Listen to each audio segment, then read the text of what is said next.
Hey guys, Joy here. Today we're gonna learn how to build a 4-page responsive website just using HTML and CSS. So this is the project that we're gonna build together. As you can see that this is the home page. It carries a navbar with a logo and 4 options. If I scroll down, then you can see some logos of big brands, some labels, and some buttons here like this black colored button and this white colored button. Then you can see some images getting used along with some dummy content here. Some more content here, and if I scroll down even further, then you can see the team section where we can see all the employees who works for this company. Each of the employee cards will have an image, a name, and the position on the company. Finally, at the bottom we're gonna have the footer which will carry social media icons and some dummy content here. Next up, let's inspect the portfolio page. As you can see that the same navbar is getting implemented here along with some dummy content, plus these are the images of past projects. So there are in total 8 images, okay? You can see them here along with the button, and finally we have the footer. Let's go and inspect the services page, okay? This will carry the list of all the services the company provides. They are listed as cards here. You can see a small tag here which says the package name, the pricing here along with the time, some information here, and the services are listed here. Similarly, we have 3 service cards. And finally, we have the footer. Now let's inspect the last page, which is the contact page. On this page, you're gonna see a form where you can input the name, email, and the message. And on the right side, you can see a map which points out to the location of the company. Now let's go back to the home page and check the responsiveness of this website. I'm gonna right click and go to inspect. This will open the developer tools here. This is how our website looks in the large screens. If I make it smaller, then you can see that the content is shrinking. It is doing so to adjust itself according to the width of the screen. If I make it even smaller, then you can see that the layout completely changes. So previously it was in the 2-column format. As you can see, column number 1 and column number 2. If I make it smaller like this, then you can see that the content shifts from 2-column format to a single column format like this. If I scroll down, then it looks something like this, okay? If I make it even smaller, you can see that the icons moves from the 3-column format to a single column like this. Look at that, okay? And look at the navbar. Can you see this navbar? It was previously looking like this. Now it looks something like this. If I click on the hamburger icon here like this, you can see that we have all the menu options. If I click it here, it's gonna go away. Let's go to the very bottom, okay? We're gonna look into our profile cards. So previously it was in the 4-column format. Now it's gonna shift from 4 to 2-column format. If I make it even smaller, it's gonna shift to a single column format like this. If I scroll down, then you can see it like here, and look at the footer here. Let's check the portfolio page. If I make it smaller, it's gonna shift from 2-column format to a single column format like this. There we go, okay? This is the services page. Let's come here and let's make it smaller. As you can see that the cards shift from 3-column to double column like this. If I make it even more smaller, then you can see that it shifts from 2 columns to a single column. Okay, let's scroll down and see our content. Let's make it even more smaller like this. Look at that. Alright, finally let's check the contact page. It will look like this on the large screen. If I make it smaller, it's gonna look like this. Okay, if I scroll down, you can see our form here and the footer here. Now let's talk about the learning objectives of today's project. First of all, we're gonna see how to build and implement a design system. You might ask me a question, what's a design system and how does it look like? Don't worry, because we're gonna discuss about this in details along the video, but for now, let me give you an example. For that, let's come back to the project. Guys, can you see any similarities between this button and this button here? If I scroll down, then we can see more buttons like the explore button here and another button. Can you see any similarities between them? Yes, except the color, everything else is the same thing. Plus, look at this label and title. These 2 label and title are very identical to this label and title as well, which means that except 1 or 2 properties, they have the similar styles, which means the CSS code is also similar. So can you see that there is a code repetition? It is true that in real life projects, you will have many instances where you have to repeat the same code again and again and again. In order to stop the code repetition, we use a design system. So generally what we do is we create a file, and inside that file we write all the common repetitive style rules here. and wherever we need them, we just include them here like this. By that, what happens is that we don't have to repeat the same code again and again and again. Plus, our code also looks very neat and clean. We're gonna discuss in details about how to build and implement a design system into our project. Along with the design system, we're gonna learn how to use the CSS variables very efficiently in real life projects.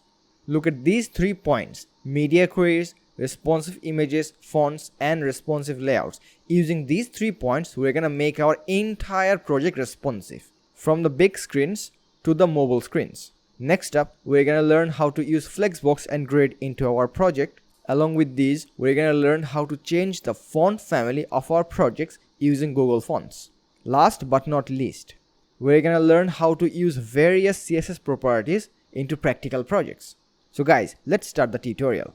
Alright guys, before coding, first of all, we need to set up our environment. To do that, I'm gonna provide 2 links in the description down below. If you click on the first link, it will take you to the GitHub website, to this repository. Make sure that you are inside the starter files branch, because we have 2 different branches. The first branch is the main branch and the other branch is starter files. Make sure that you are on the starter files, because in this branch you have all the source images. Let me show you. Okay, if I click on here, then you can see all the images here organized into different files. And what is inside the main branch, let me show you. If I come back to the main branch carries the entire source code of today's project. We don't want to download this one. We need to download the starter files. Let's come back here on the starter files and let's click on the code and let's download the zip, something like this. Now you can see that the code has been downloaded. So I'm going to click on this one and go back to my desktop. Once you click on the downloaded folder, you will get to see a window like this. Just click on this one and drag it outside like this. Let's close this one and I will be renaming my folder. If you want, then you can also rename it along with me. I will just rename it to project, something like this. Done. Next up, I'm gonna right click on this folder. If you don't see this option which says open with VS Code, then do one thing, open VS Code manually. Once you open VS Code manually, just come over to the file and then open folder. Go to desktop and search for the file named project, which is here. I'm going to click on this one and then select folder. Look at this everyone, we have opened the folder into our VS Code. How do we zoom in and zoom out? If you hit Ctrl and plus like this, it's gonna zoom in. If you hit Ctrl and minus, it's gonna zoom out like this. Okay, let's open the source. What do we have? On the images folder, we have different folders like companies, contact, home, etc. Let's say I'm gonna open the logo. We have all the images here in SVG formats. We will be using all of these images into our project one by one, step by step. To build today's project, we need a design, because without a design, what are we gonna build? For that, I will include a Figma link in the description down below. Once you click on the link, it will look something like this. Now guys, make sure one thing that you have a Figma account. If you don't have one, just go to Google, write Figma. Okay, you're gonna see this link, figma.com. Click on this link and then create an account. Once you create an account, come back to the link that I provided and then click on get a copy. So once you click on this button, you're gonna see the interface looks something like this. This is the design for today's project. So how do we zoom in, zoom out? So hit Ctrl on your keyboard and then scroll your mouse wheel like this to zoom in. Again, hit Ctrl on your keyboard and use your scroll to zoom out like this. This is zooming in and zooming out. So how do you horizontally move? Just hit Shift on your keyboard and move like this using your mouse wheel. Okay, we can move right. We can also go to the left like this. On this Figma, you have 4 pages. This is the main work page where you have all the designs. This carries the lecture sheet where we have some lecture sheets here. This is the design system page which carries the design system like the font family and the colors, and this is the credits page. Alright guys, listen, before coding, first of all, let's install some plugins so that we can write code more easily and efficiently. For that, click on this tab which says extensions. The very first plugin that you're gonna install is auto close tag. So I'm gonna click on this one. This is the one written by Jun Han. You do one thing. Do you see the spelling auto close tag? You write it here. You find it and then you install it. There should be an install button here. Just click on it and then done. Let me show you where this plugin is used practically. If you scroll down, then you can see a sample here. Can you see this one here? They are writing a HTML tag. The moment they hit the angle bracket, look at this one. Automatically the closing tag has been written. So using this plugin, we can save a lot of time while writing code. The next plugin that you're gonna download is Auto Rename Tag, written by Jun Han. Let me show you a sample, okay? So look at this one. Can you see this anchor tag? Look at this one and look at the other end. Can you see this one? If you write here, then the other end changes automatically. Look at this div. You write here, automatically the other tag also changes. So using this, we can save a lot of time. The next plugin that you're gonna download is Better Comments. So if we scroll down, then you can see a use case here. Can you see this one here?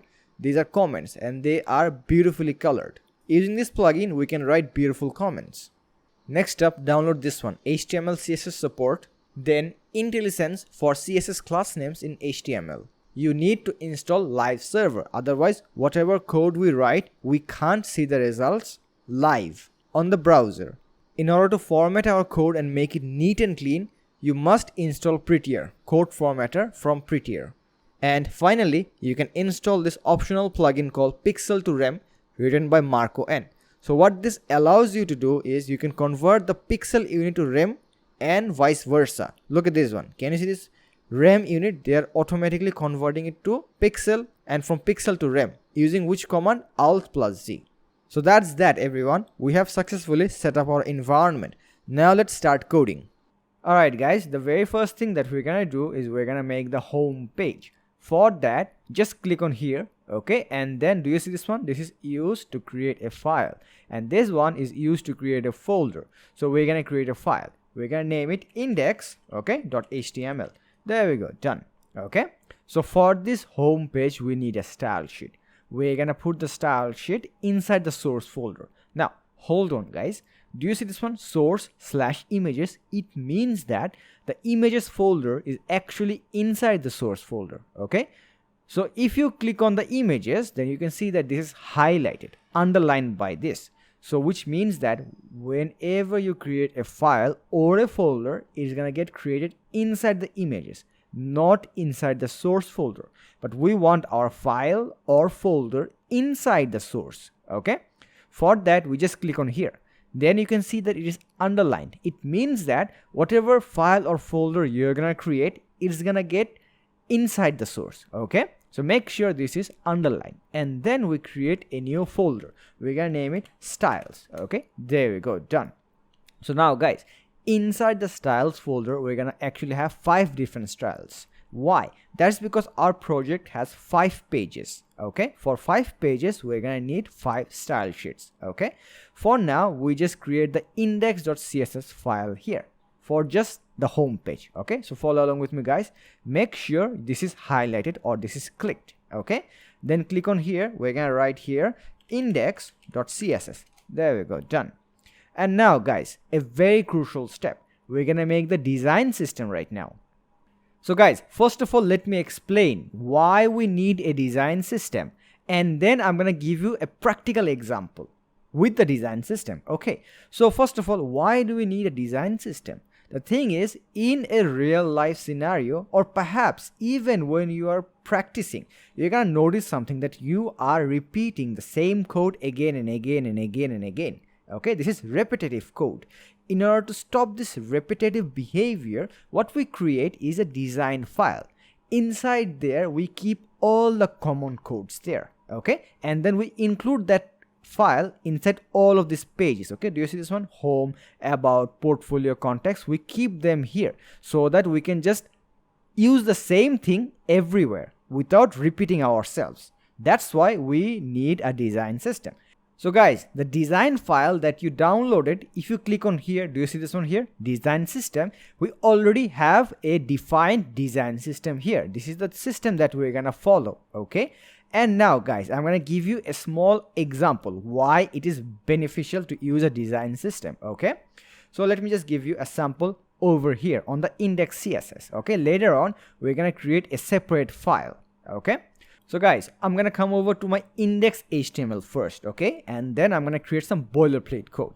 In order to write boilerplate code, first of all, I'm gonna hit exclamatory sign. Okay, do you see this option here? If you don't see it, if something happens like this, just hit control space together, okay, and then you can see this option. This is called emit. Okay, I'm gonna hit either the tab or the click here like this. There we go. So HTML boilerplate code got automatically generated. Okay, so inside here, inside the head tag, what I'm gonna do is this index CSS. I'm gonna include it here. Okay, something like this. Look, LINK. Okay, if you don't see the option, just do this, control space. Okay, there we go. Link, I'm gonna hit tab. There we go. Okay, so inside here, guys, don't write, follow along with me. Okay, I'm gonna hit control space together. Can you see these options here? I'm gonna go to my source. I'm gonna go where? Styles. Okay, and then I'm gonna select index CSS. There we go, done. So now our style sheet is connected with our HTML. Okay, so far so good, guys. Okay guys, inside the body tag, we're gonna create 4 divs with the class names item 1, 2, 3 and 4. Let me show you. Hold on. In order to do it fast, okay, we can do dot. This dot will generate us, look at this. Okay, if you can't see the option, control space. Okay, look at this.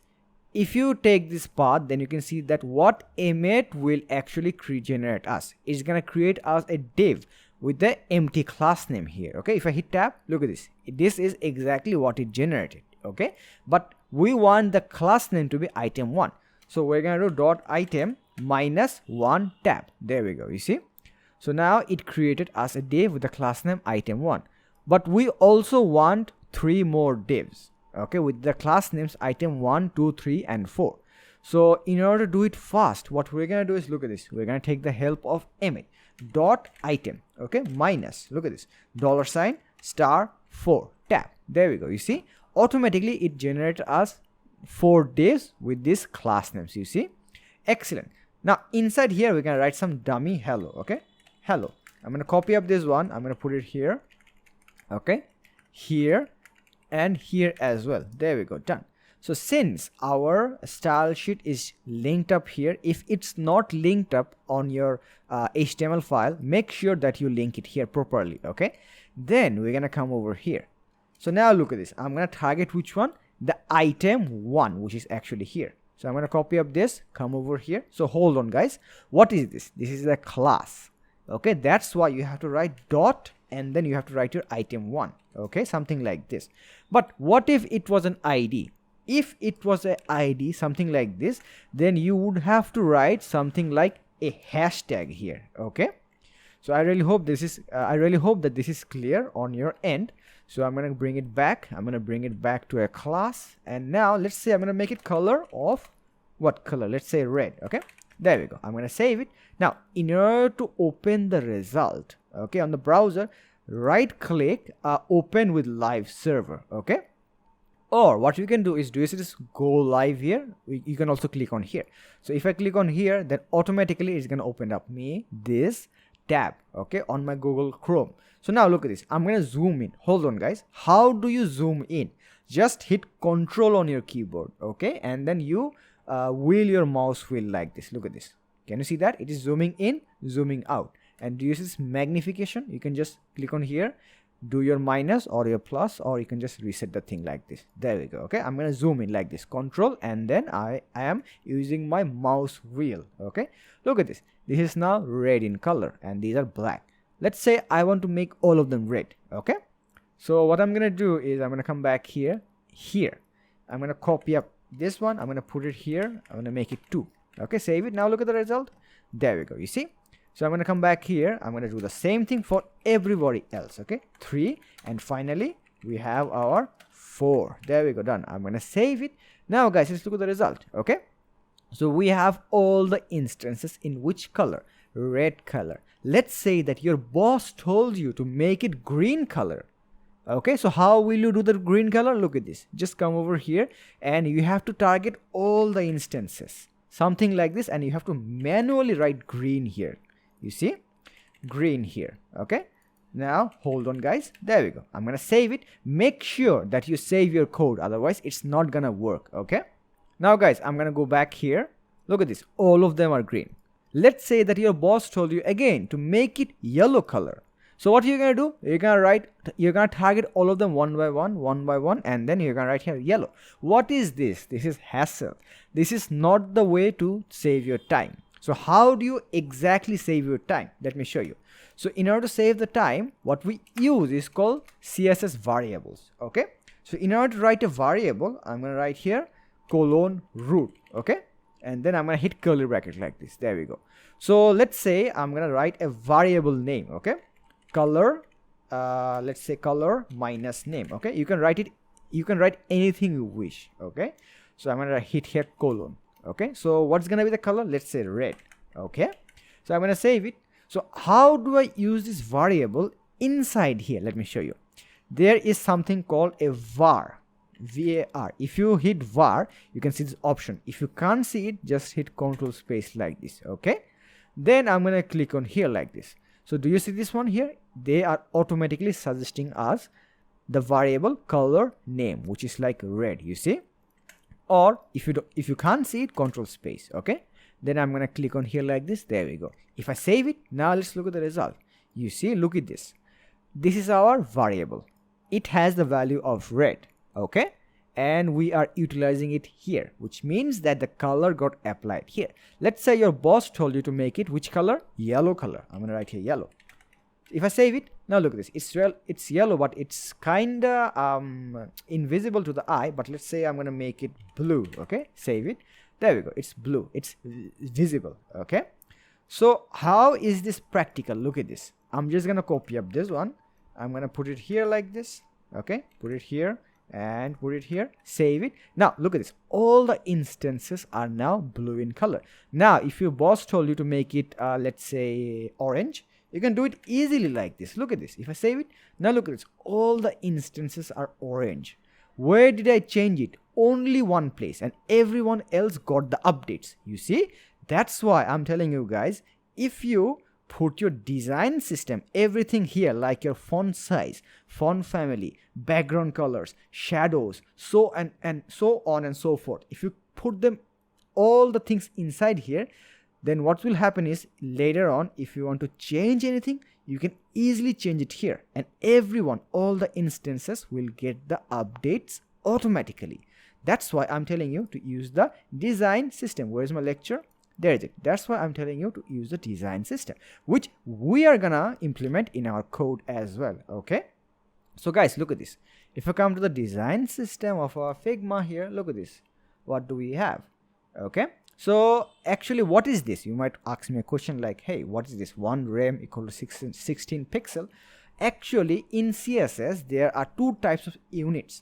Okay, one is called the absolute unit, another one is called the relative unit. Okay, so on the absolute unit, pixel is one of them, and on the relative unit, rem is one of them. Okay, I really don't want to confuse you with the pixel and the rem. But guys, on my channel, if you come to my channel, if you go to videos, then you can see that I have an entire dedicated video here on CSS units. So in this video, I explain all the difference between the relative unit and absolute unit. So go and check it out. Okay, so let's come back here. For this project, for this tutorial, we're gonna stick with the pixel unit. Okay, because I really don't want to confuse you with the rem unit. Okay, so I'm gonna zoom in a little bit here. Okay, so look at this.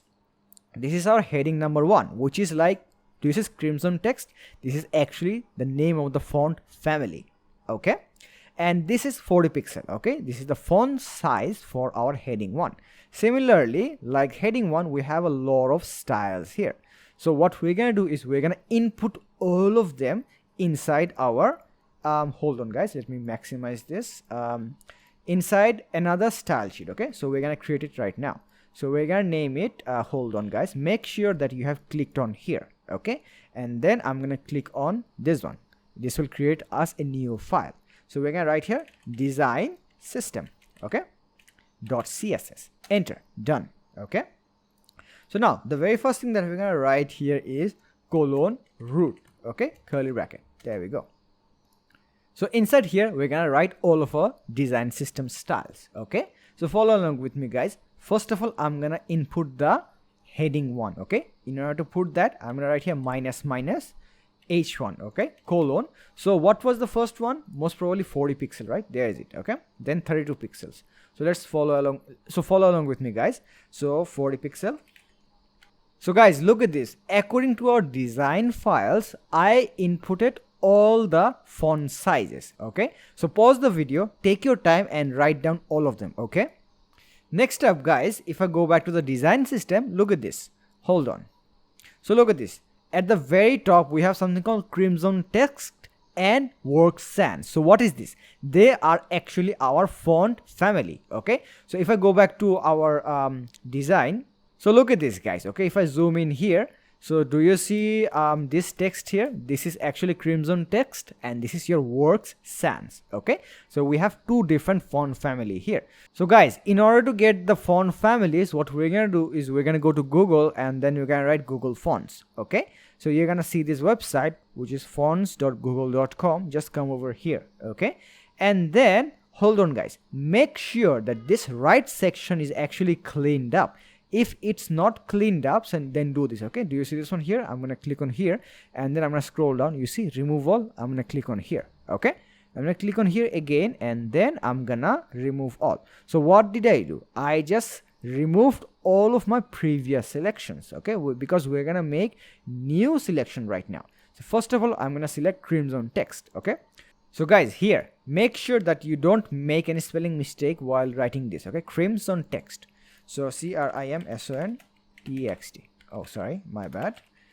My bad, sorry guys. Crimson text. Okay, look at this, we got it. So there are 6 styles. I'm gonna click on here. Okay, next up you see we have regular and regular italic. We don't need the italic, so we just need this one. Make sure again that this section is actually empty. Okay, so what we're gonna do is we're gonna click on this one, select this style. Okay, there we go. Do you see this one here? This is actually selected and we have some code generated here.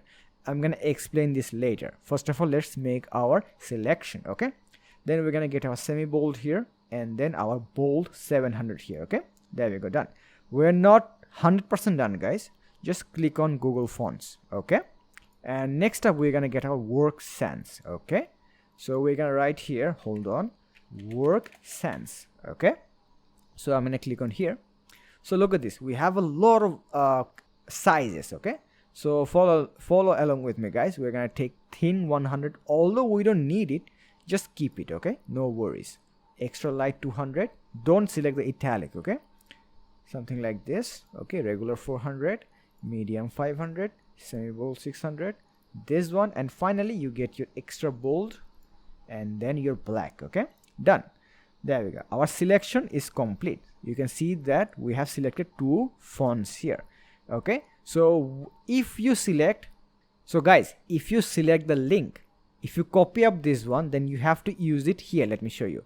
You have to use it inside the head tag, but we are not gonna do that. Okay, so what we're gonna do is we're gonna come back here and then we're gonna select import. Okay, so if you select the import, then you can see that something is written between 2 style tags. Okay, this is called import URL statement. We're gonna use this. Okay, so follow along with me guys. I'm gonna copy up this one. Okay, so hold on. So it's gonna be Control C, come back here, and then at the very top of our design system. Okay, we're gonna paste it here. There we go, done. I'm gonna save it. And now guys, how many types of font family are here? 2 types of font family. Okay, so look at this one. We have something called CSS rules to specify families. We're gonna copy up this one. Oh sorry, we're gonna copy up this portion here. Copy, done. Come back here. Where was it? Here. Okay, we're gonna paste it here. There we go. Okay, so now what we're gonna do is we're gonna convert these two into CSS variables. Okay, so guys, follow along with me. I'm gonna scroll to the very bottom here. Okay, and then I'm gonna write here minus font -1. Okay, colon, and I'm gonna scroll up. You see this one, crimson text. I'm gonna cut it. Okay, Control X. I'm gonna put it here. There we go. Make sure that you have semicolon at the end. Okay, not just here, everywhere. Okay, if you miss a semicolon like this, you can see that the next one is not blue anymore, it is white in color, which means that you have an error. Okay, make sure all of them have semicolons. Okay, so since we already used this one, we don't need it. Okay, next up I'm going to cut up this one, Control X. I'm going to scroll down and then I'm going to write here minus font -2 colon, and then I'm going to paste it. Okay, oh sorry, there we go. Now you can see that there's an error here. Why? That's because of this one. I'm gonna remove this one. Okay, there we go, done. Okay, so what do we have? We have the font size, we have our font family. Lastly, we're gonna get our hold on, where is my design file? Here is it. Okay, lastly, we're actually gonna get the colors. You see the colors here? We're gonna input them one by one. Okay, so let me just actually explain what is this opacity doing here. Okay, the thing is, can you see this color here? It is opacity of 100. Okay, this is 75, this is 50. The thing is, it is getting fader. Can you see that? It is getting fader, lighter. Okay guys, you might ask me a question like, what's the point of putting opacity on the white colors? It doesn't make any sense because you can't see the color, right? But actually it makes sense when the background color is not white. Let me show you a sample. If I go back to my work and if I zoom in, then guys, look at this one. You see the background color, it's actually green. And now do you see this text here? Look at this, look something carefully here. You can see that this color and this color opacity doesn't match because this is opacity 100% and this one I don't know. Hold on guys, if you want to know what's the opacity of this one, just hit Ctrl and then you click on here like this. Okay, then you can see that the opacity of this one is how much? Look at this, color slash white slash 75. It's 75%. Okay, so if I click on here and then if I, let's say, make some other opacity, so look at this, you have a level of opacity here. This is 75, this is 50%, this is how much? 25. If I click on 25, then you can see that it got very faded. Okay, so I'm gonna bring it back. Hold on guys, I'm gonna click on this one, I'm gonna click on this one again, and now I'm gonna make opacity how much? 75%, just like the original one. There we go, done. Okay, so what we're gonna do right now guys is we're gonna input these colors inside our design system. Okay, so guys, hold on, we actually don't have to write the colors manually, we can just automate the thing. Okay, so in order to automate the thing, follow along with me guys. I'm gonna hit Control and then I'm gonna click on here. Okay, if I do it, then look at this, do you see this one here? We have something called design, prototype and inspect. We're gonna click on the inspect like this. Okay, now if I scroll down, then you can see that the CSS code is automatically written for us inside Figma. So what we're gonna do is we're just gonna copy up this portion. Okay, something like this, Control. Now we're gonna go back here and then what was the first color again? It was dark color. Okay, so we're gonna write here minus color. Okay, minus dark, minus what's the opacity level? 100%. Okay, colon, we're gonna paste the color like this. Oh sorry, there we go, done. Okay, so we're gonna go back here. Likewise, if I click on here, then you can see something different here. If I scroll down, look at this background color, it's written RGBA. Now what is this? Hold on guys, let me explain. So if I copy up this one, I'm gonna copy up this one and then I'm gonna come back here. So what's the opacity of the second one? It's actually 75. So minus color, minus dark, minus 75, colon, paste. Okay, oh sorry, there we go. Okay, so now what is this and what's the difference between this one and this one? This is actually called a hex color. Okay, HEX, hexadecimal color. Hex code means it has 6 digits. You see, either it could be a digit or it could be a letter. So that's how you're gonna know this is a hexadecimal code for hexadecimal color code. Okay, this is called RGB color code. Okay, so R means red, G means green, B means blue, and A for alpha. This is the A that determines what's gonna be the opacity. You see, it's actually measured in 0.75. Okay, do you see this slider here? This slider changes the color. You see, as an example, I'm gonna make it red like this. You see, the red, green, blue changed, but the opacity didn't change. If you want to change the opacity, look at this slider. This is how you change the opacity like this. It became 26. Okay, if I make it 100, there we go, it's 100, and now the A is gone because writing 1 is equivalent, like writing comma 1, it doesn't make any sense. That's why the code automatically removes the alpha. Okay, hold on guys, I'm gonna bring it back and it's gonna be in 0.75. Okay, Likewise, if you want to use the hex code, you can do it, but what I'm going to do is I'm going to copy up this one, I'm going to put it here, okay? And for the alpha, I'm just going to make it 1.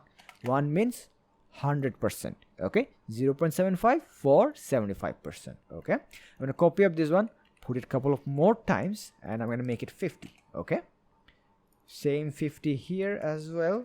There we go. And this one will be how much? 25, okay? 25, done. Likewise, look at this. We have the colors of white and green, okay? So guys, look at this. I already wrote it for you, okay? Hold on. This is our dark color. This is our white and green color, okay? Now you can pause the video, take your time and write this code, okay? And make sure that you have included the alpha, okay? Otherwise, the color will not work, okay? So guys, make sure that you save it, okay? Otherwise, it's not gonna work, okay? And so far so good, guys. We have successfully defined all of our styles here, okay? So next up, what we're gonna do is we're actually gonna predefine some class names, okay? As an example, look at this one, okay? So can you see this explore button here? Look at this one, okay? And now look at this one, learn more button, okay? Look at this one, look at this one, and look at this one, okay? So what can you find similarities between these buttons? Except the color, okay? Except the color, all the buttons look like the same thing, okay? So what we're gonna do is we're gonna define our buttons here so that we can reuse them again and again and again, anytime, anywhere we like, okay? So for that, what we're gonna do is we're gonna write a comment here, okay? /*, enter, star, exclamatory sign to make it red color, okay? */ there we go. This is red color, okay?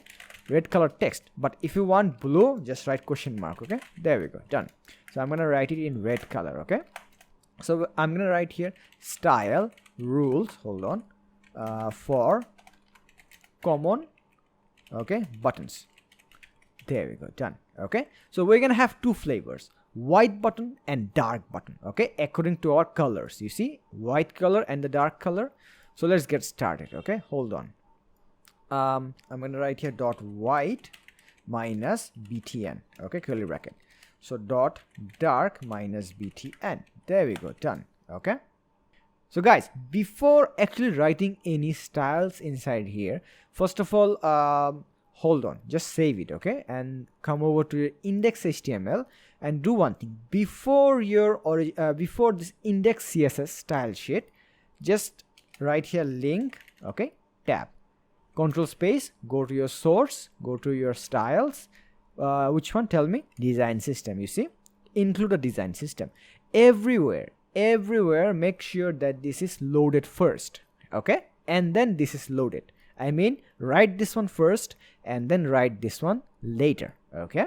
Which eventually means that first of all we are loading the style design system, and then we're loading the style sheets for our home page, okay? Make sure to save it. All right, so now I'm gonna scroll down here. Do you see this this one here? I'm gonna remove it, okay? I'm gonna write here dot dark minus btn tab, okay?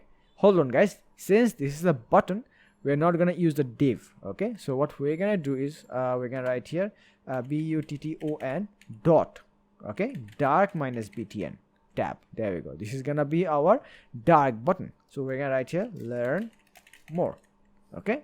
I'm gonna copy up the same thing, put it here, and this is gonna be my white button, okay? So I'm gonna save it. Next up, what we're gonna do is we're gonna look into our result, okay? So where's our result? It's here, you see? So what we're gonna do is we're gonna make the styles right now, okay? So first of all, look at this. Do you see my mouse pointer? If I put it here, then you can see that this is not changing. So we want the cursor to change to pointer, okay? So in order to do that, so look at this. I'm gonna put it side by side, okay? So I'm gonna go back to where? Index CSS or design system? Design system for sure, okay? So now look at this. I'm gonna write here cursor pointer. If I save it, so hold on guys, this is my dark button here, this is my white colored button. So if I put my mouse here like this, look, okay, can you see that it is changing to pointer, but it's not changing here because I didn't put the same code inside here, that's why. But if I copy this one, oh sorry, hold on. So if I copy up this one and if I put it here like this, now you can see that the styles got applied to both the buttons. You see, there we go, my mouse is changing to cursor pointer. You see, that's the difference. Okay, so next up what we're gonna do is we're gonna remove the border. Okay, we're gonna remove the border, we're gonna give it a font family, and we're gonna give it a font size as well. So we're gonna first of all design this one. Okay, so first of all what are we gonna do? We're gonna give it a font size. Okay, F size tab. Okay, we're not gonna use inherit, hold on.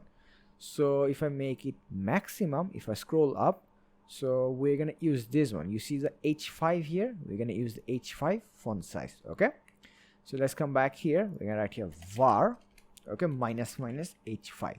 Save it, let's look at the result. You see, this one got bigger compared to this one. Okay, next up we're gonna give it a font family, FF tab. Okay, so we're gonna write here var minus font -2. Okay, save it, there we go. You see, the font family changed as well. Next up, let's remove the border. Okay, none. If I save it, let's look at the result. There we go. You see, the border is gone. Now we're gonna choose color. The color will be dark. Okay, it's dark anyways, but define it here. Okay, color var minus color dark is gonna be 100. Okay, look at this, it is auto suggestion. Okay, I'm gonna click on here, I'm gonna save it. There we go. Next up we're gonna give here border radius of 8 pixel. Okay, so border radius of how much? 8 pixel. Okay, so it got a little bit rounded. So if I remove the border, if I save it, look at that, do you see this one here? It got rounded here. Okay, I'm gonna remove this one, save it, look at this. So next up we're gonna give it a background color. Okay, BGC tab. So we're gonna write here var again minus color, hold on, control space. Okay, so color minus white minus 100. Okay, save it, there we go, it became bright white. Can you see that? Now guys, look at this, whatever styles we applied here, it didn't get it. Okay, so in order to apply the same styles of this one inside here, what we normally do is we just copy this thing and then we put it here. Let me show you both. Okay, I'm gonna show you 2 ways to handle this situation. I'm gonna copy up this one, okay, and then I'm gonna put it here. Okay, there we go. If I save it, now let's look at the result. We got the same styles here. Okay, so this will be dark button, right? So hold on guys, the color will be how much? White. Okay, the color will be white here and this background color will be dark. Okay, if I save it, now there we go. You see, so we have 2 different buttons with almost identical styles. What is it? Almost identical styles. Now look at this guys, what are we repeating again and again and again? Look at this, we are repeating the cursor here, we are repeating border, we're repeating border radius. Okay, so instead of repeating this, do you know there's a better way to do it? Look at this, I'm just gonna okay, hold on guys, what are we not repeating? We're not repeating the color. This color and this background color, they are different on the dark button and the white button. So except these 2, what I'm gonna do is I'm gonna remove everything else like this. Look, okay, so if I save it, now let's look at the result. You can see that clearly the styles of this one are not getting applied here. Okay, so instead of just relying on the copy paste, what do we do guys? Look at this, I'm just gonna copy this one. Okay, and then I'm gonna put a comma here and then I'm gonna paste it, I'm gonna save it, done. Look at this guys, we got the exactly identical styles of this one inside here as well. Okay, that's how you stop your code repetition. Okay, and finally we're gonna apply a couple of padding here. Okay, so that it looks nice just like our design here. Okay, so guys, to do that, just come back here. So hold on, here's a question for you, where are we gonna apply the padding? Are we gonna apply the padding here or here? Okay, if you apply the padding here, only this button will receive it, not this one. Why? That's because here you can see that both the buttons are selected.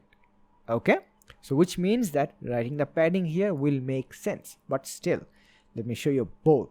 So I'm gonna write here p tab. Okay, 10 pixel If I write here 10 pixel like this, it means that apply padding to all four sides of 10 pixel. If I save it, look at this, it's gonna get equally 10 here, 10 pixel, 10, 10, 10, 10. Okay, but on the left and right we want 40 pixel. Okay, for that we're gonna write space 40 pixel. It means that apply 10 pixel on the top and bottom. On the left and right, apply 40 pixel. Okay, if I save it, this is the result so far. But the styles didn't come here. Why?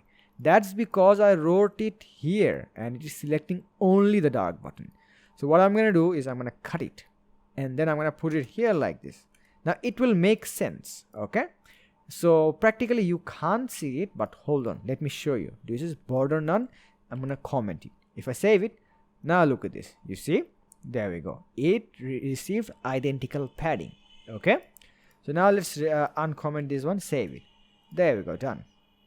Alright guys, let's come back to our design files and let's find out how many types of text color do we have. Okay, so look at this, mostly we have white, a little bit of green color you see here, and then black. Okay, so what we're gonna do is we're gonna predefine those classes beforehand. Okay, so in order to do that, follow along with me guys.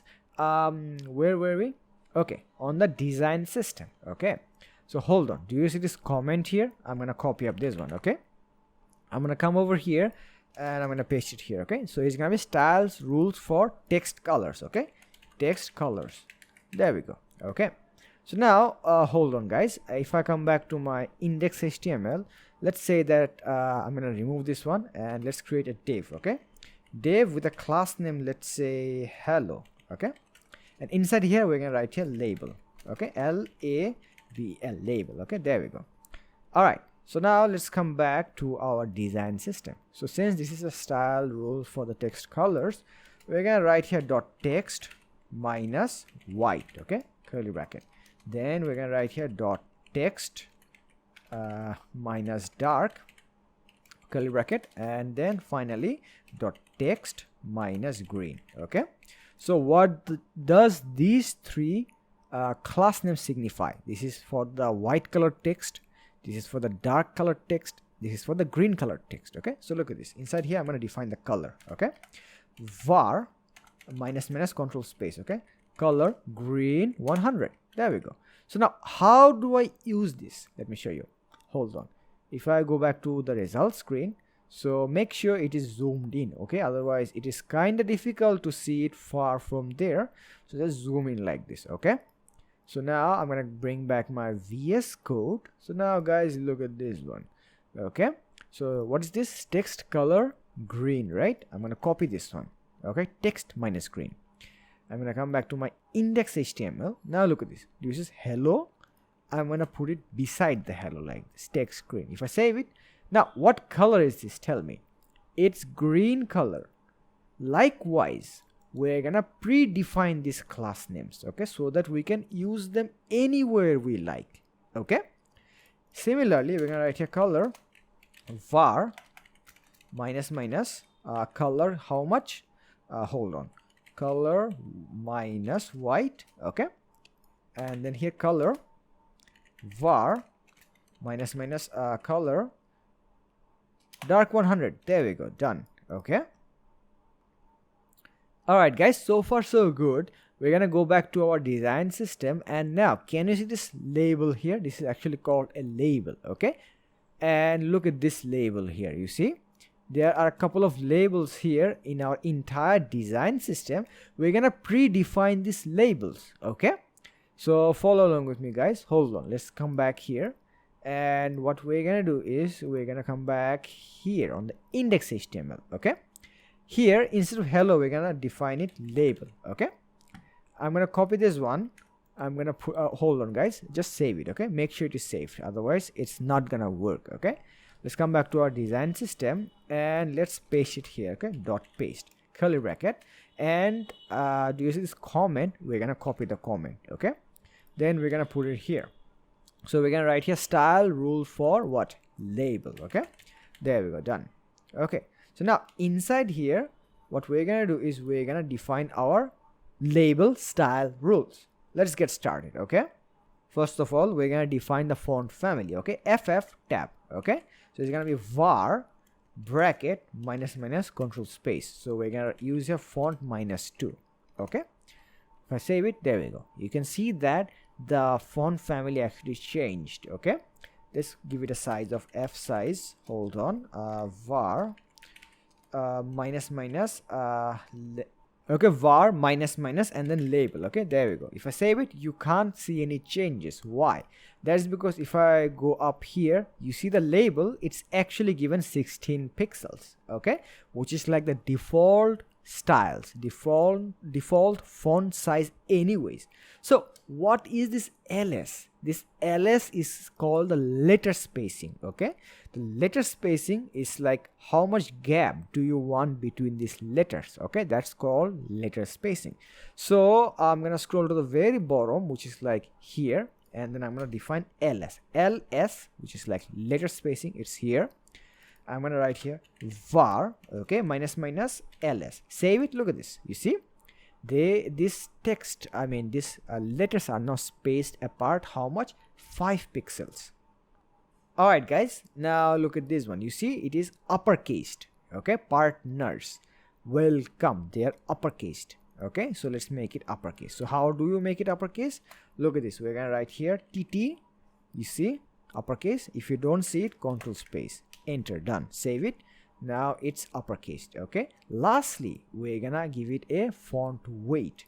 Okay, f weight, how much? 700. Okay, save it. There we go, it became bold. Okay, all right, guys, next up we're gonna remove the default styles of the browser. What do I mean by that? If I zoom in, then look here carefully. Can you see this gap here? These are called the default styles of the browser. So we're gonna remove those portion. Okay, so we're gonna come back to our VS Code on the design system. Okay, so just like this comment, we're gonna copy this one and put a comment here.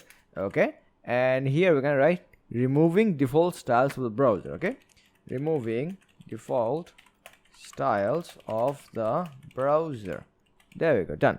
Okay, so in order to remove those, I'm gonna put a star, curly bracket. Okay, now hold on, guys, I'm gonna put it on the left and right, something like this. Okay, so that you can see how the thing actually works. Okay, so let me just make it a little bit smaller.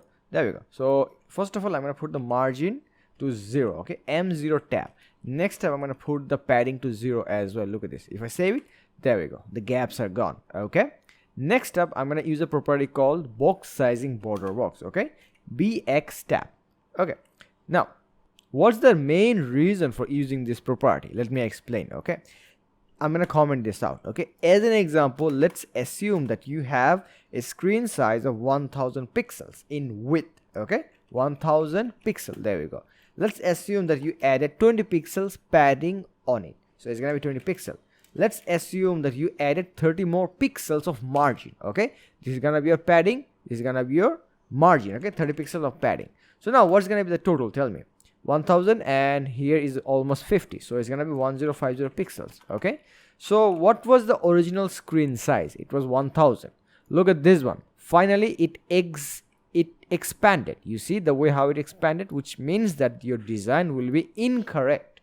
Okay, so if you use this property, box sizing of border box, what will happen is that whatever you do, however you add margin padding or anything you like, at the end of the day it's still gonna be 1000 pixels. Because what the reason for this one? The thing is, on the default system, these things will be added on top of the original screen size. Okay, and if you use box sizing border box, what will happen is that these things will get added inside the screen width, so that it still gives us the final output of 1000 pixels. So that's the job of your box sizing border box, and if we use this one, then our design will be pixel perfect. So guys, if you want to learn more about box sizing along with all of its properties and values, just come over to my YouTube channel, go to videos and then scroll down. You can see this video here, learn CSS box model. Okay, so check it out. Alright guys, so far so good. We have made the design system, but it's actually not complete. There are a couple of other lines of code that we need to write, but we're gonna write them later on down the tutorial. Let's start building the home page. But first, let's actually have a glimpse of how the finalized project should actually look like. Okay, our finalized project should look like this. Look at this. We have the navbar here. Okay, we're gonna name this one section 1. This will be our section number 2. This will be 3, 4, and the section 5 will be our themes, and lastly we're gonna have the footer here. So the very first thing that we're gonna build is this one. You see the title, we're gonna build that first of all, along with the logo. You see this logo here? So let's get started. Okay, so make sure that you have a file named index.html here, which is actually outside the source folder. Hold on, look at this. Outside the source folder we need index.html. Okay, and next up, inside the styles, make sure that you have index.css. Okay, so these are the default codes that we will have to remove. Okay, so make sure this is empty. At the same time, let's remove everything and let's start from scratch. Okay, so I'm gonna write here exclamatory sign, and then I'm gonna hit tab. There we go, done. Okay, do you see this title here? We're gonna write here small startup. Okay, small start up, something like this. Hold on, let me just make the S capital. There we go, done. And then I'm gonna write here minus, and here I'm gonna write home. So this signifies that we are on the home page. Okay, hold on. So if I go back here, look at this one. Look at the finalized project. We have the home, which means that we are on the home page. All right, I hope that you got it why I wrote the minus home. Now let's put the logo. Okay, in order to put the logo, what we're gonna do is we're gonna write here link tab. Okay, so instead of style sheet, we're gonna write here icon. Okay, next up here, we're gonna hit control space. We need to go to our which folder? Let's go to the source, images, and then logo. So now look at this one. We have two logos here. One is dark color and the other one is white color. So why did I put two different colors of logo here? The main reason is that, look at this one. My theme, the theme of Google Chrome in my computer is dark color. That's why I'm going to use white color. If your one is white color theme, use the dark color one. Okay, so what I'm going to do is I'm going to come back here. So since it's dark color on my end, I'm going to use the white. Okay, I'm going to save everything. So what I'm going to do is I'm going to click on go live. Okay, or right click, open with live server. Okay, I'm going to click on that. It's going to open up the result here. Look at that. We have nothing, but we have the title here along with the logo. There we go. Perfect. Next up, we're going to build the navbar first, and the other content will follow. Before writing the HTML, we will be following a CSS naming convention. There's a lot of conventions like OO CSS, Smack CSS, etc. But for today's project, we will be using something called BEM, which stands for Block Element Modifiers. So guys, let me give you an example of the BEM by dissecting this navbar. Okay, so look at this guys. This navbar, we will consider this entire thing as a one piece. Okay, and we will name it what? Navbar. Look at this hierarchy here. Okay, navbar is here. So this entire thing is called what? Navbar. It is here. So now let's assume that we're gonna divide this one, okay, into two sections. This is the first one and this is the second one. Okay, so what we're gonna name this one is called logo, and we will name this one as menu. Okay, so look at the hierarchy here. This navbar, we divided this one into how many sections? Two sections.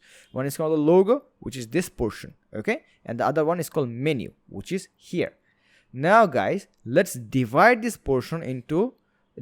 thing into two more portions. One will be called image and the other one will be called text. Look at the hierarchy here. You see, this is called the image and this is called the text. Okay, similarly, if we divide this portion, we're gonna get four more parts. Okay, home, portfolio, services, contacts. So we have successfully divided the entire navbar and made a hierarchy out of it. Now guys, look at this one. Consider this a parent. Okay, if this is the parent, this will be your children's. Okay, if they are children, then these will be grandchildren's. Okay, so how do we translate this according to BEM? Look at this one. We will consider this one block. Okay, the entire parent will be called the block. On the next level, which is the children level, we will call them elements. Okay, and then lastly, we will call these things as modifiers. So how do we actually translate these things into HTML class names? Let me show you. Hold on. So first of all, what did I tell you? Let me just put it here, something like this. There we go. So the navbar is your what? Block. Okay, so in order to write a block, we will write it like this. So make sure that you are inside this body. Okay, So I'm going to write here .navbar tab. There we go. Okay. Next up, what do we have? We have two elements, one block, two elements. So how do you write a element? So in order to write the element, first things first, you must write the name of the parent. Okay, like this, look, .navbar. This is the name of the parent, underscore underscore. This will be the name of your children, which is your element. Hold on, what is it? It's called logo. So I'm going to put here logo tab. There we go. This is our block, which is the parent. This is our element. Okay, so now look at this one. How many elements do we have? Two. This one and this one. Okay, so let's go and make the menu element. So it's gonna be .navbar underscore underscore element. Oh, sorry, it's menu. There we go. Okay, so now inside the logo, how many more children do we have? Two more children. Okay, so we will call this one modifiers, image and text. How do we put this inside our HTML? Look at this. So inside here, first of all, we will put the name of the parent. Okay, this one.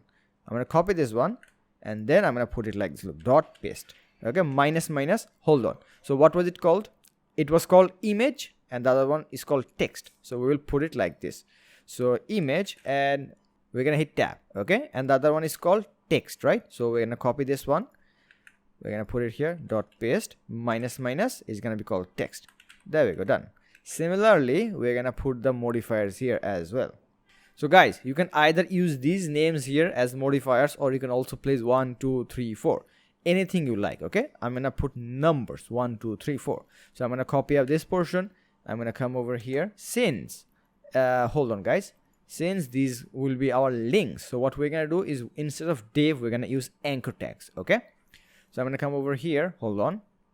I'm going to hit here a dot paste, which is the navbar menu. We have put it here and then minus minus 1. If I hit tab, there we go. We have anchor tag with the class name of navbar underscore underscore menu minus minus 1.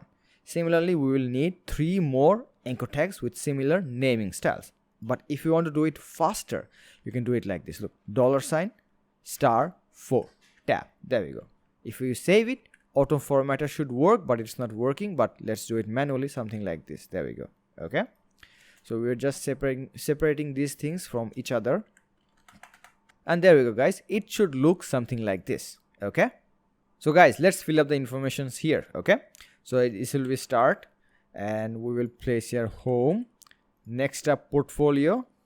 We'll put here services and finally contact. Okay. Hold on. Contact. There we go.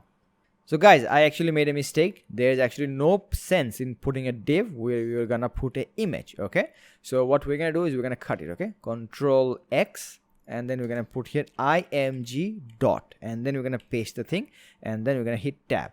Okay. There we go. Now do you see this div? I'm gonna remove this portion from here. There we go. Done. Okay. So what we're gonna do is we're gonna come over here and then we're gonna hit Control space together. We're gonna go to the source and then we're gonna go to our images, logo, and lastly it will be logo white. Why are we using white? Because it's according to our design. Look at this one. You see it's white color. That's why we're using the white color. So guys, this is the result so far, but we can't see our logo anywhere. That's because our background color is white and the logo is white as well. In order to see the logo, plus in order to make a green background like this, what we're gonna do is we need a small hero section. Okay, so look at this one. I'm gonna close this one. Okay, then I'm gonna cut this portion. Control X. Okay, then I'm gonna write here dot hero tab. Inside here I'm gonna paste the navbar. Okay, so now I'm gonna close this portion like this. I'm gonna save everything. Okay, do you see this hero here? I'm gonna copy this one. And then one more thing, guys. We will not put the hero inside the index CSS, but we will put it inside the design system because this is a color. Hold on. This is a color which we need to repeat in our footer plus in other pages. That's why we have to put this thing inside the design system. So we're going to come over here and then anywhere. Okay. We're going to have to make a small comment. So what we're going to do, we're going to copy this comment and then we're going to put it here. Okay, so we're gonna write here style rules for hero. Okay, next up we come over here and copy this one, come back here and then we put here dot paste curly bracket bgc tab. Okay, so we have to write here var bracket minus minus. Hold on guys, if I scroll to the very top to my root, you see here, look at the colors. We need this one. Okay, we need this one guys, color green 100. Okay, so I'm gonna copy this entire thing, copy, come to the very bottom, and then we paste it here. Hold on. There we go guys. If I save it, we can't see the result. Look at that, we can't see the result because we didn't link our style sheet. So what we have to do is we have to link our style sheet here. Okay, link, hold on, link tab. There we go. First things first, you link the design system. Okay, styles, design system. Next up, you write a link tab. Inside this one, we link our index CSS. Okay, so styles and then index CSS. Save it, otherwise you can't see the results. Okay, so let's look at the result. There we go. You see, now you can see the logo and the background color is green as well. Next up guys, what we need to do is we need our navbar to look something like this, but not like this. So do you see this home, portfolio, services, contact? First things first, let's put this on the very right side, just like this one. Okay, and then we also need to put some padding at the top, at the bottom as well. So let's get started. Okay, so in order to make those styles, what we need to do is we need to target our parent, which is the navbar. Can you see this one here? And once again guys, we must put the styles of our navbar inside the design system. Why? Because this navbar is something that is common in all of our pages. So in order to stop the repetition, what we need to do is we must put the styles of the navbar inside the design system. So let's get started. Okay, so we're gonna come to the design system. So let's copy this one and then we paste it here, and we're gonna write style rules for navbar. Okay, and here let's put a for. Okay, style rules for hero. There we go. So let's come back to our index HTML. Let's copy this one. Okay, let's come back and we're gonna put here dot paste. Okay, curly bracket. There we go. And now guys, I'm gonna make it a little bit smaller and I will keep it here and the result here. Okay, so now first of all guys, you tell me in which format is it on? Okay, does it look like a row or does it look like a column? Tell me. It looks like a column, but look at the finalized project, it looks like a row. You see, so in order to solve this, we're gonna use the flexbox properties. So this is my cheat sheet, link will be given in the description down below. So I'm gonna scroll down and then I'm gonna go to flex direction. So guys, look at this one. You see flex direction row, we need this one to solve our problem here. So how do we actually solve it? Look at this one. I'm gonna write here df tab. Okay, and then flex direction will be row. If you save it, let's look at the result. There we go. You see, where was it before? It was here. Now it came up here, which is like a row. Okay, now guys, look at this problem here. If I zoom in, then can you see this one here? If I draw a x-axis here, look at this, they are not aligned to the exact center properly. So how do you solve this problem? There is a property called align item center, which we're gonna use. Hold on, so it's actually here. You see align items, it's here. I'm gonna click this one. So look at this one guys. So there are a couple of instances like flex start. Our navbar is flex start, that's why everything is at the top. Okay, we will use center, align item center. So let's come back here to our VS Code and I'm gonna hit here AIC tab. There we go. I'm gonna save it. Okay, problem solved. Now I'm gonna put it on the very end. So how do we do it? We're gonna use a property called justify content center. Okay, look at this one. I'm gonna click on this one. Look at this, justify content. Currently it's start, which is here. So if you use end, it's gonna look like this, but we will use something called space between, so that they become spaced apart from each other. So in order to do something like that, I'm gonna come back here and then I'm gonna write here JCSB tab. Save it. There we go. Problem solved. Can you see this one? Our logo is here and our menu items are here. Now guys, look at this one. Do you see our logo and the logo text? They are in the format of a column, but we want them to be in a row. So how do we solve them?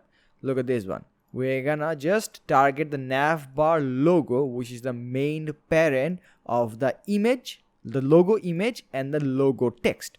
So we're gonna copy this one. Okay, we're gonna come back to your design system and then we're gonna put dot paste, curly bracket. Okay, display flex tab. Flex direction will be your, hold on, flex direction will be your row. Save it. There we go, done. But it's the same problem, right? So look at this one. If I put an X here, they are not on the exact center. We're gonna use this property of align item center. Just copy this one and then you put it here, save it, done. There we go, complete. Also guys, we're gonna put a small gap between them of 20 pixel. Okay, so I'm gonna come over here and then write, hold on, gap of 20 pixel. Okay, 20 pixel, there we go. If I save it, there we go, you have a little bit of gap here. Okay, if you want to adjust the gap, then you're most welcome. Now guys, we're gonna style our logo text here. So in order to do that, I'm gonna come to our index.html. Let me zoom out a little bit. I hope you can see this font size on my VS Code. Next up, where is it situated? Let's figure it out. Look at this one, it's here. Okay, do you see this div with the class name navbar underscore underscore logo minus minus text? We're gonna copy this one. Okay, let's come back to our design system. We're gonna paste it here, dot paste curly bracket, there we go. Okay, so first things first, we're gonna use a font size here of h2. So where is it? Let's go and figure it out. So our h2 is here, you see. We're gonna use this one, and for the font family we're gonna use this one, not this one, sorry, font -2. For the font weight we're gonna use 500, and for the color we're gonna use the white color, white 100. Okay, so let's input those styles. Okay, so we're gonna go to the very bottom here. First of all, we're gonna put the what? Font size. Okay, f size, oh sorry, hold on, size, there we go, var, okay, minus minus h2, save it, there we go, done. Okay, next up, let's change the font family to var, okay, minus minus, if I hit control space I should see some options. Look at that. So we're gonna use which one? Font -2. Look at that. Okay, next up we're gonna use the font weight of 500. Okay, if I save everything, look at the result, there we go. Okay, and guys, for the color we're gonna use the white. Okay, var minus minus control space, look at that, color dark, color green, color white is here, there we go, done. If I save it, brilliant, look at that. If I zoom out, look at that, it looks very good. Okay, now guys, we need a little bit of padding at the top and at the bottom so that it looks nice. In order to do that, we're gonna come to the main parent, which is here. Okay, p tab. So there will be two values. This is the top and bottom value, and this is the left and right value.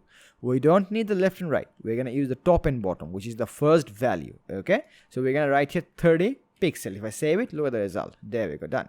So it looks like this, but if I zoom out, then it's gonna look nice, there we go, done. Okay, next up guys, we will style this portion.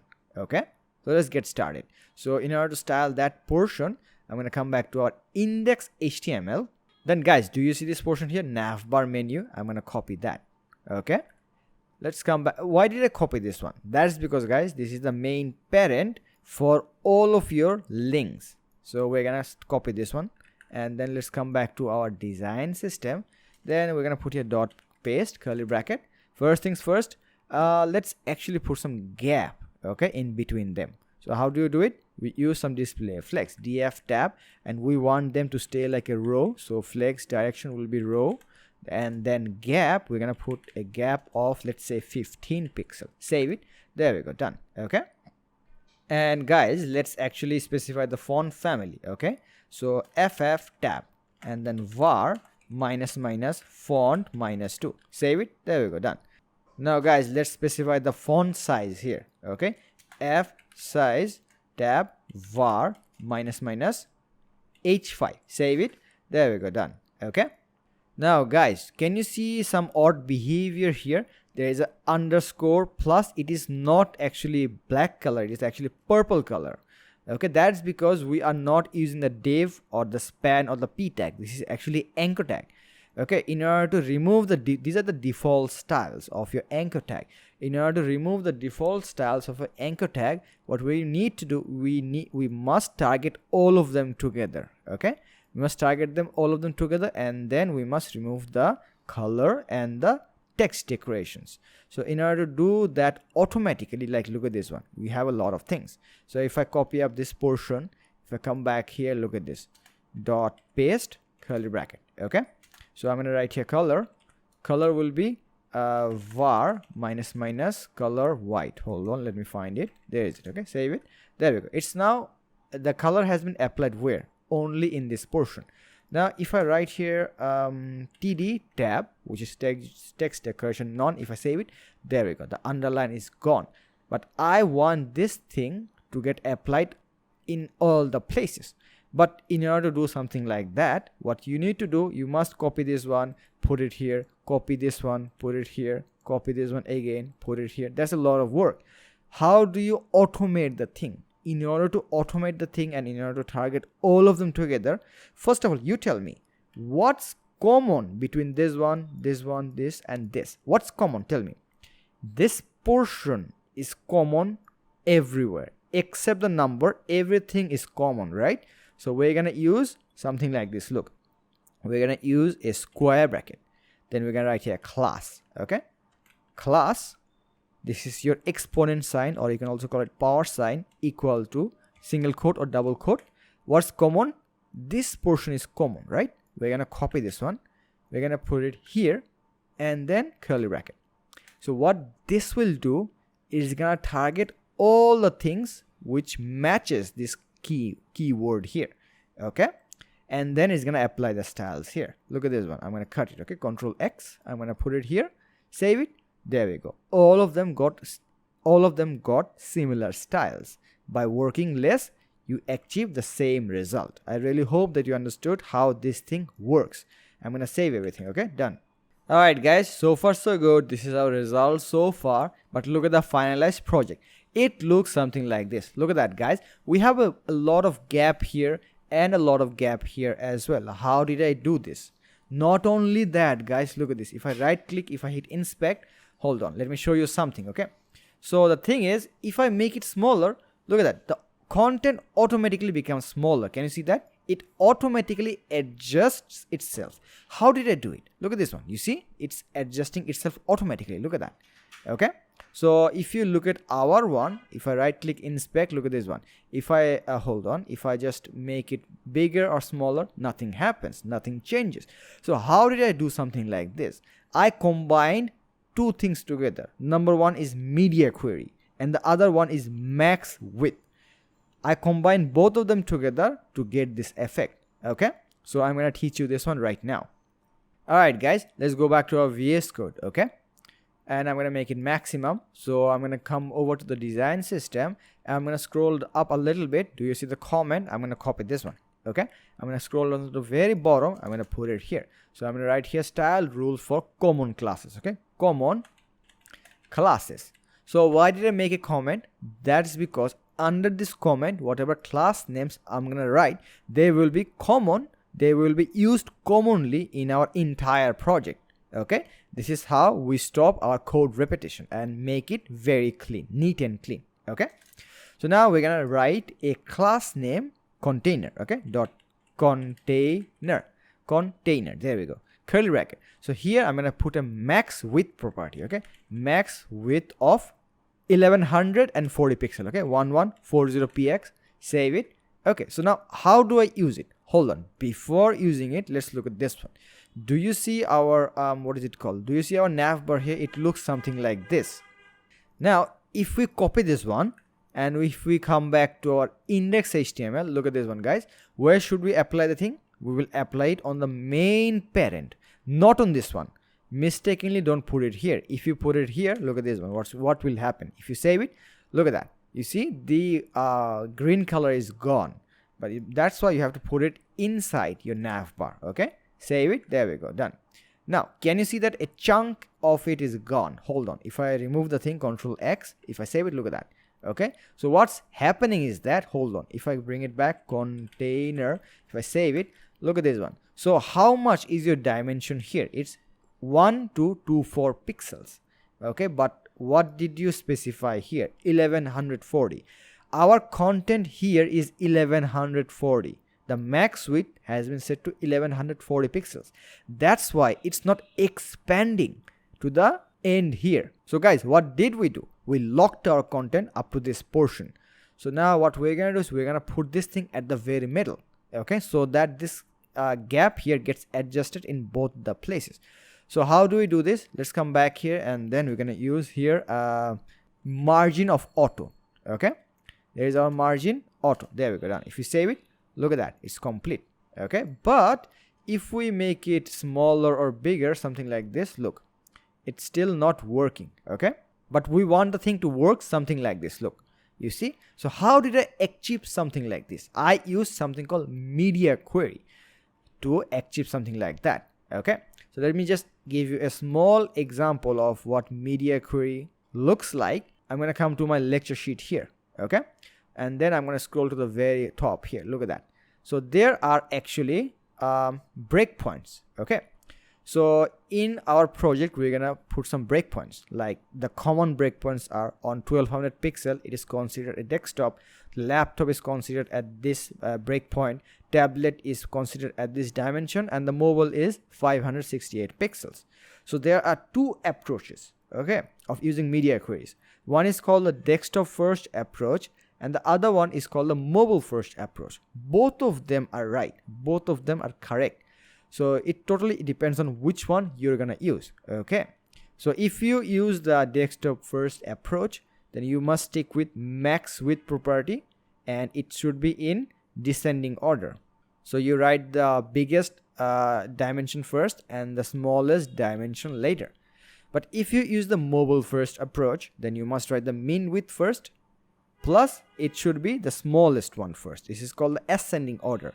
So you write the smallest dimension first and later the largest dimension. But we're gonna stick with the desktop first, and you are most welcome to use any approach you like. But for this tutorial, we're gonna stick with desktop first approach. Okay, so let's come back here and look at this one. I'm gonna come back here. Hold on.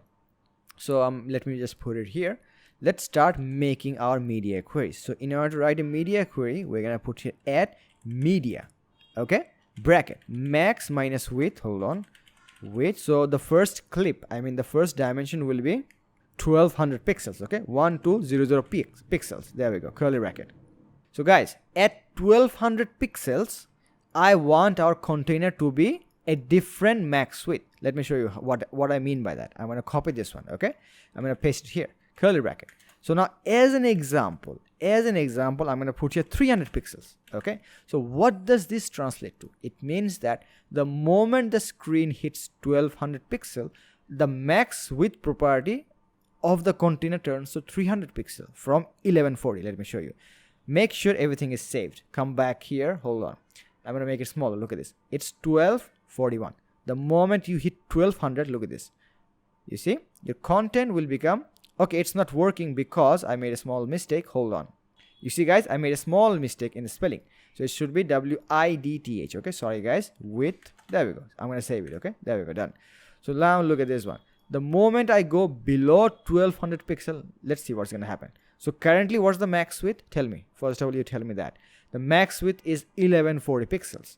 The moment you go below 1200, look at this. You see, it became smaller. And what's the dimension? 1171.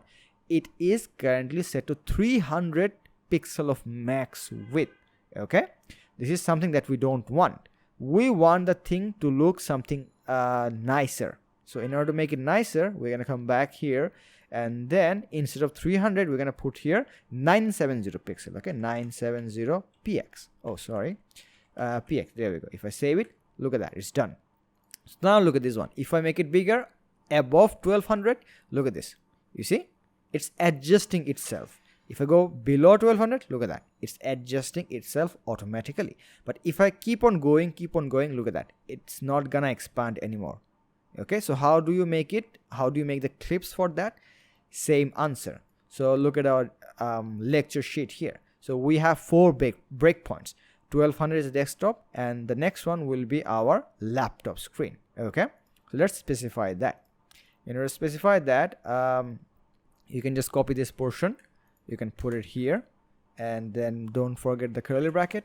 Inside here is gonna be 1024 pixels. Okay, I'm gonna copy this portion, and then I'm gonna put it here, and the max width for the laptop screen will be 740. Okay, hold on, 740 pixel. There we go. Save it. Now let's go and test it. Okay, so we're gonna go below 1024 pixels, something like this. Look, so we're going down. Look at that. You see, it's adjusting itself automatically. But if you keep on going, look at that, it's not gonna work anymore. So we need another clip. the clip for your I think we need 2 more clips, hold on, for the tablet and the mobile. So let's go and make those things. So I'm going to come back here, I'm going to copy this entire block, I'm going to put it here, and this one will be your 768 pixel, 768, and the last one will be your mobile. Okay, 568. I assume it's 568. Let me double check it. Okay, hold on. Yes, it's 568 and then 768. Brilliant. Now we're gonna adjust our max width. Okay, so on the tablet it's gonna be 500 pixel. Okay, 500. There we go. And lastly, on the mobile screen, and guys, on the mobile screen I'm gonna use 90%. Okay, 90%. There we go.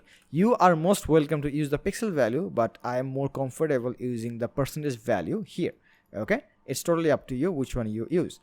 And now guys, let's go and test it. So this will be your desktop, this will be your laptop, tablet, and then lastly your mobile, but it doesn't look nice, you see, because of your menu items here. You see, look at this one. If you make it even smaller, then you don't have the menu here anymore. You have something called your hamburger menu. If you click on this one, look at that.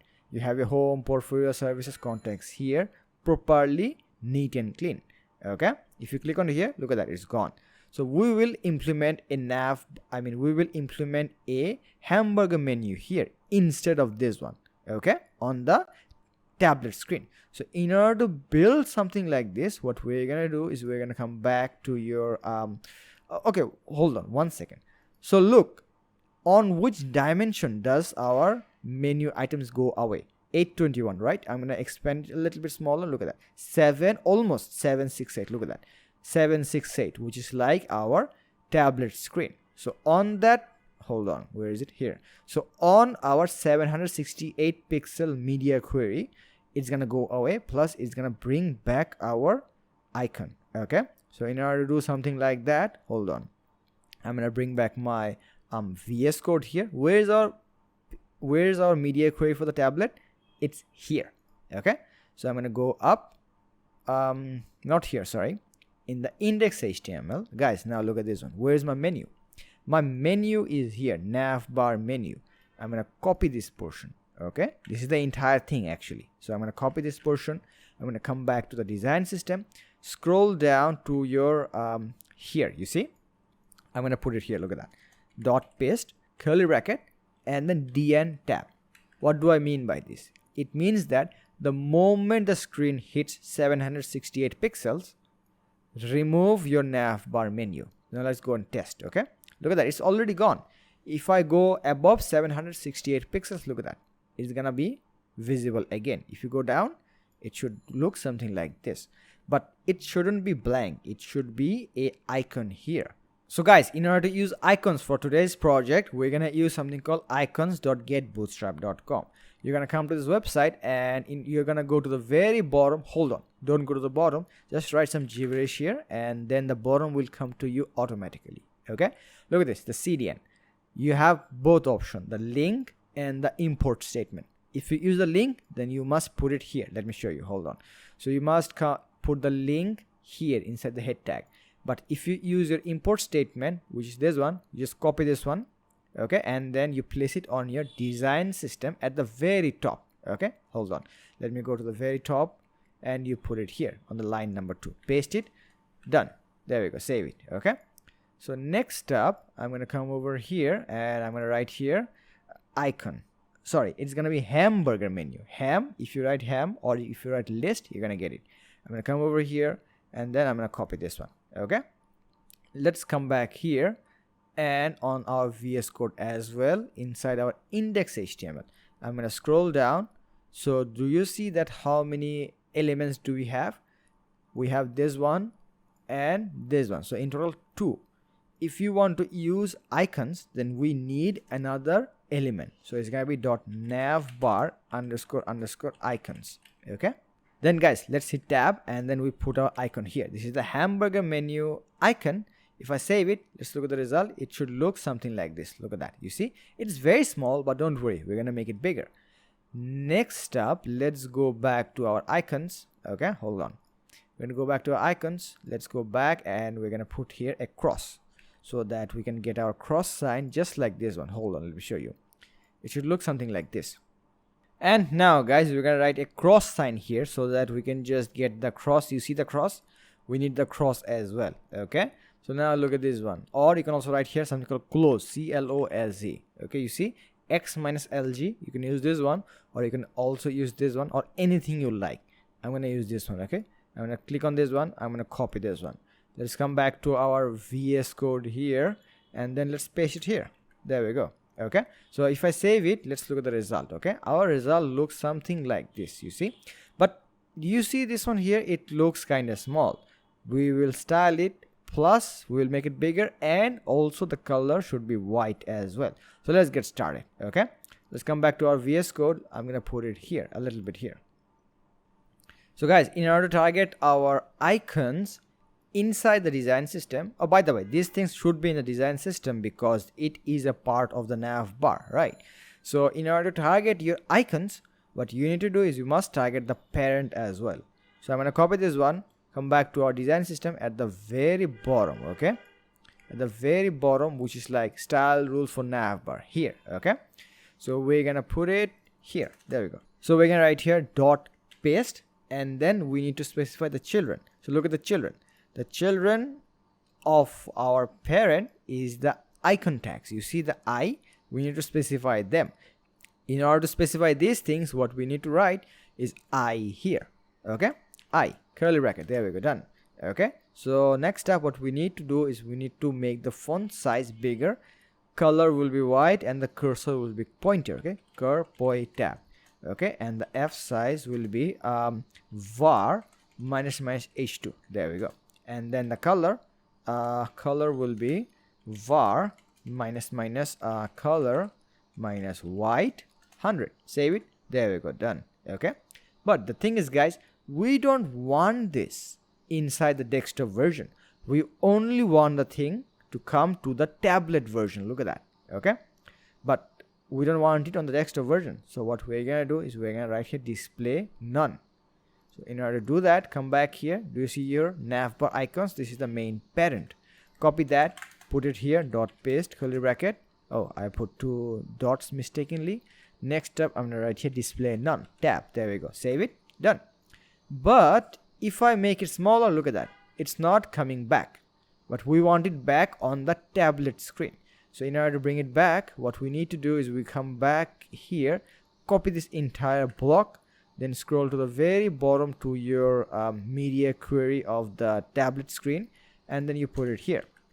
This time it's not gonna be none, it's gonna be block. Okay, save it, and let's go and test. Okay, let's go down.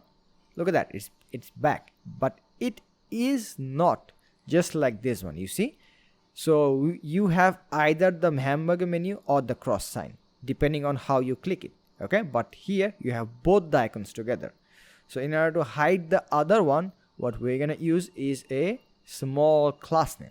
We're gonna name it .hide. Okay, there we go, curly bracket, and we're gonna write here display none, tab. There we go. So now how do you use this one?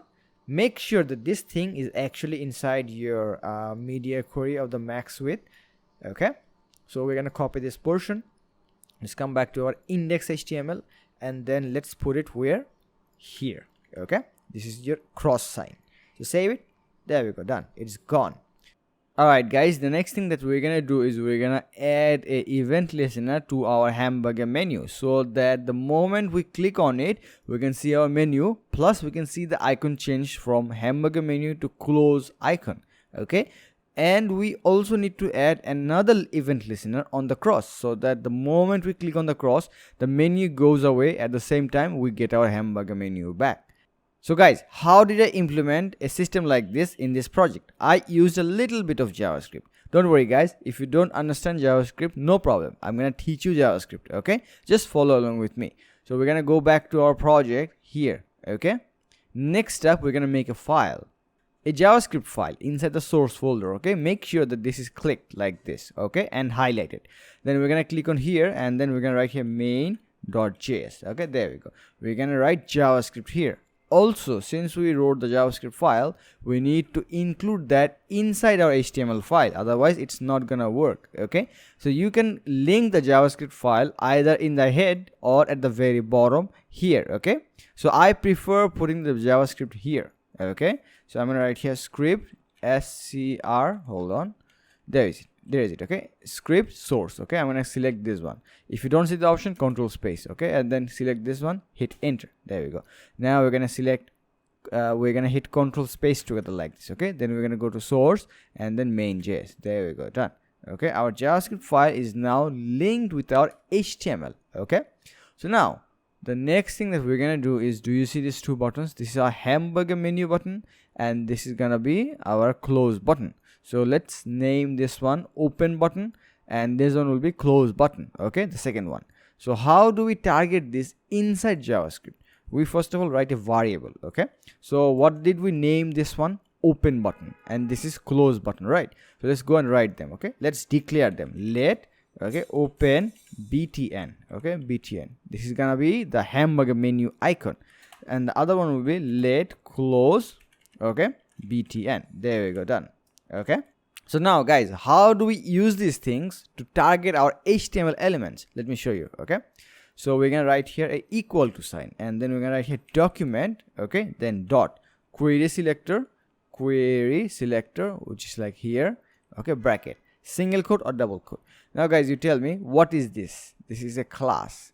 Okay, since this is a class, we're gonna use a dot, but if it was id, we had to write hashtag. Okay, so dot. Next up, what is the class name of this open button? It's b minus list. I'm gonna copy this one. Okay, let's come back here and then we paste it here. Done. Similarly, we're gonna copy the same thing, we're gonna put it here. Okay, but this time we need to change the class name here. Okay, so do you see this one here, b minus x minus lg? We're gonna copy this one. Okay, control c. Let's come back here and then put it here, and make sure that you have the dot here. Okay, otherwise it's not gonna work. Okay, next up, what we do is we select the open button. Okay, copy this one, we're gonna put it here. Okay, then dot, we're gonna add a add event listener. Look at this, you see this one here. If you don't see the option, control space, and then I'm gonna select this one, brackets. Okay, now guys, I'm gonna go to the finalized project. Okay, now look at this, what I'm doing. What am I doing here? I'm clicking here. The moment I click on here, I can see the menu getting popped over here. This is called a click behavior.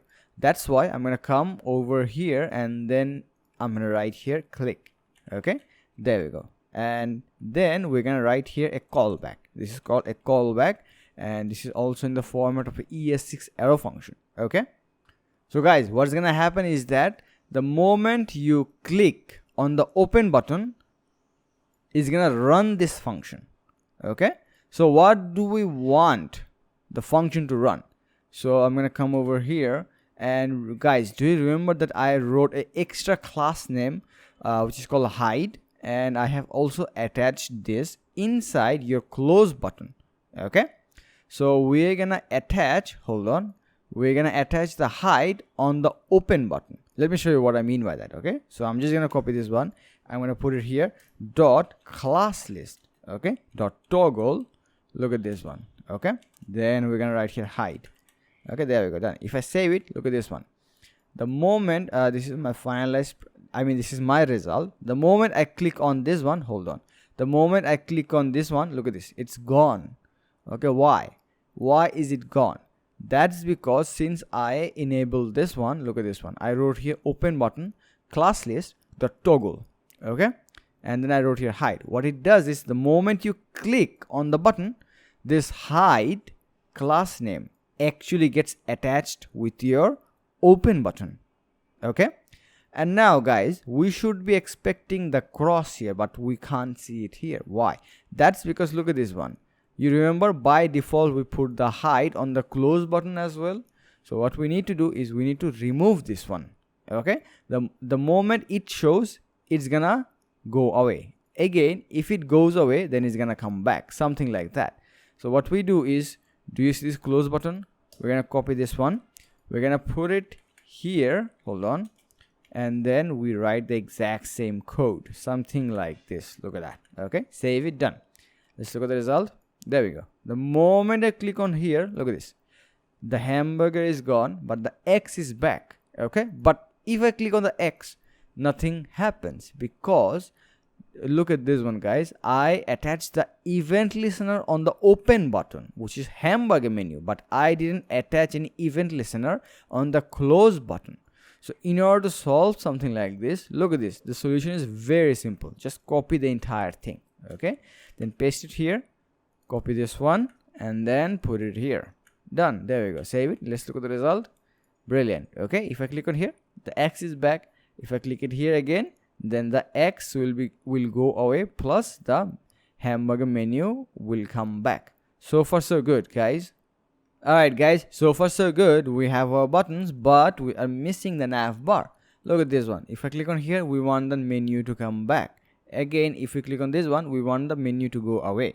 We need this effect in our project. Okay, so in order to do something like that, just follow along with me.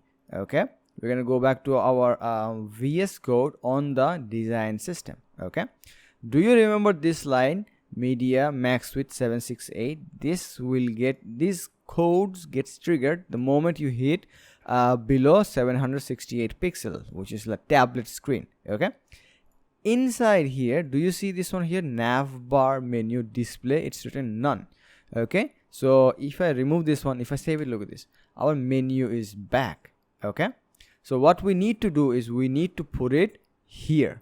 Okay, in order to do something like that, we're gonna use a property called position absolute. Okay, pause abs. Okay, tap. There we go. Save it.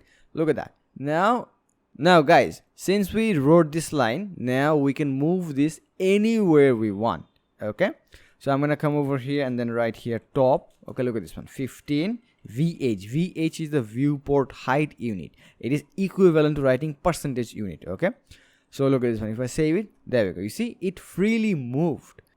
So guys, look at this. Since it is white in color, we can't see it properly without a background color. So we're gonna give it a background color. Okay, background color of var minus color. Hold on, color control space. Let me just select color real quickly. Okay, this one. Save it. Done. There we go. We can see a background color, but we want to expand that one as well. Can you see that? It's imperfect.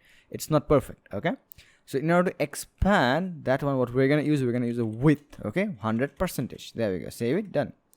After writing this, save it, guys. Now let's look at the result. Okay, can you see something like this, a little odd behavior here? Why is something like this happening? That's because, remember guys, we use something called max width inside your container. It's working here, but we don't want the thing to start from here. We want this thing, our navbar, to start from here. So in order to specify that, what we're gonna do is we're gonna write here either left 0, something like this. Okay, or you can also write something like right 0. Both of them are right. Okay, right 0 tab. There we go. Save it. Done. Brilliant. Okay, now guys, let's give it a height. Okay, height of 100 VH, which is like viewport height, equivalent to the percentage unit. Now look at this, it will cover the entire screen. Okay, next up, let's put it here. In order to put it there, we're gonna use display flex. Okay, df tab, then flex direction. We want the thing to be column. Okay, column. Save. Done. Okay, next up, we want the thing to be on the center, so we're gonna use justify content center. Okay, and then AIC tab, and then save it. Look at that. There we go. Okay, we got it on the exact center. Let's specify some gap of 40 pixels. Okay, so hold on, gap, or not this one, gap of 40 pixels. Okay, there we go. Save it. Done. Okay, so guys, this is my finalized project. I did a little bit of adjustment. If I click on here, look at this. You see my menu items, it was down, but I lifted it a little bit up so that it looks nice. Okay, so what we're gonna do, we're gonna apply the same styles to our project. You see the way how it is down, we're gonna make it a little bit up. Okay, so in order to do something like that, what we need to do is we're gonna come back to our HTML. Okay, then we're gonna open the navbar menu here. Then we're gonna select the very first one. Can you see this one here, which is the home? We're gonna copy this one. Okay, copy that one. We're gonna come back to our design system. Next up, we're gonna target it like this. Look, dot paste curly bracket. Okay, empty tab. We're gonna write minus 200 pixel. Okay, if hold on, pixel.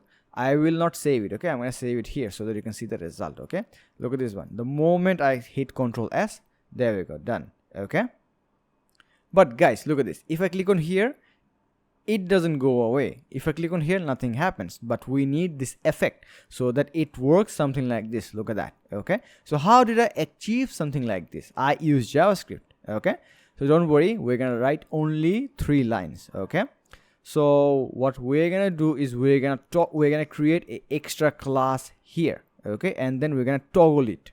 Let me show you what I mean by that. Okay, so make sure that you are inside this media query of your tablet screen. Okay, next up, come to the bottom, which is here. After the height, we're gonna write here dot hidden. Okay, HIDDEN. Okay, curly bracket. Next up, we're gonna write here opacity of 0%. Okay, so what we're gonna do is we're gonna copy this one. Okay, Control C. Let's come back to our index HTML, and then let me close this one. We're gonna put it here. Okay, paste, done. Save it. Let's look at the result. Okay, there we go. Our menu items are gone. But if I click on here, look at that, it's not coming back. So what we need to do is we need to use a little bit of JavaScript so that we can bring it back.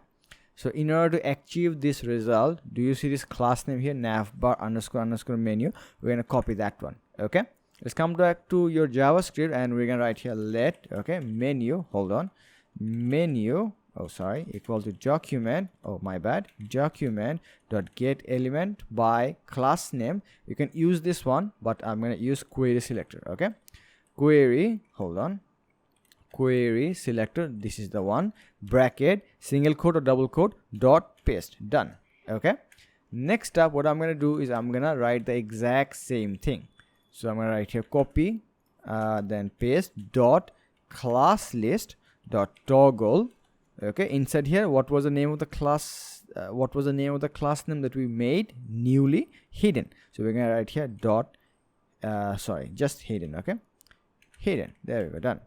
Copy the same thing, and then we put it on the this one. Okay, save it, done. Now let's look at the result. Now guys, let's look at the result. If we click on here, look at that, our menu items are back. If we click on here again, then it's gone. So guys, it's working perfectly fine. There is one last property that we need to place. Okay, it's called the Z index. Okay, so why do we want to put the Z index here and here? There's a reason for this. Look at this one, guys. I'm gonna just close it, and I'm gonna make it a little bit smaller. Okay, look at this one. Do you see the way how I can select this one and look at my mouse? Okay, I will put my mouse here. Look at that. Okay, it is working perfectly fine. But if I remove the Z index, hold on, I have my the code of the finalized project here, you see. So what I'm gonna do is I'm gonna remove the Z index, which is like, hold on, the Z index is somewhere in the design system here. Do you see this one here, navbar menu, which is inside our tablet screen? Okay, breakpoint. So we're gonna remove this one, save it, plus do you see this one here, hidden Z index -1? We're gonna remove that one as well. I'm gonna save it. Okay, now let's look at the result. So look at this, I cannot select this one anymore, you see. Now if I put my mouse on the button, look at that, it's not hovering anymore. But look at this one, if I put my mouse somewhere here, you see, automatically, can you see that it is turning to pointer, you see. So that's why we use the Z index, so that it doesn't overlap with our content. Okay, so I'm gonna bring it back, hold on, and then I'm gonna bring my code back by uncommenting. I'm gonna save it. Okay, now let's look at the result. You see, now I can select this one freely. I can put my mouse here, and it's working perfectly fine. So nothing is overlapping with each other. Okay, look at this. You see, if I put my mouse anywhere, it doesn't hover automatically. Okay, so let's go and put the same effect here as well. Okay, so we're gonna come back to our own project. Do you see this menu here? I'm gonna remove this comment, and then I'm gonna write here Z index. Okay, just 1. Okay, and for the hidden, we're gonna write -1. Okay, Z index -1. There we go, done. And if we look at our result, it's working perfectly fine. Look at that, brilliant. Alright guys, so far so good. We have successfully built the nav bar. Okay, the next thing that we're gonna build is the home page. Let's have a glimpse of how the finalized project looks like. Okay, we're gonna call it section 1. Okay, this will be section 2, section 3, 4, 5, which will carry themes, and finally we're gonna have the footer. Okay, the very first thing that we're gonna build is the section number 1. Okay, so let's get started. So we're gonna come back to our VS Code. Okay, I'm gonna close this one real quickly and make sure that you're gonna be inside index.html. Okay, next up, do you see this hero section and the nav bar here? We're gonna close this one like this, and then we're gonna close the hero as well. We're gonna write it outside first of all. Okay, so we're gonna write here dot section, okay, 1. Oh, sorry, my bad. 1 tab. There we go, done. Now guys, let's come back to our design. Okay, let's plan a little bit. So look at this guys, do you see this one here, and do you see this one here? So think, how many columns do we have? We're gonna have 2 columns. This is the first column, this is the second column. Okay, so since this entire section we named it section 1, right, we're gonna divide it into 2 parts. Okay, so we're gonna name this one section 1 underscore underscore left. Okay, and this one will be section 1 underscore underscore right. Let me show you what I mean by that. Okay, so I'm gonna come back here real quickly. Do you see this one here? I'm gonna copy section 1. Okay, I'm gonna come back and then, oh sorry, I'm gonna hit enter, dot paste. Okay, underscore underscore left tab. There we go. This is gonna be the left section. This section will carry all of our content. You see, label, we're gonna name this one label. This will be our title, this will be text, and this will be button. All of this will reside where? Inside this div with the class name section 1 left. Okay, next one, what we're gonna do is, do you see this image? We're gonna name it section 1 underscore underscore right. This will carry the image. So in order to do something like that, look at this one. I'm gonna write the same thing, just copy, Control C. Okay, img dot, because I am actually using an image tag. Okay, right tab. There we go, done. Okay, so here I'm gonna put the image real quickly. Hold on. So I'm gonna hit Control space, source images. Hold on, and then I'm gonna go to home again. Next up, I'm gonna have image number 1.svg. Okay, I'm gonna save it. Let's look at the result. Okay, now guys, let's look at our result. Okay, our result looks something like this. If I make it smaller, look at this. Here's a problem. Can you see the image? It is not responsive. What do I mean by that? I mean that this image is not becoming smaller according to our screen size. Okay, that's problematic. But look at this one. If I make it smaller, something like this, look, the image responds along with this bar. Look at this. The moment I make it bigger, look at this, the image also automatically responds. It becomes bigger. But if I make it smaller, look at that, the image also becomes smaller. So how did I achieve something like this? I'm going to teach you this one right now. Okay, so I'm going to come back here, and now look at this one. I'm going to go to my VS Code on the design system. Okay, so there is a class, I named it common, here is it. Okay, style rules for common classes. So what I'm going to do is, I'm going to write here dot responsive minus image. Okay, a extra class name, and here I'm going to give the max width of 100%, and I'm going to give it a height of auto, so that every time we make the screen smaller, the image responds accordingly. Okay, so the next thing that we're going to do, we're going to copy this one. Okay, let's come back to our index.html. Do you see this class here? I'm going to put it here. Okay, if I save it, let's look at the result. There we go. Okay, now our image is responsive. Look at that, it is becoming smaller according to our screen size. Brilliant guys. The next thing that we're gonna do is, we're gonna put the content. Okay, where is the content? Here is it. Okay, so we're gonna name this one label, this will be title, this will be text, and this one will be button. Okay, so in order to do something like that, we're gonna come back to our section 1 underscore underscore left. Okay, inside here, hold on, I'm gonna copy this. Okay, and then I'm gonna give you a dot paste, minus minus, hold on, how many things do we have? 1 2 3 4. Okay, so we're gonna give here $, not $, actually, *4 tab. Okay, so we're gonna write a label. Next up here, we're gonna write title. Okay, and this will be our text, and finally this will be our btn. And one thing to note, guys, do you see this one here? This is a button. So look at this one here. We mistakenly used a div. We will not do that. We're going to use a button tag here, okay, button, okay, and make sure that this end is also renamed to button. Okay, next up, let's write this content, whatever is inside here. Okay, so here I'm gonna write welcome. There we go. Here I'm gonna write lorem, okay, 8, and then I'm gonna hit tab. Okay, I'm gonna save it. Done. Okay, next up here I'm gonna write lorem 20 tab. There we go. Done. Okay, so here I'm gonna write explore. Okay, explore. There we go. Done. Okay, let's look at the result. Our result looks something like this. Look at that. So now you tell me, in which format is it in? It is in column format. Okay, how many columns do I have? Tell me. I have only one column, but I want the thing to be in how many columns? 2 columns. Okay, so in order to do something like that, what I'm gonna do is I'm gonna come back to my VS Code on the design system. Next up here I'm gonna write dot grid. Okay, curly bracket. Then I'm gonna use the property of display grid. There we go. Next up I'm gonna create 2 columns. Okay, GTC tab. So this is grid template columns. This is used to create columns. Okay, so inside the repeat, listen, how many columns do we need? We need 2 columns, so I'm gonna write here 2, and the next parameter is the width of each column. So what do I want, guys? I want the columns to be equal to one another.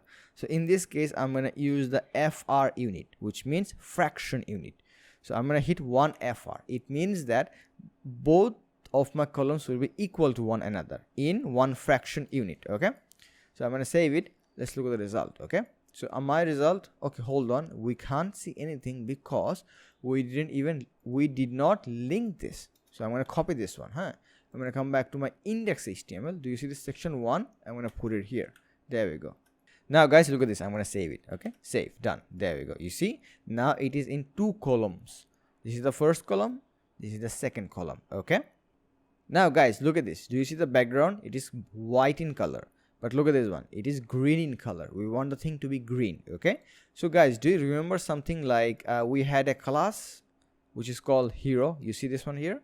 So what I'm gonna do is I'm gonna cut this entire portion. Okay, in order to cut, come here. Okay, and then you close this one like this. Then you cut this entire thing, Control X.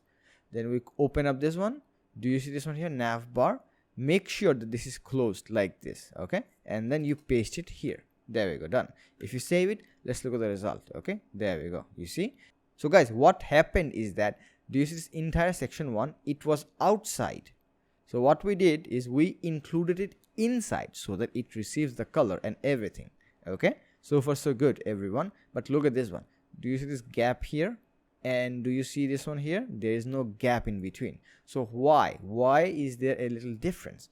The main reason is that, guys, do you remember that I actually created an extra class name which was called container? Where is it? Let me show you. It's somewhere here. You see this container? It has a max width property. Okay, since we did not attach this one inside the section 1, that's why it didn't get any gaps. Okay, so in order to give it some max width, I'm going to copy this one, and then I'm going to come back to my index HTML. Okay, next up here I'm going to paste it. Okay, save it, done. Let's look at the result. There we go. You see, now it got a max width property and it looks very good. So guys, look at this one. Can you see this one here? It should be on the exact center, not here. We want the thing to look something like this, you see? So how do we do that? We're gonna come back to our design system on the grid. Okay, here I'm gonna write AIC tab. Okay, save it. It is align item center. Look at that, problem solved. Okay, next up we're gonna give it a padding property. Do you see this one here? There is no padding at the bottom, so we're gonna give some padding. Okay, so we're gonna come back here on the grid, and then we're gonna write here p tab. Okay, for top and bottom will be 40 pixel and left and right will be 0. Save it. There we go, done. Okay, next up, do you see this portion here? We're gonna give it a little bit of gap. Okay, so we're gonna write here gap of 25 pixel. Okay, save it, done. There we go. All right guys, the next thing that we're gonna do is we're gonna style them. Okay, let's get started with the label. So do you remember guys that we created an extra class name which was named label? Where is it? Let me find it. Okay, it's here. You see, we're gonna reuse this one where inside the home page. So in order to do that, I'm gonna copy this. Okay, let's come back here. Let me show you live. I copied this label. I'm gonna come back here. Look at this one. You see, section 1 left label. I'm gonna put it here. Okay, paste it, save, done. There we go. We have the welcome, but it's in black color. So how do we make it white? Look at this one. There should be extra class name. Here is it, text white. Okay, I'm gonna copy this one, come back, and then I'm gonna put it here. Okay, save it. There we go, done. Now it's white in color. Okay, so guys, now I'm gonna style this one. Okay, we will call this one common title. Okay, so let's come back to our design system, and then where is my comment? Here is it. Okay, style rules for common classes. So what I'm gonna write here is dot common title. Okay, common minus title. Okay, curly bracket, done. Now I will copy this one, and then I'm gonna come back here, and then I'm gonna put it here. You see, section 1 left minus title. I'm gonna put it here. Okay, make sure that you saved it. Next up, come over here. So what do I want? I want the thing to be capitalized. Okay, what do I mean by that? By capitalization, I mean that the first letter of every word will be capital letters. Okay, this is called text transform capitalize. Okay, so let's come back here, and then we're gonna write here tt text transform. It will be cap. Okay, control space, there is it. Okay, capitalize. Next up, I want the font size to be h1. Okay, font minus size will be var minus h1. Save it. There we go. That's your result so far. Okay, next up, let's change the font weight and the font family. Okay, so that it looks nice. Okay, fw is gonna be bold, something like this. Save it. And we want the font family ff tab to be var minus font -1. Save it. There we go, done. Okay, it looks like this one, but we also need to adjust the color. It should be white in color. Let's come back here real quickly, and here is it. Okay, or not this one. Come back to the design system. So let's search for the text minus white. Here is it. You see, copy this one, come back, and then we're gonna put it after the common title, something like this. Save it, done. There we go. It's now white in color. Now guys, we're gonna style our text. Okay, so in order to do something like that, look at this one. I'm gonna come back to my index HTML. Next up, do you see this one here? Section 1 left tight text. I'm gonna copy this one. Okay, copy this one, and we're gonna come back to our index CSS.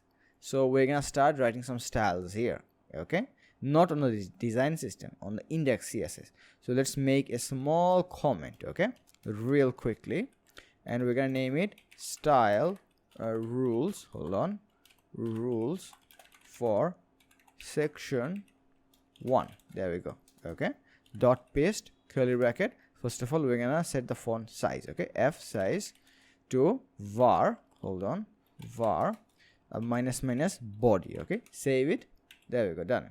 Okay, it's gonna become a little bit smaller, of I guess 14 pixel or 15 pixel. Let me check. It's here is it, 14 pixel. Okay, next up, let's come back here, and then let's set a color. Okay, color will be this one. Hold on, color var minus color minus white minus 75. Okay, hold on, let me come back here, let me save it. Okay, it looks something like this. There we go.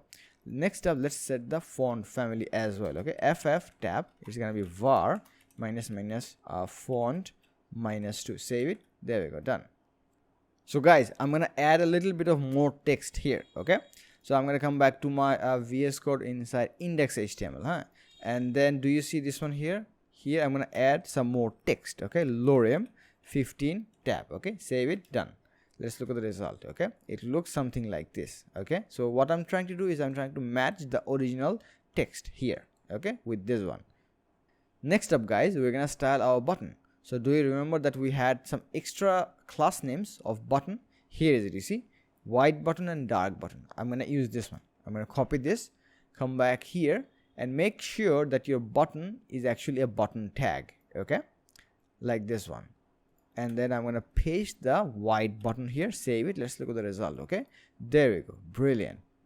Our contents look exactly like the original one, but the original one has some gap. Can you see the difference? Look at that.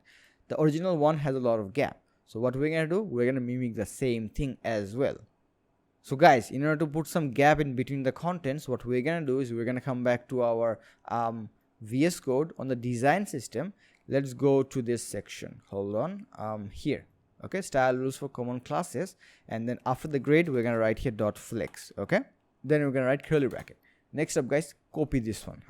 Let's come back to our index HTML, and where do we want the gap to be? On the section left. We're going to paste the flex here. Okay, save it. Now guys, we're going to write here display flex. Okay, df tab. The moment I save it, look at this one. It changed from the column to the row format. Why did it happen? That is because this display flex has a property called flex minus direction of row. This row is the default property. That's why it is behaving like a row, but we need to make it to a column. So what we're going to do, we're going to write a column. Okay, save it, done. There we go. Next up, we're going to put some gap in between them. Okay, in order to do that, we're going to come back here and then write gap of 25 pixel. Okay, save it. Let's look at the result. It looks something like this. Okay, now guys, follow this. Can you see this one here, this button? It expanded. Why did it happen? That's because we are actually using this display flex property. That's why it expanded 100%. So how do we solve this one? In order to solve this, what we're going to do is we're going to manually target this, something like this. Look, I'm going to come back here, and then do you see this button here? Button class section 1 left minus btn. I'm going to copy this one, and then I'm going to come back to my index CSS. I'm going to paste it here like this, and in order to fix this portion, and then we're going to write here align self start. Okay, ASS.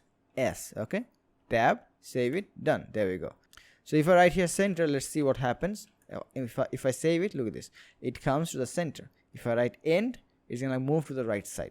So I really hope that you understood how to use the align self property. Okay, I'm gonna write here start, save it, there we go, done. Okay guys, I'm gonna do a little bit of adjustment because our project does not match with the original one. Look at this one, you see it doesn't match. The gap doesn't match with this one, you see, look at that. So we will do a little bit of readjustment. So in order to do that, come back to the this property inside design system flex. Okay, we're gonna put it 10, save it. Let's look at the result. There we go. Now it's consistent, you see, brilliant. And now look at this one, you see this explore button. We're gonna give some margin top so that it separates out from the content. Okay, something like this. This is the original one. Look at that. Okay, you have a margin top of 20 pixel. Okay, but here we don't have anything. So let's get started. Okay, so I'm going to come back to my index CSS. Okay, and in this portion I'm going to write margin top of 20 pixel. Okay, tab, save it, there we go, done. Next up guys, we're going to make the section 2. Okay, let's get started. I'm going to come back to my VS Code and then inside index HTML. Okay, let's maximize this one. So make sure that this time this hero section is closed forever. Okay, because we are not going to touch it anymore. Below this one we're going to create the section number 2. Okay, dot section 2 tab, there we go, done. Okay, let's go and plan. So I'm going to come back to the original one, and now guys, let's assume that we're dividing this entire section into 3 parts. Okay, we will call this part, do you see this portion here? We will call this portion as section 2 content. Okay, this will be our logo and this one will be our button. Okay, so let's get started. So since we divided this entire thing into 3 parts, we will need 3 divs. Okay, I'm going to copy this one like this, Control C. Let's come back here. Okay, dot paste. Okay, underscore underscore star 3 tab. Okay, this one will be our content. Okay, CONTENT content. This will carry our logo, something like this, logo, and lastly this will carry our BTN. Since guys this will be our button, a good thing to do is convert this div to a button, something like this. There we go. Okay, and now guys, let's actually check out our design. Our button should be in black color. Okay, so let's do this one. first. Okay, so do you see this one here? We're gonna write here learn more. Okay, learn more. Okay, and let's come back to the design system. Where's my button? Let's go and find it. It's somewhere here. There we go, dark button. I'm gonna copy this one.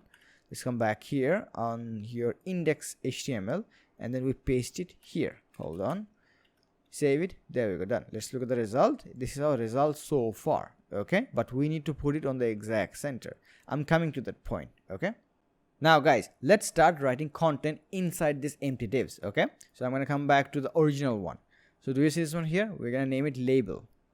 We're going to name this one title, common title. Okay, and this will be our text. So let's get started. So we're going to come back here and put it somewhere here. Hold on, there we go. Okay, section 2 content, right? I'm going to copy this one. Now I'm going to copy this one and then come back here, dot paste. Okay, minus *3 tab. There we go. We're gonna name this one label. Okay, label. Hold on, and then we write here partners. Okay, partners. Next up here we're gonna write title. Okay, title. Let me just maximize this one real quickly, and this one will be text. Hold on, txt, and we're gonna put here lorem 8 tab. This will lorem 10. Okay, lorem 10 tab. There we go, save it, done.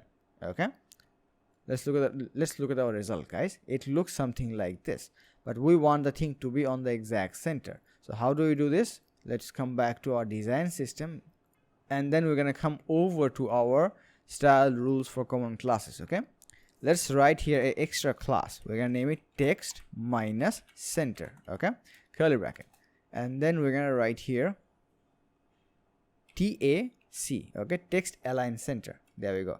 I'm gonna copy this one, come back here, and then do you see this one here? I'm gonna paste it here, something like this. Save it, done. Let's look at the result. It looks something like this. Okay, now guys, let's style these things. Okay, so I'm gonna come back to my VS Code here, and there is no way to put it here and see the result, but I'm gonna try my best. Hold on, there we go. Okay, so this will be our section number 2. Here is the label. You see, I'm gonna put here another label, something like this. Look, label. Save it. There we go, done. Okay, this is black color. We will make it green color. So in order to make it green color, let's come back here, and we had an extra class. Here is it, text green. I'm gonna copy this one, come back here, and then we paste it here. Okay, save it, done. Let's look at the result. It looks something. Okay, my mistake, guys. I have put the green color on the wrong place. It should be here. Let's come back here, maximize this. I'm gonna cut it. Okay, Control X. I'm gonna put it here. Save it, done. Let's look at the result. Brilliant. Okay, now it's time to style this one. This is our title, right? Guys, do you remember that we had a common title? We're gonna just put the class name here and then done. Let me show you. Okay, so let's actually find where is my common class name. It is somewhere. Let's see. It's here. You see, there is it, common title. I'm gonna copy this one. Let's come back here, and then we paste it here. Save it, done. There we go. Okay, let's look at the result. Brilliant. Okay, it is kind of big, but let's actually cut it short. Okay, we're gonna cut this to last words so that it looks nice along with our original one. Okay, so in order to do that, let's come back to our VS Code here, and we will just target this one. Okay, section 2 content title, and then we're gonna remove the last 2 words like this. Okay, save it. There we go, done. Okay, brilliant. It looks nice. Let's style this one. Okay, so we're gonna give it a font size and a font family. Let's come back to the HTML here, and then do you see this portion here? I'm gonna copy this. Okay, copy, come back to your index CSS, and then I'm gonna put it here. Okay, dot paste curly bracket. And also, since this is section 2, we should separate it from section number 1. So I'm gonna copy this entire content. I'm gonna paste it here, the comment. Okay, here I'm gonna write section 2. Save it, done. Okay, so we're gonna give it a font family of var minus control space font minus 2, and then we give it a font size of sub. Okay, f size of, hold on, var minus sub. Save it, done. Let's look at the result. Brilliant, look at that. Next up, guys, what I'm going to do is I'm going to apply some gap between these 3 content. So how do I do it quickly?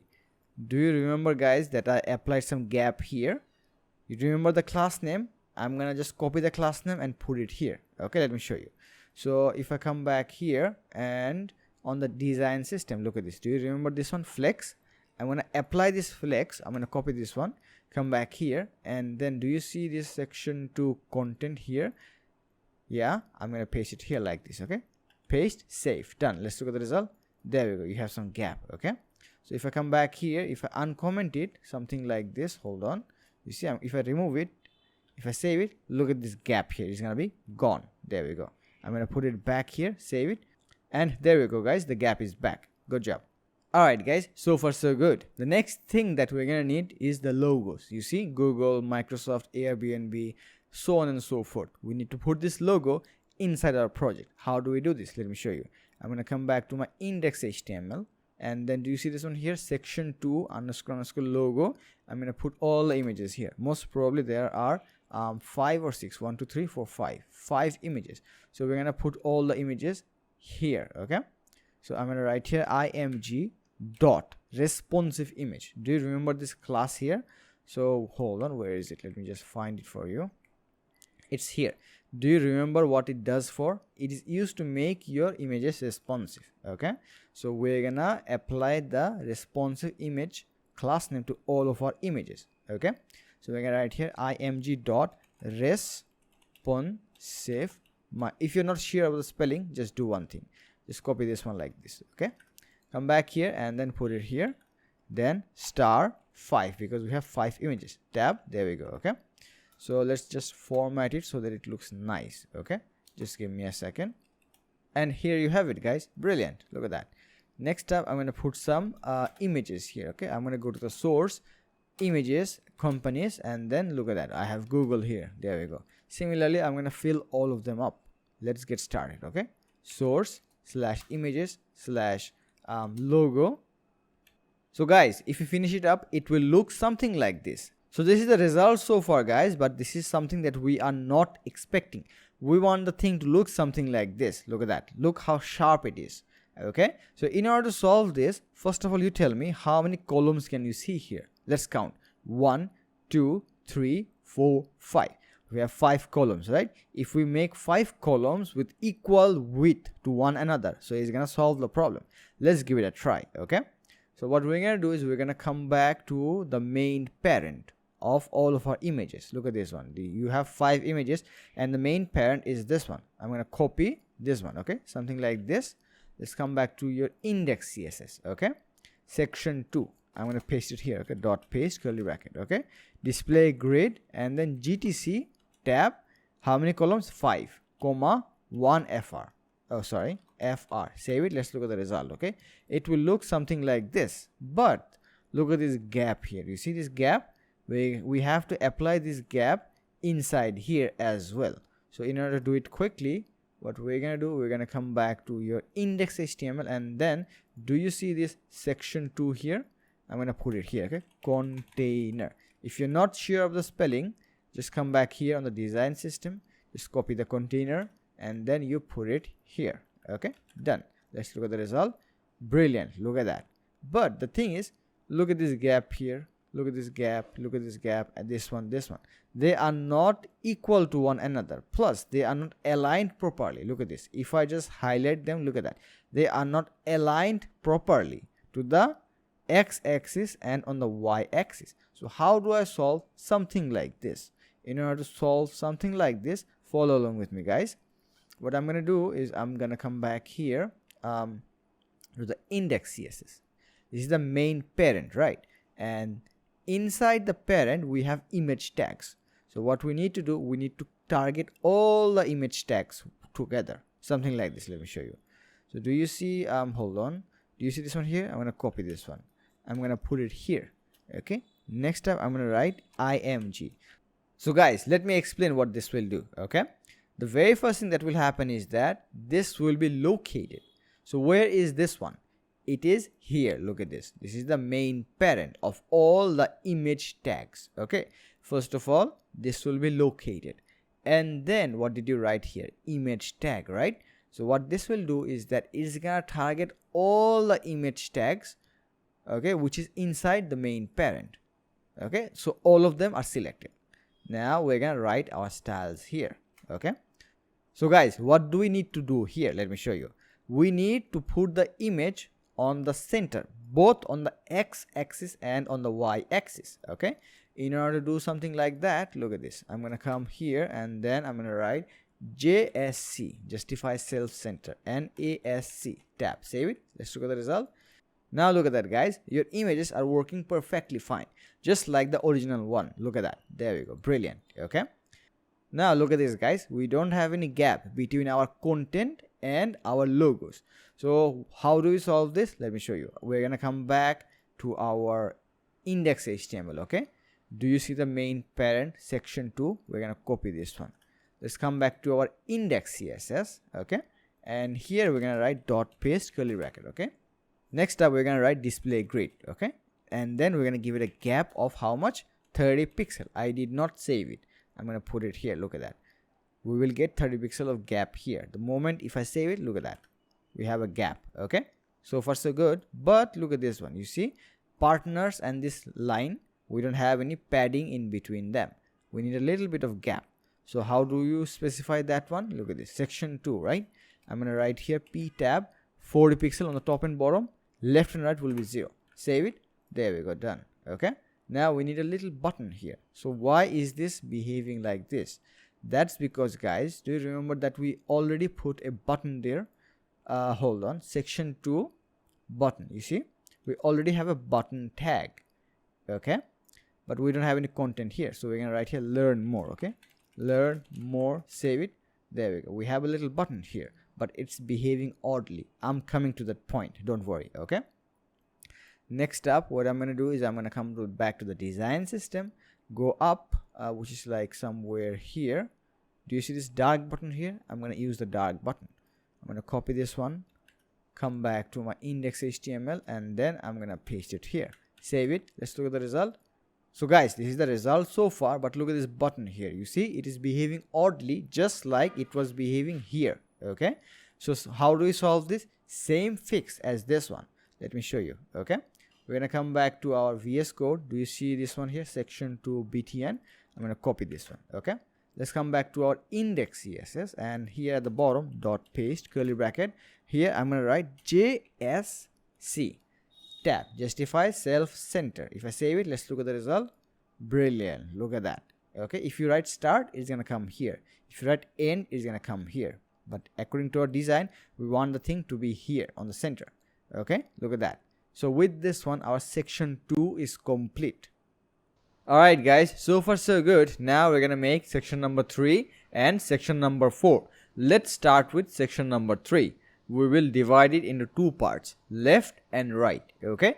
So let's write the HTML for that one. I'm going to come back to the HTML. Okay. Hold on. Let me just close this one. Do you see this one here? Section 2. I'm going to close it like this. There we go. And guys, below this one, we're going to write section 3. Okay. Dot section 3 tab. There we go. Done. Okay. So we have 2 parts, left and right. So I'm going to copy this one. Okay. Hold on. I'm going to come back to the final design. Okay. So now look at this one. The left one is the image. So we're going to use the image tag. Okay. Something like this. Look, inside here, we're going to write img dot, and then we're going to paste our code, the main parent. Okay. Underscore underscore left. Okay. Tab. There we go. Now here on the source, we're going to put a image. Okay. Source images. Then we're going to go to home. We're going to use this one, image number 2. Okay. Save it. Let's look at the result. Okay. It will look something like this. There we go. But we need to make it responsive. Okay. Just like this one. So how do we do it? Look at this. On the design system, we have, hold on. Where was it? It's here. You see responsive image. I'm going to copy this one. Come back here and I'm going to put it on this class. You see? Paste. Done. Save it. There we go. Let's look at the result. It will look something like this, but the real magic happens here. Look at this. If I make it smaller, look at that. It's responding according to the available screen width. Okay. Next up, what we're going to do is we're going to put the content. Look at this one. Okay. We have a title, some text, and a button. Okay. So let's get started. So I'm going to come back here real quickly. Okay. I'm going to make it a little bit smaller. There we go. After the image, we're going to write here dot section, not this one, sorry, section 3. I'm going to copy this one, put it here, underscore underscore right. Okay, tab. Inside here, we're going to put the title, text, and the button. Okay, so I'm going to copy this one real quickly. We have 3 things. Okay, so dot paste minus minus dollar sign, not dollar sign actually, I'm going to use *3 tab. There we go. This will be our title. Okay, title. Next one will be text, text, and the last one will be btn. Okay, there we go. So here we're going to write explore, and we're going to put here lorem, hold on, lorem 8 tab, done. And here lorem let's say 35 tab. There we go. Okay, complete. So guys, this is the result so far, but it's not complete yet. Look at this one. Do you see this gap here? Plus, do you see this one here? We need to replicate the same thing here. Okay, in order to do that, what we're gonna do, we're gonna come back to our VS Code here. Okay, do you see this one here, guys? I'm gonna copy the container and then I'm gonna put it here. Okay, save it, done. Let's look at the result. There we go. We have gap here. But look at this one, guys. Look at the format. It's in a column format. Okay, single column, but we want the thing to be double columns, something like this. Look, you have 2 columns here, plus this is in a format of a row.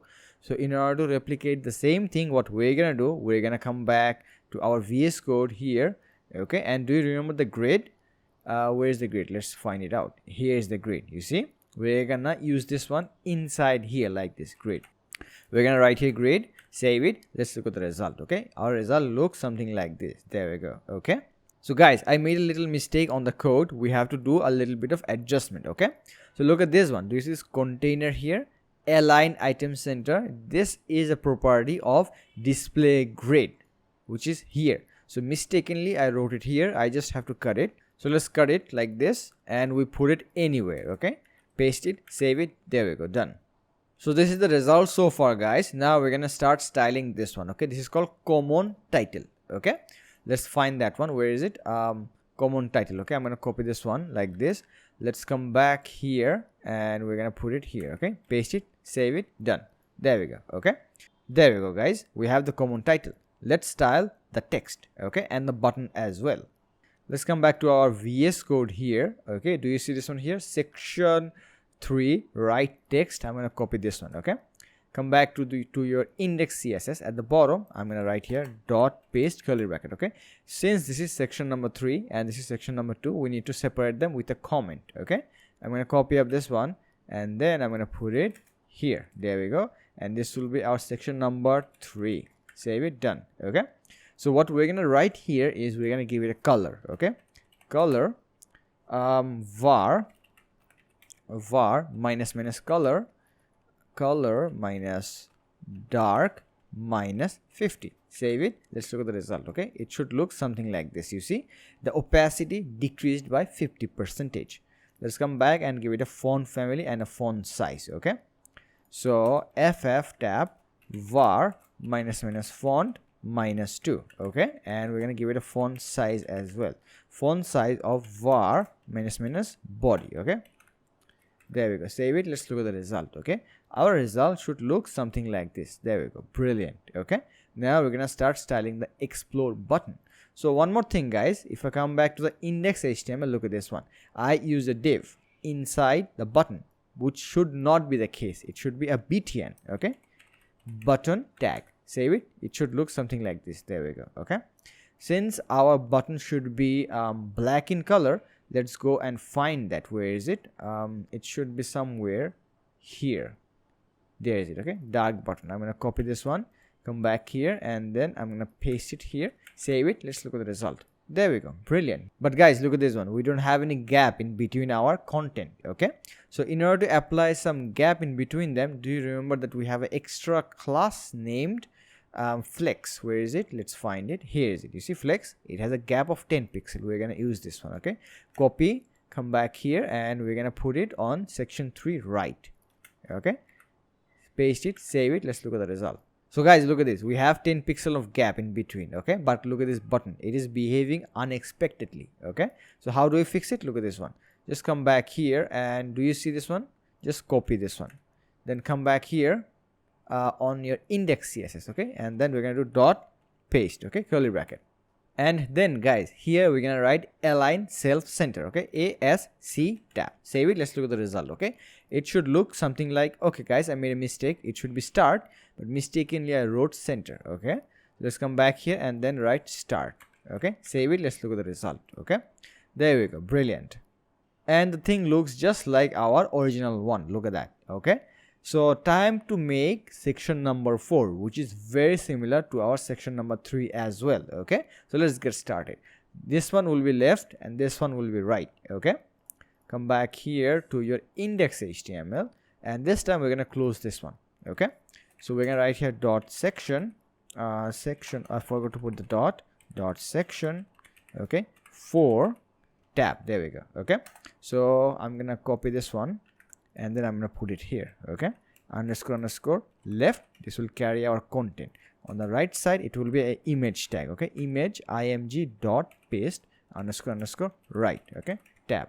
So on the source I'm gonna put an image. Okay, source images home and then image number 3. Done. And also I need to make it responsive, just like this one.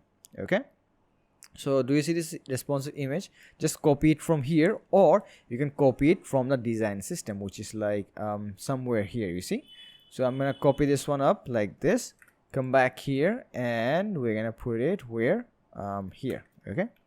Okay, there we go. If you look at the result, it should look something like this, only the image and nothing else. Okay, we need some content. So in order to put the content, we're gonna come back here, copy this one, and then we're gonna write dot paste minus start 3 tab. So this will be our title, title, and here we're gonna write lorem 8, the same drill. Okay, this will be our text, text, and then lorem, hold on, lorem 35 tab. Okay, save it. Done. Hold on, I'm coming back, and here is gonna be learn more. I think it's learn, I forgot, let me check. Okay, it should be explore as well. So let's come back here and we're gonna write here explore as well. Also I made the mistake again, it should be a button tag. Okay, button, there we go, save it. Done. Okay, let's look at the result. Our result should look something like this, you see, but we need to put it on the left and right. Okay, it is currently like this. Look at that. Okay, so in order to solve this one, first of all let's do this. Do you see this container here? We have a gap, we put the container here. Okay, then we're gonna put the grid. So how do we do it? Look at this one. You see this container on the section number 3, copy this one, put it here, save it. There we go. Okay, and time to put the grid so that it looks nice, I mean so that it looks like 2 columns. Okay, so we're gonna come back here, do this grid, copy this one, put it here, save it. There we go. Done. Okay, now time to style these things. This will be our common title. Let's come back to our VS Code here. You see this title, we're gonna write here common minus title. Okay, save it. There we go. Done. Okay, so we're gonna style this one very similar to this one as well. Okay, so let's get started. Come back to our VS Code here, and do you see okay, I forgot to put the btn here, sorry, btn.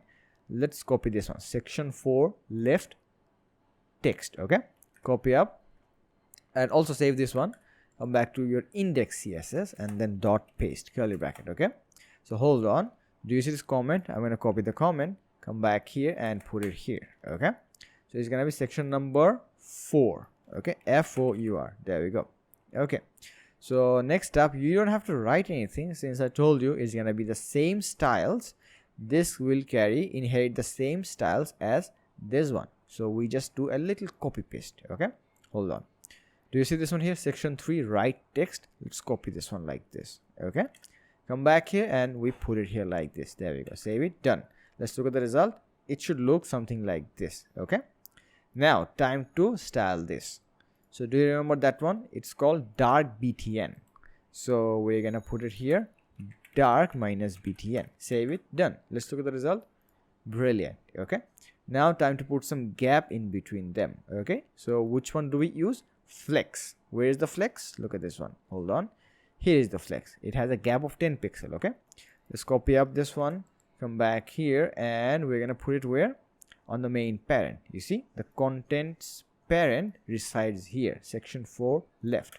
So paste it, save it. Let's look at the result. The button will misbehave, but everything else is fine. So let's fix this one. Okay, in order to fix it, come back here, and do you see this one here?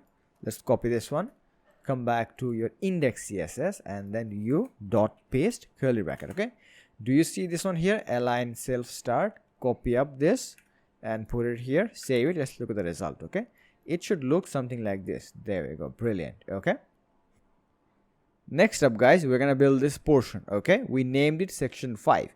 We're gonna name this part as section 5 contents. We're gonna name this one section 5 cards, and this one will be section 5 button. Okay, so let's get going. I'm gonna come back to my VS Code and look at this one guys. My codes, what did I do? I folded them so that it looks very neat and clean. How did I do it? Let me show you. Do you see the section number 4? Okay, do you see this little chevron here? If I click here, or if I click here, then it's gonna get opened like this. Okay, if I want to fold it, then I'm gonna click it here like this. Just like that, I have folded this one and the other sections of our code. Okay, below the section 4, we're gonna make another div with the class name section 5. Okay, dot section 5. Okay, tab. There we go. So what did I tell you? How many parts do we have? We have 3 parts: 1, 2 and 3. Okay, so what we're gonna do, we're gonna come back here and we're gonna name after the parent. Okay, so we will copy section 5, we're gonna put it here. Okay, dot paste and then underscore star 3 tab. Okay, also the last one will be a button, so we're gonna rename it to button. There we go. Okay, so what's it called? View team, right? So let's go and name it view team. It's here, view team. There we go, done. Okay, so this will be named content. Okay, content, and this one will be named cards. Okay, cards. Save it, done. Okay, now guys, we have to copy this one because, hold on, if I come back here, look at this. Can you see this label, this title and this text? So we need 3 more divs. Okay, so we just copy this portion, come back here and then dot paste minus star 3 tab. Okay, so we're gonna write here label, label, hold on, label. We're gonna name this one title, and lastly this will be text. Okay, text. So it is called teams, our teams. Okay, so let's go and write it.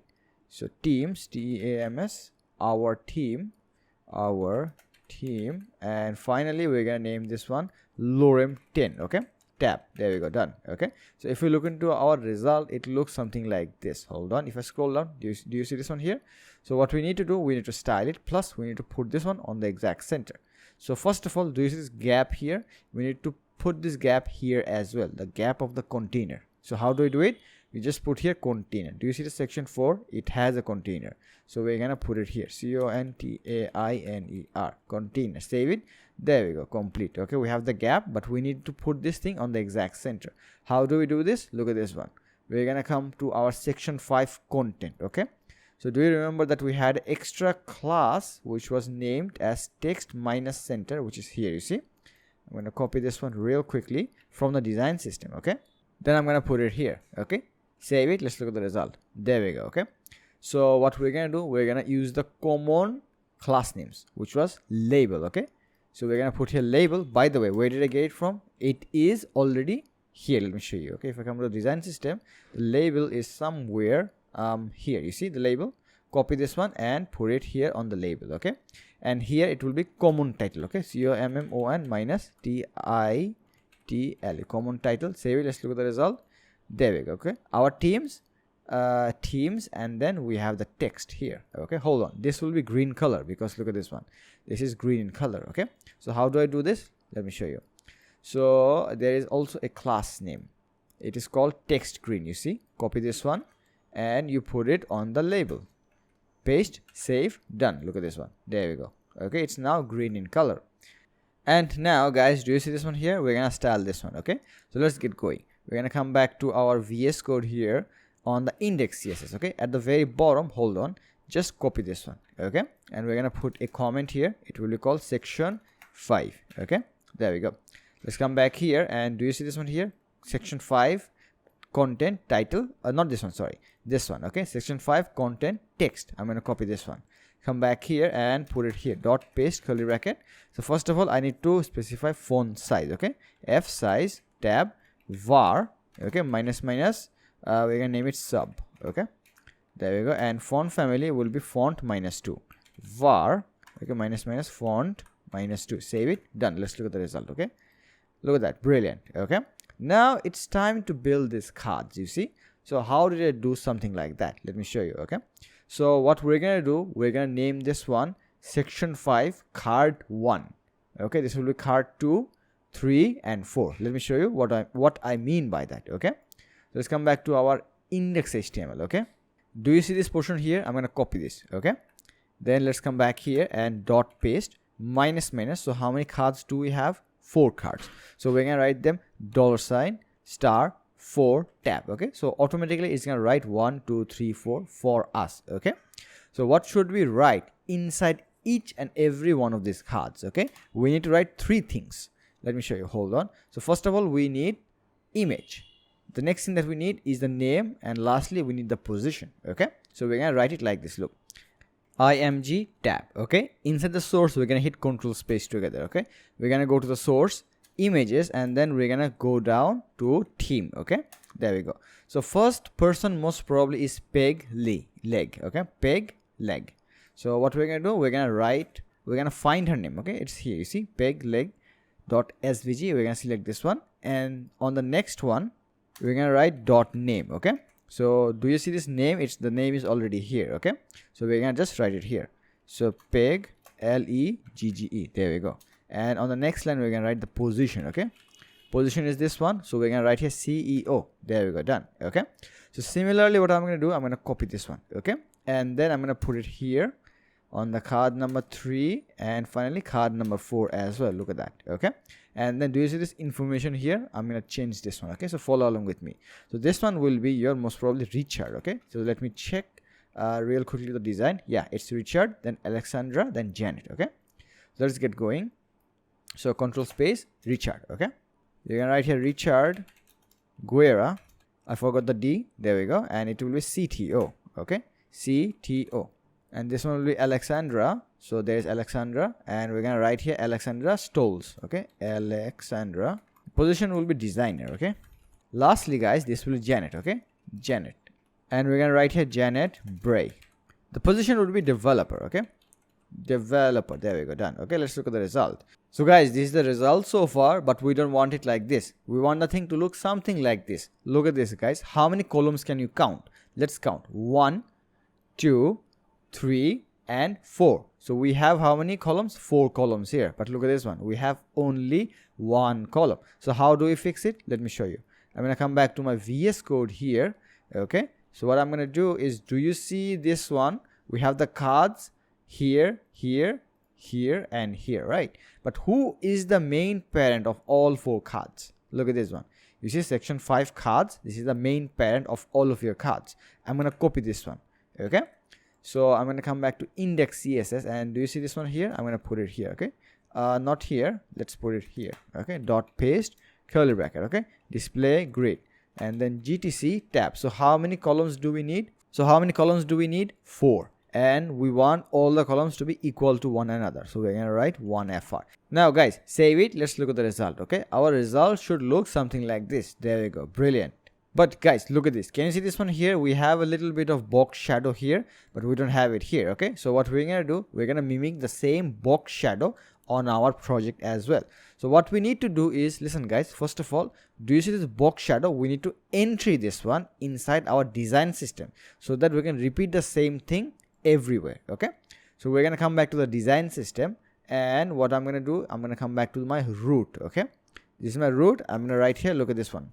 So minus minus shadow -1. Okay, then I'm gonna write here colon. So on the x-axis is gonna be 3 pixel, on the y-axis is gonna be 4 pixel, and we're gonna blur the color as well. We're gonna blur it up to 12 pixel. Okay, and then we're gonna also spread the color to 1 pixel like this. Okay guys, hold on. If you don't have any idea on how to use box shadow, then I have a suggestion for you. just come over to my YouTube channel and then come over to videos. Okay, look at this one here. You see I have an entire dedicated on box shadow property. You see it's almost 20 minutes long. So here I teach you everything about the box shadow, so check it out. Okay, and next up guys, we're gonna give it a color. Okay, so I'm gonna use the RGBA color. Okay, red, green, blue, and A is for alpha. Okay, so I want the thing to be black, so 0, 0, 0, and I want the opacity, A for alpha, this is the opacity. Okay, I want the opacity to be 0.25, which is like 25%.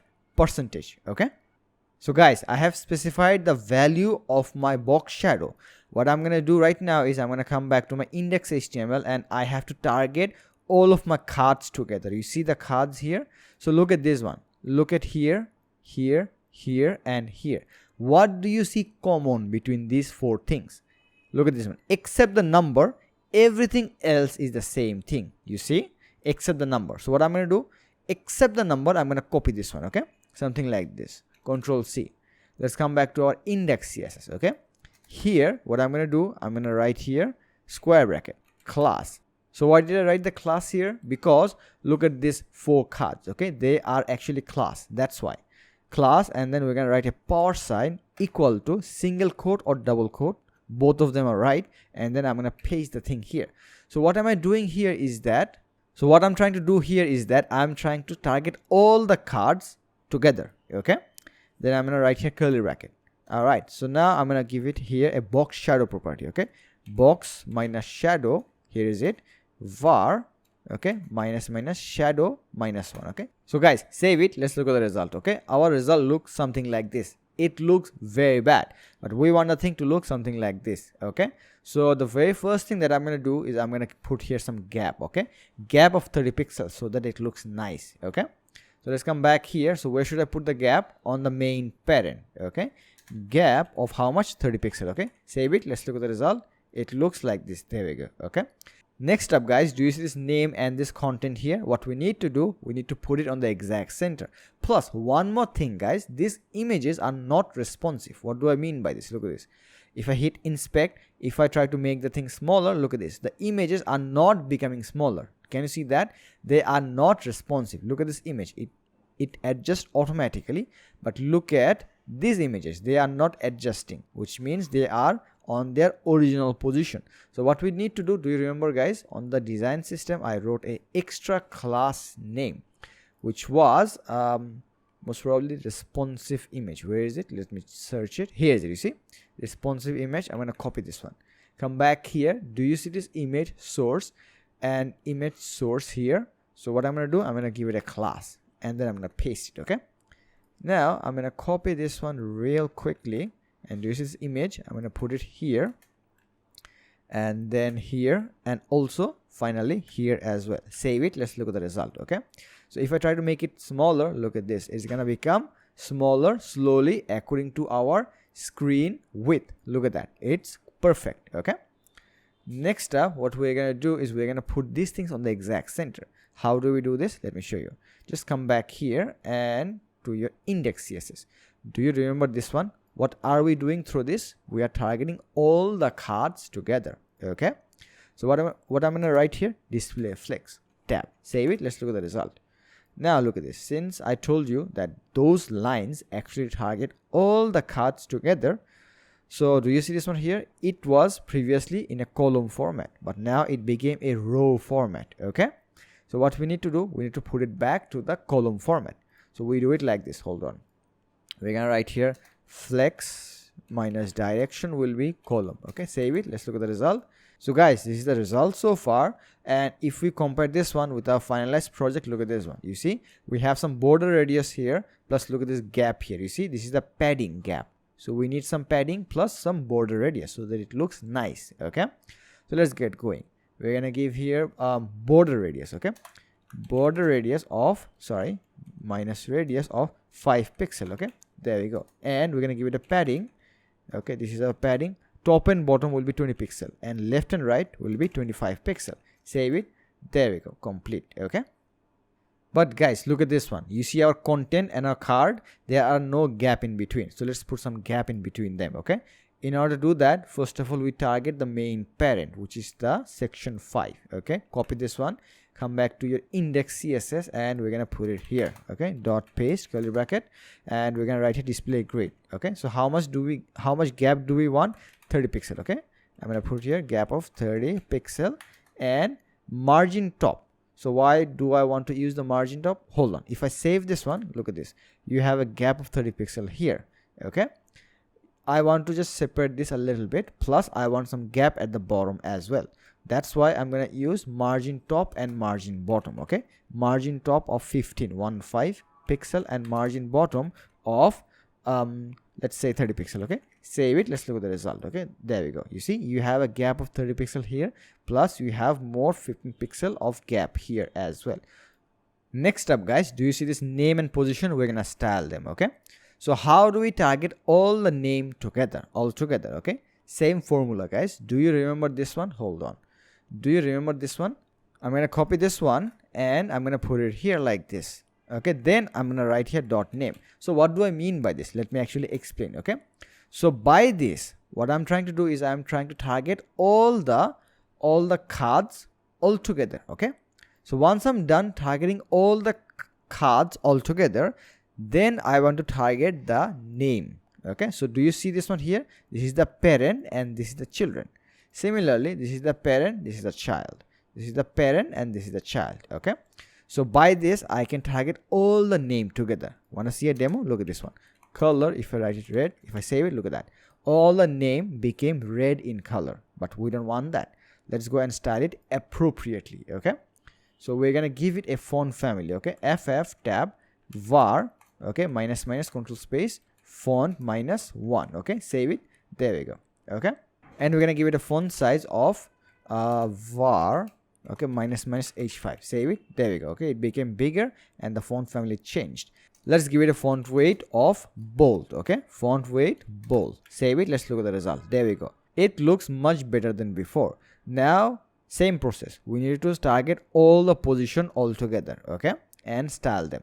Let's come back here, same process. Okay, just copy this one, put it here and write dot position. Okay, sorry, I made a spelling mistake. Position curly bracket, then we're gonna give it a font family, font minus family of var minus font -2. Next up, we're gonna give it a color. Okay, color var minus color minus dark -75. Okay, save it, there we go, it became a little bit lighter than before. Okay, and lastly, what we're gonna give here text transform uppercase. Look at this one, you see, designer, they are both capital letter and small letter, but we want it to look something like this, you see. So let's get going. So we're gonna come back here and we're gonna give it tt. There's it. Okay, text transform uppercase. If you can't see it, control space enter, save it, done. Okay, brilliant. But guys, look at this one, we don't have any gap in between, but look at this one, you see, we have ample amount of gaps. So how do we achieve something like this? Let me show you. We're gonna come back to our this one, you see. So here we're gonna write gap of 15 pixel. Okay, save it, let's look at the result. There we go, brilliant. Okay, so guys, designing our cards are complete. Now we are gonna design this button. Okay, it is behaving oddly. So first of all, what we need to do, we need to make it the color of black, something like this. Look, okay, so how do we do this? Same formula. Okay, design system, and then we're gonna find your button, which is like somewhere here, you see, dark button. Copy this one and we're gonna come back to our index HTML and we're gonna put it here. And hold on guys, just put here a btn, I forgot to put it. Okay, paste it, save, let's look at the result. It looks like this, but we want it to be on the center, only center. So how do we do this? Let me show you. Just come back here, copy this one. Okay, like this, come back to your index CSS at the very bottom here, paste it like this, curly bracket, and right here justify self-centered, JSC tab, save it, let's look at the result. Okay, there we go, done. So guys, our home page is complete, but it's not responsive. What do I mean by this? Let me show you. If I right click and if I hit inspect, so look at this one, the way how I am making it smaller. Can you see this one here? It doesn't look nice. Can you see that? It totally doesn't look nice. So we need to make it responsive, just like this one. Look at this one, this is the original one. Now let's compare that with our original project. So I'm gonna right click, inspect. Okay, So what I'm going to do is I'm going to make it smaller. Look at this. Can you see this one here? It is responsive. Look at that. It looks very nice on the mobile screen. Can you see that? Okay, so what we need to do, we need to make our project just like this one so that it looks very nice. Okay, so we will start with section 1 so that it looks nice. Okay, just like this one. So how do we do something like this? So do you remember the grid? Hold on, let me show you. We had a grid somewhere on the design system, most probably on the common, where is it? Let me find it. It's here. You see common classes, this is the grid. Because of this grid, we have 2 columns. Okay, so on the tablet screen, which is 768 pixel, we want the thing to be a single column instead of a double column. Okay, so in order to solve something like this, what we're going to do, we're going to come back here. Okay, and this is grid. Let's just copy this portion. Let's scroll down to your media query for the tablet screen, and then we're going to paste it here, curly bracket. Okay, so what we need to do, we need to make the columns to 1. Okay, and then comma 1fr. Save it. Let's look at the result. Okay, so it should now look something like this. There we go. Okay, so if I make it smaller, look at that. It is now converting from 2 columns to 1 column like this. There we go. Not only that, guys, since I use the grid in multiple instances, all of them will change. Look at this one. You see, I use the grid here. That's why it changed from 2 column to 1 column as well. Plus, look at this one. It is also utilizing the grid. So it went from 2 column to 1 column like that. Okay, but it's not perfect yet. So if I come up, look at this one. I want the image to be at the top, not at the bottom. So how do I change this one? I have to use a property called order. Okay, so what I need to do, I need to change the order. So this should come first and this one should come later. So in order to do something like that, let's come back here on our index.html first. Okay, let's come back to our hero real quickly. Make sure this is closed. If this is not closed, just close it like this. Just come to your section 1. Okay, I'm gonna open up this one. Do you see this one, guys? We have section left, and where's the section right? Here's the section right. Okay, so copy this one, come back to our index CSS, and let's make some media query here. Okay, so we're gonna write here at media and bracket max minus width. So how much was it? 768 pixel. This is the screen breakpoint for our tablet screen size. Okay, so guys, we're gonna write here dot paste. Okay, section right is the image. So when the screen breaks to tablet screen size, I want the section right, which is the image, to come up first. So what we're gonna do, we're gonna write here order 0. Okay, order 0, which means it's gonna come first. So if you look at the result, it's not gonna work. That's because I need to change this one's order as well. So how do I do it? Let me show you. Let's just come back to our index.html. So I replace this one's order. I have to just copy this one. Okay, copy, come back to your index CSS, and now you put it here. Okay, dot paste curly bracket and change the order to 1. Save it. Let's look at the result. There we go. Brilliant. Okay, so if I make it bigger like this, look at that. This is the 2 column format, and if I make it smaller, there we go. This is the one column format. So far so good, guys, but look at this one. You see, the next thing that we're gonna do is, guys, can you see this title here? It's huge. Okay, what we need to do, we need to make it smaller. Okay, so that it looks nice, just like this one. Can you see this one here? If I make it bigger, look at that. It looks nice, but it looks huge. So it has a class name called common title. Okay, we're gonna target that one, which resides in the design system. Let's go and find it. It's here. Okay, I'm gonna copy this portion like this. Come to this screen. Okay, this is the laptop screen. Just paste it here like this, and hold on, guys. Do you see this one here? It is currently H1. So we're gonna make it H4. Okay, so that it adjusts properly. So f size var minus H4. Save it. Let's look at the result. Okay, there we go. It looks very nice. Okay, if I make it bigger, look at this. The title becomes bigger. If you make it smaller to the laptop screen, it becomes smaller. Plus, it also looks nice on your smaller devices. So far so good, guys. But not only that, guys, do you remember that this common title is attached to many instances? Let me show you all of them. Look at this one. You see, the common title is attached here, plus it's attached here, plus it's also attached on our themes as well. If you make it bigger, Look at this, it's working perfectly fine. Okay, and guys, do you see this one here? The order of this section number, I guess, hold on, 1 2 3 4, the order of the section 4 is not correct. If I make it smaller, look at this one, I want the image to come first and then the text. So let's go and change its order as well. So what I'm going to do, I'm going to come back to my index HTML first. Okay, so I'm going to close the section 1, also close the hero like this. Okay, also guys, let's close the section 5 like this, and let's open the section 4. Okay, so we have section 4 left and section 4 right, which is here. Okay, first of all, copy this one. Okay, come back to your index CSS, and here hold on, dot paste curly bracket. So this is the image, right? You make the order to 0. Okay, let's come back here, this is the content, copy this one, come back here and put it here like this. Okay, dot paste curly bracket, order will be order will be 1. Save it, let's look at the result.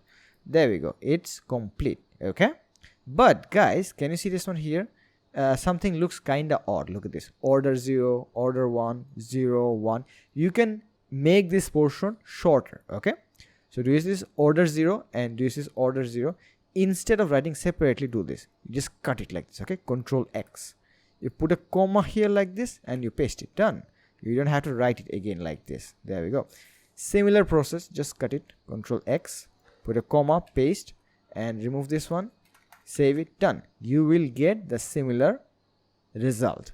Alright guys, so far so good, but look at this one here. Do you see this logo here? They don't look nice. So what we need to do, we need to make these things responsive as well. So let's get started. Okay, so the very first thing that I'm going to do is I'm gonna break it down into 3 columns. Currently how many columns are here? 1 2 3 4 5.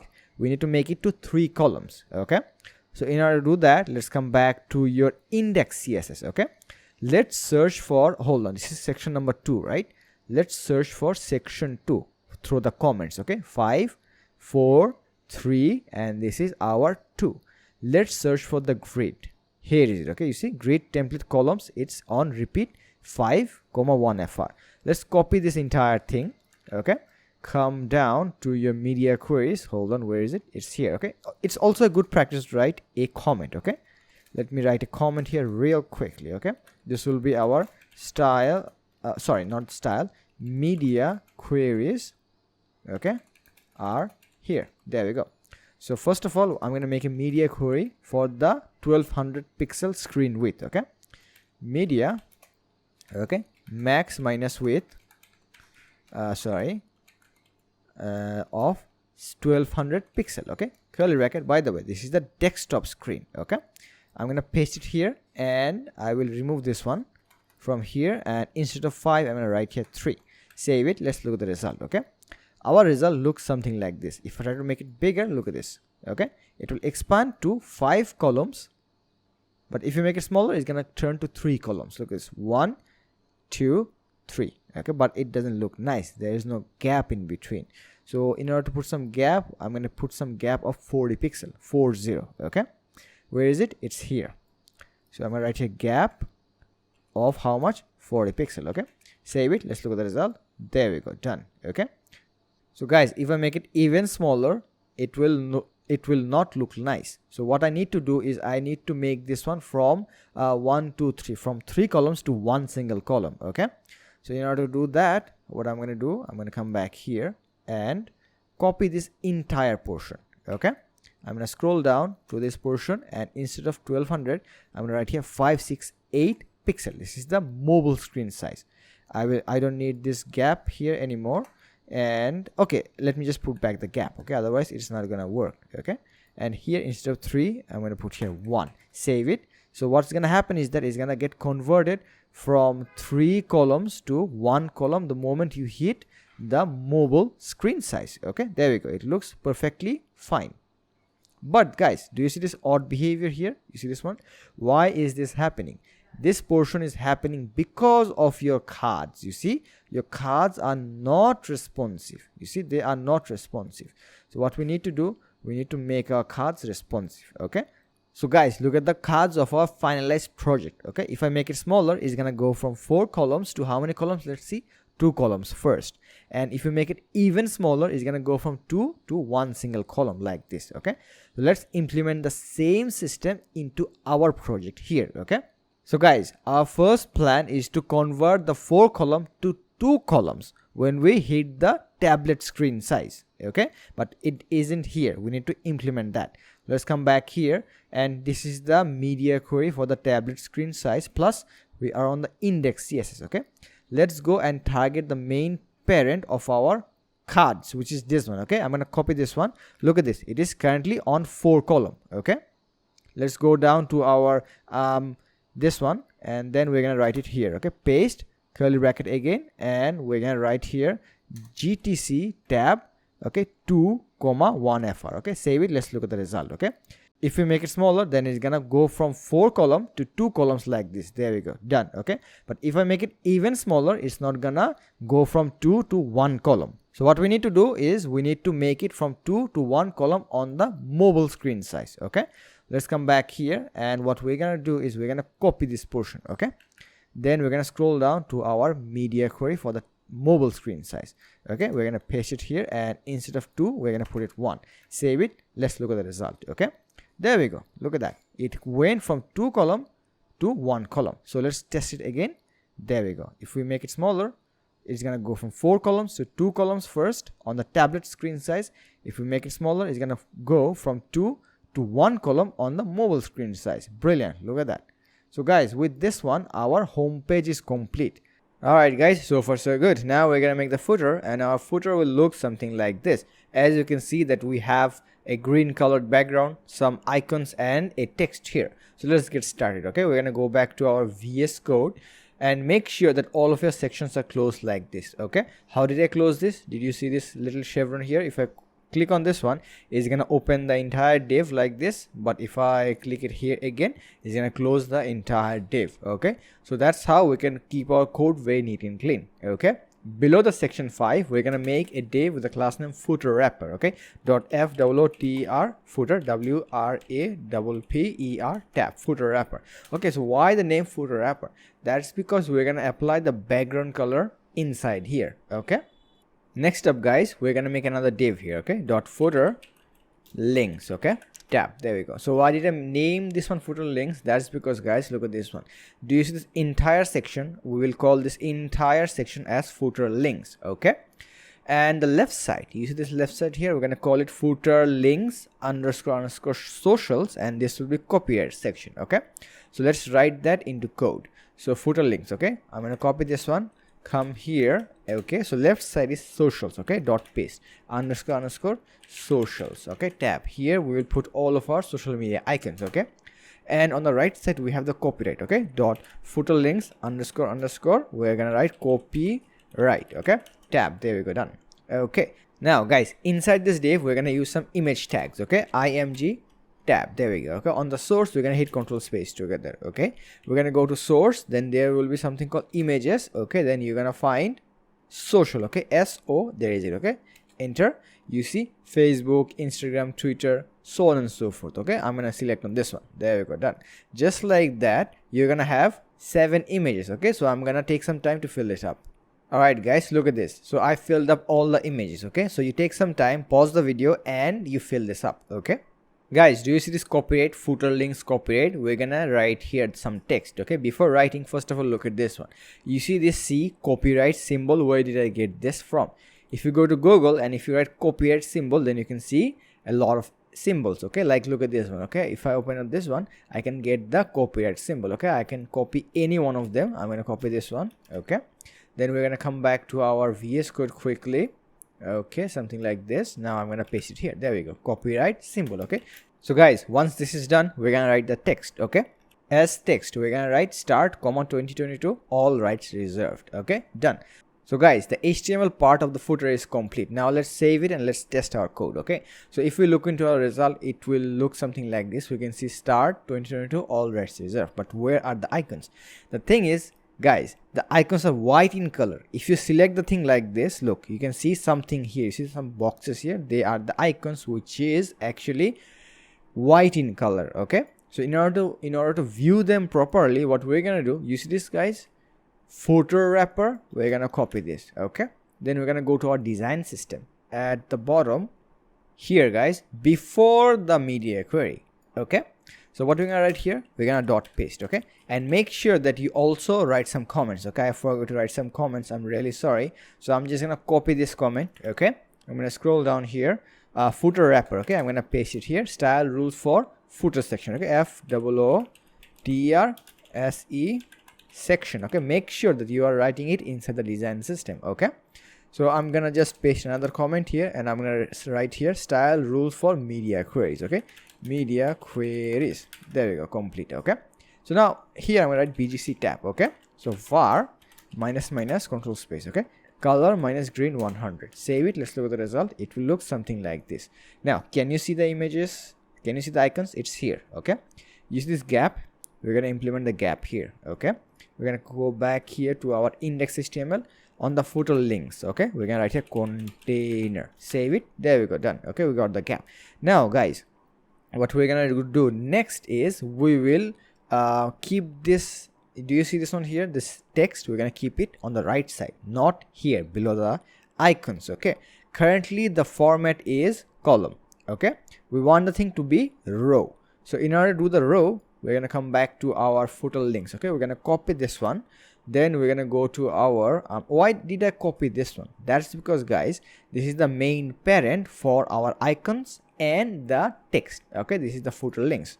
So let's copy this one, come back to our design system. Okay, we're gonna do dot paste. Okay, footer links, then display flex. Okay, tab, done. Now it is in the format of a row. Okay, that's because guys, the default value of flex direction, there is a property called flex direction. Okay, which is this one. The default property, the default value of flex direction is row. That's why we got the row here. All right, now we're gonna make it spaced apart. In order to make it spaced apart through the x-axis, we're gonna use justify content space between. Okay, JCSB tab, save it, done. Look at this one, you see they are now spaced apart, but there is no padding in between. So we will apply padding on the top and the bottom, but not on the left and the right. Okay, so in order to do that, on the same place, okay, footer links, we're gonna write p 40 pixel. Okay, tab, and then we're gonna write here 0. So 40 pixel here means top and bottom, and 0 means for the left and right. So if I look at the result, if I scroll down, look at that guys, we have our icons here, plus we have this text here. Okay, next up guys, what we're gonna do is, do you see these icons here? We're gonna keep 10 pixel gap in between, plus we're gonna style this text as well. Okay, so let's get going. First of all, we're gonna target the main parent of all of our icons, which is footer links social. Let's copy this one, come back here. Okay, dot paste. Okay, and then we're gonna write here display flex. Okay, display flex, and then gap of how much? 10 pixels. Save it. Let's look at the result. You have a gap of 10 pixel. Okay, done. Now let's style this one.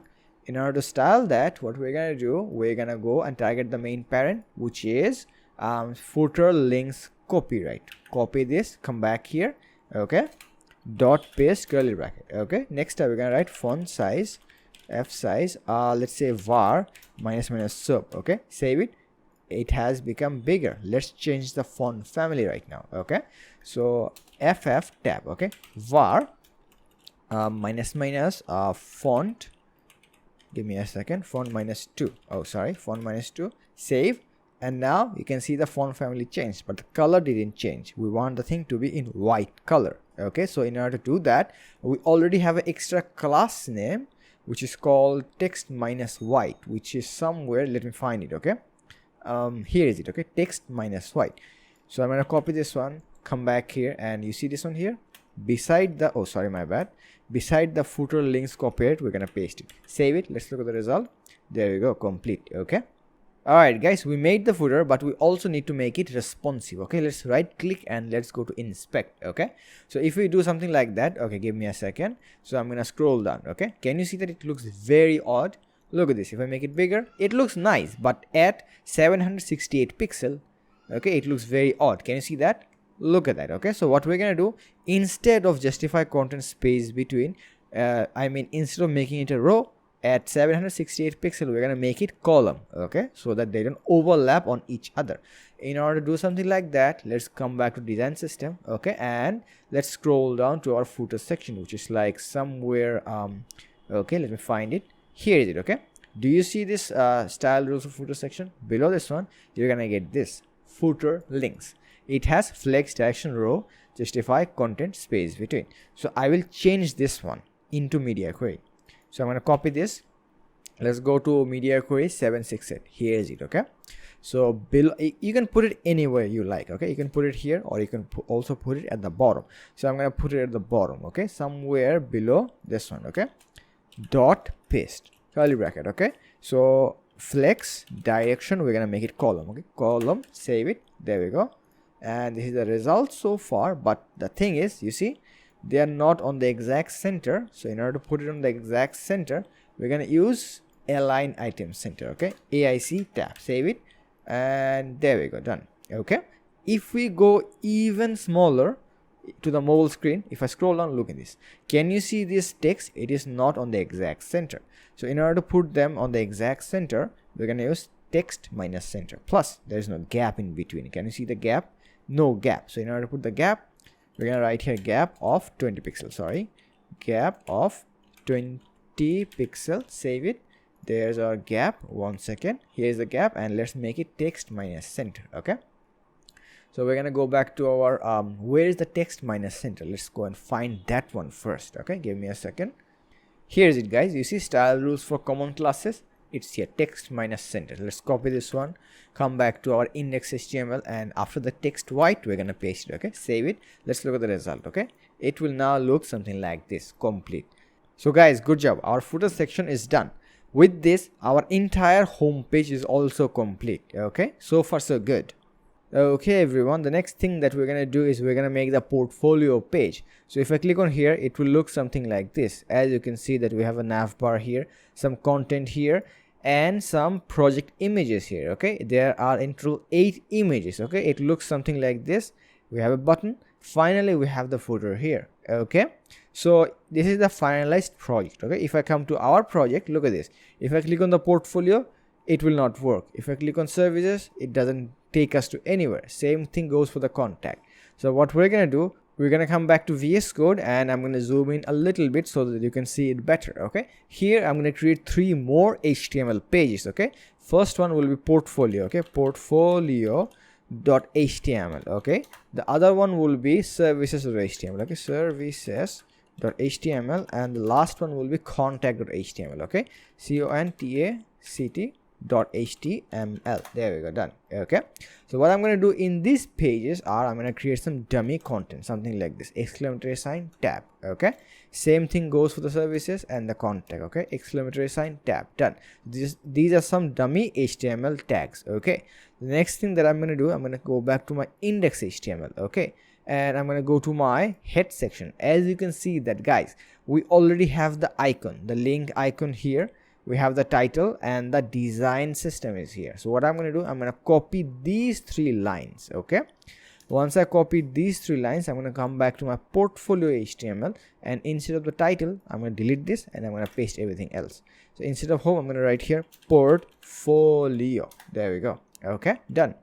Next step, I'm going to come back to my services HTML, remove this one, paste it here. Okay, and we're gonna write here services, done. Okay, let's come back to contact. Same thing goes for here, and here this will be contact. Okay, TACT, done, complete. Okay, and finally, guys, we need to link the JavaScript here, otherwise we're gonna forget it. Okay, if we don't link the JavaScript, what's gonna happen is that if I go to the mobile screen, somewhere here, you see this navbar here, it will not work. Okay, this hamburger icon will not work if you don't put the JavaScript file. Okay, so in every pages, we're gonna include the JavaScript at the bottom. Okay, script source control space, we're gonna go to the source and then main.js, copy this line, come back to services HTML, paste it here.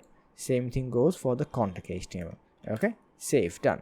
Okay, next up, I'm gonna come back to my index HTML. Do you see this hero section? I'm gonna open the hero section. And do you see this navbar? I'm gonna open the navbar here. Okay, next up, do you see this nav menu hidden? I'm gonna open this one. Okay, can you see this thing here? The href is empty, it's blank. That's why these pages, hold on, these links does not take us to anywhere. Okay, so what we're gonna do, since we have 4 pages here, we're gonna link them here. Okay, so I don't have to do anything. I'm just gonna hit control space. Look at this. First page will be the index page. Okay, done. Next up, we're gonna link the portfolio page, and here we're gonna link the services page. Done. Okay, and here we're gonna link the contact page. Complete. Okay, so now what I'm gonna do, I'm gonna close the navbar like this.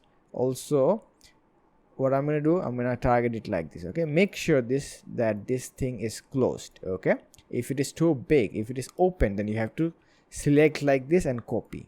Okay, don't do that, just be smart. Just close this chevron.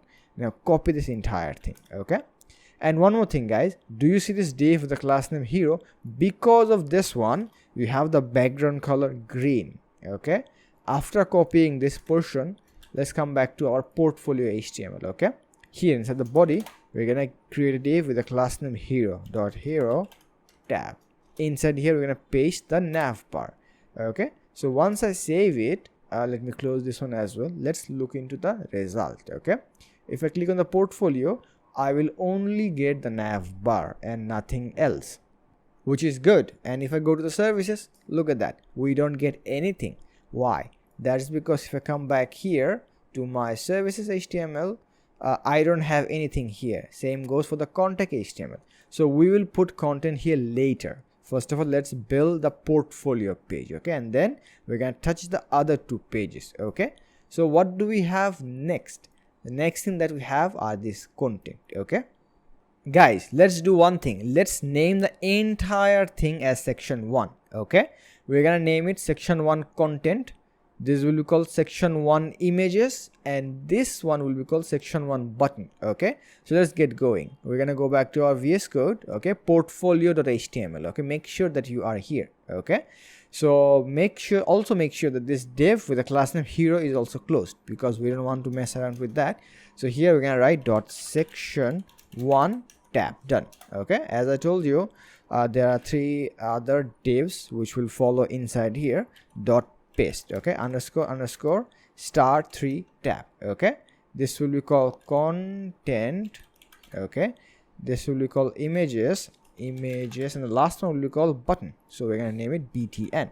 And one more thing, actually, this will be a button tag. Okay, button instead of a div tag. Okay, and we're gonna write here learn more. Okay, done. So if we look into the result as it is, we can see something like, okay, nothing. Let me just go back quickly. Portfolio HTML. Okay, so if I come here, except the learn more button, I have nothing else. Okay, so one more thing, guys, do you see this container gap here? We don't have it here, so let's put it there. Okay, otherwise it looks kind of odd, to be honest. Section 1. Okay, we're gonna put here container. Okay, container, save it. There we go, complete. Okay, the next thing that we're gonna do, we're gonna put the content. Okay, so what do we have? We have a label here. Okay, a common title and some text. Okay, so let's get going. We're gonna come back here, we're gonna maximize this. Okay, section 1 content, let's copy this. Okay, put it here, dot paste, minus label. Okay, so let's call it portfolio. Okay, there we go. Let's go to the next line and write dot paste minus, this will be title. Okay, let's do one thing. Okay, star 2 tab, this will be my title, and lastly this will be my text. Okay, here we're gonna write lorem 10 tab. Okay, and let's write here lorem 6. Okay, lorem 6 tab. Let's look at the result. Okay, it will look something like this. Now we need to make it on the exact center. In order to do that, you remember the extra class name which was called text minus center. Let me find it for you. Okay, if I come back to the design system, you're gonna come to style rules for common classes. It's here, you see, text center. We're gonna put it where? Inside here. Okay, text minus center, sorry, save it. Let's look at the result. It will look something like this. There we go. Okay, now we're gonna style the portfolio. In order to do that, what we're gonna do, we're gonna come back to the design system. Let's find that. It's called label, right? Here is it. You see, style rules for label. Let's copy this one. Okay, let's come back to portfolio HTML. Let's put it here. Okay, if I save it, There we go. Now we need to make it green color. In order to make it green color, here is it. Okay, let's copy this one, come back here, and let's paste it, save it. Look at that, we got it in green color, and it is also complete. Next up, we need to style this. Okay, it is called common title. Okay, let's go and find the class, which is somewhere inside. Let me think. Okay, let's copy this one. Okay, come back to my portfolio HTML. Okay, let me do one thing. Let me close these other tabs. Okay, these are unnecessary. I'm gonna paste it here, save it, done. Let's look at the result. There we go. Okay, now guys, in order to style this one, the text, what I'm gonna do, I need a separate CSS. Okay, so let's come back to the folder structure here. You see the source. I'm gonna open the source. Okay, on the styles, I'm gonna create a new file. Okay, it's gonna be called port, give me a second. Okay, portfolio.css. okay, so next up, what I will do, I'm gonna come back to my portfolio HTML, go to the head. Okay, below the design system, I'm gonna give a link tag tab. Okay, control space. Let's go to my source styles, then I'm gonna go where, portfolio CSS. Okay, save it, done. Okay, next up, where is it? It's somewhere here. Okay, let's copy this portion.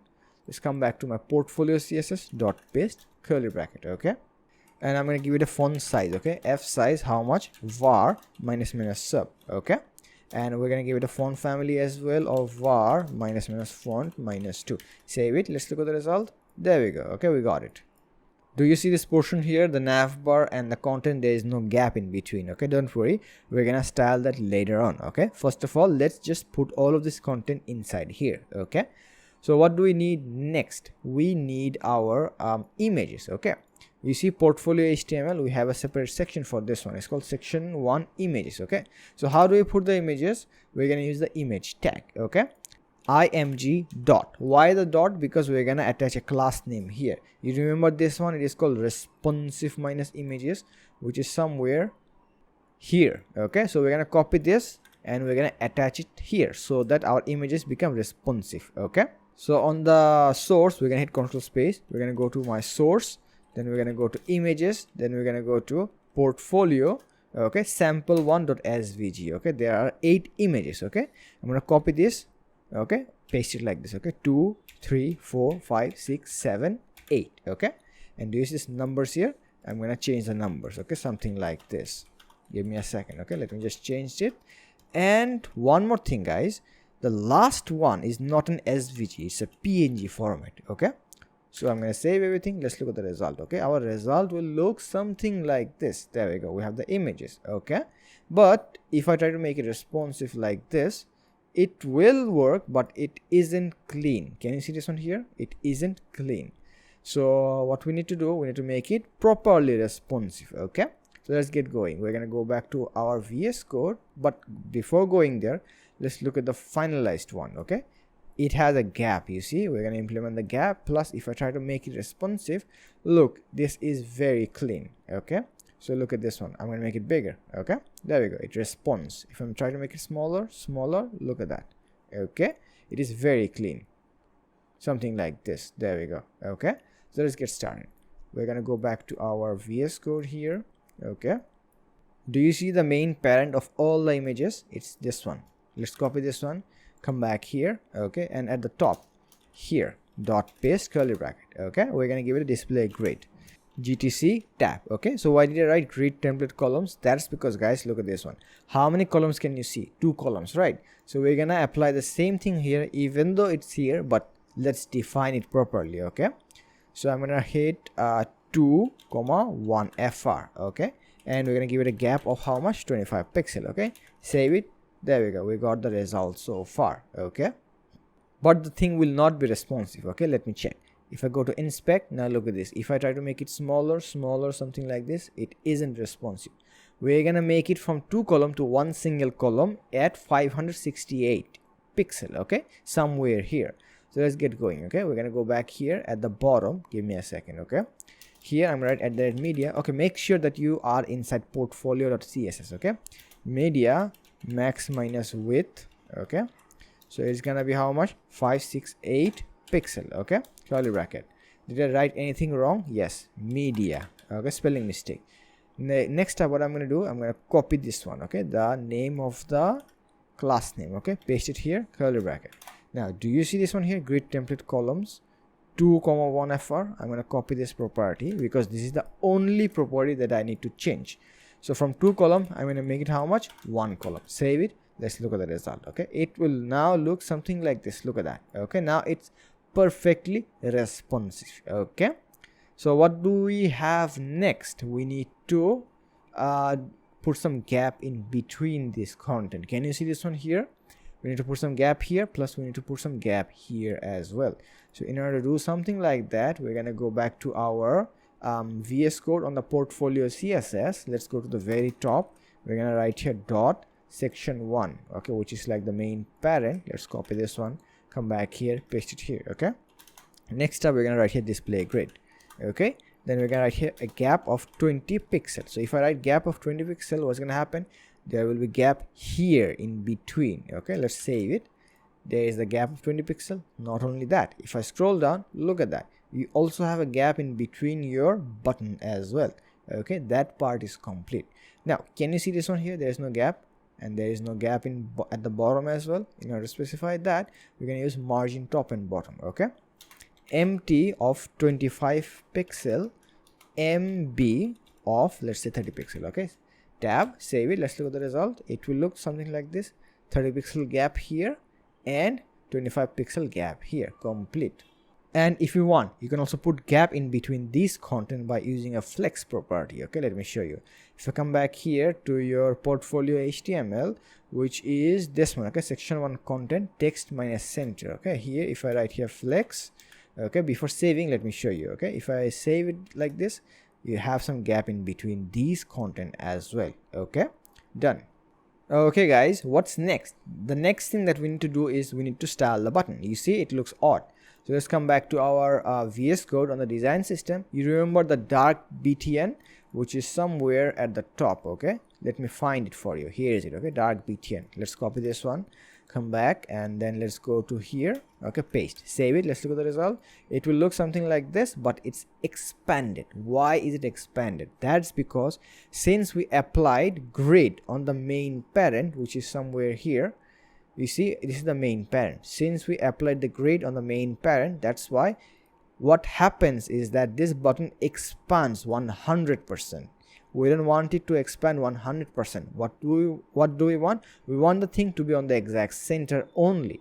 So in order to solve that, let's come back to our portfolio HTML. Let's copy this one. Okay, let's come back here to portfolio CSS, and before the media query, we're gonna do dot paste. Okay, curly bracket. Next up, we're gonna write here JSC. Okay, tab, save it. Let's look at the result. It will be on the center. Okay, if I come back here, now look at this. If you write here start, it's gonna be here. If you write end, this thing will be here. Okay, so far so good everyone, this is complete. Lastly, we're gonna import the footer. Okay, we don't have to write anything. What do? We come back to our index HTML. Okay, at the bottom we have something called footer wrapper. Okay, just close this and copy the entire thing. Okay, let's come back here and make sure that this section 1 is also closed so that it is more manageable. Okay, manageable and readable. Now we're gonna paste it here, then close it, save it. Let's look at the result. We have a footer here. There we go guys. Now let's do a small responsive test to check if this is perfect or not. We're gonna click on the inspect. Okay, let's make it as big as possible like this. All right, so let's now check it like this. There we go, it's perfect. Now let's try to make it responsive, something like this. Let's make it smaller. Okay, there we go, it is responsive. Okay, if I scroll down, it's gonna do it like this. Plus the footer, can you see this footer here? It was previously looking like this. Now it will look something like this. There we go. If I scroll up, look, do you see this navbar here? Previously it was like this. Now it looks something like this. If I click on here, it works. There we go. Okay, if I make it even smaller on the mobile screen, there we go, it looks something like this. If I scroll down, you can see all the images here, the button is here, and the footer is here. So guys, I can finally conclude that the portfolio page is complete. Good job everyone. Okay everyone, listen, we're gonna refactor our navbar a little bit because I realized something. If I click on here on the navbar, it works properly, but what if the screen is taller? Something like this. Look, we have a weird gap here which is coming from the background being white.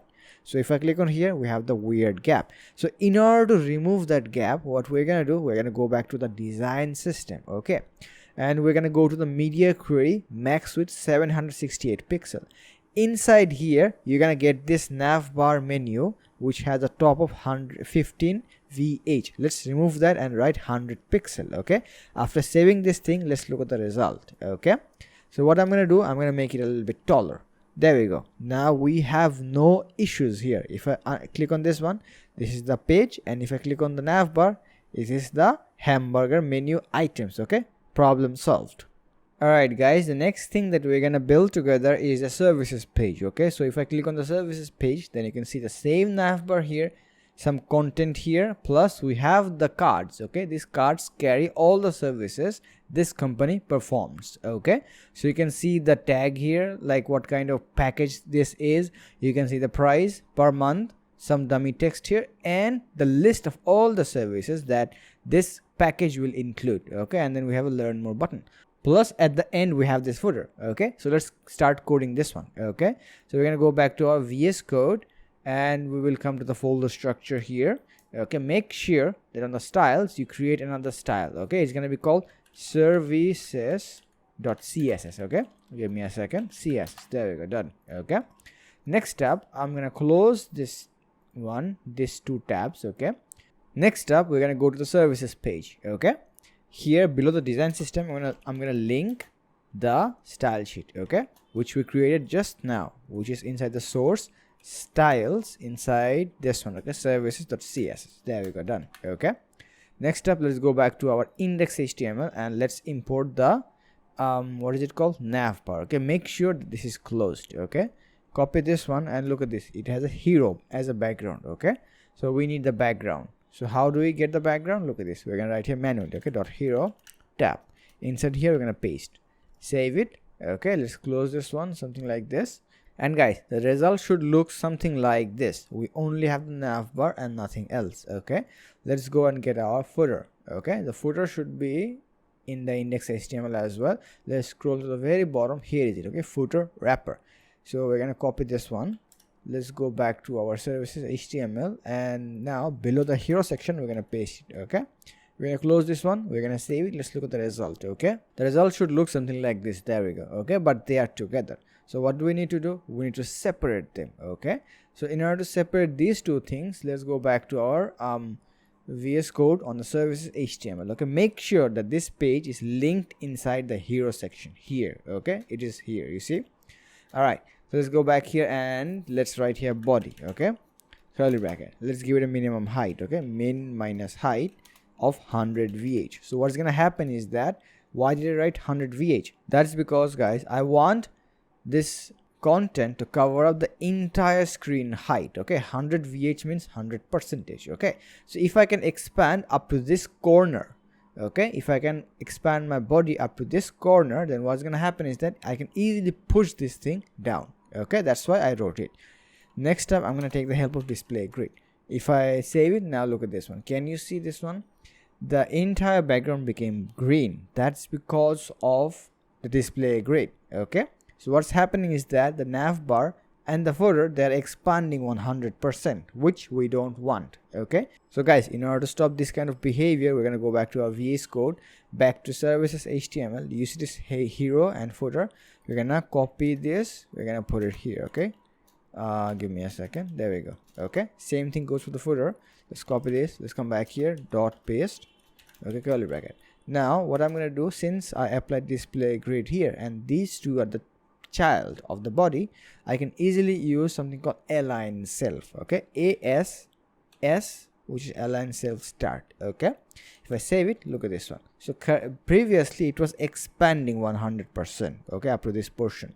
Now it is to its original position. So if you write here center, let's see what's gonna happen, okay. Center, if I save it, can you see this one here? It shifted from here to here. So you guessed it, right? If you write in, it's gonna come from here up to here, which we don't want.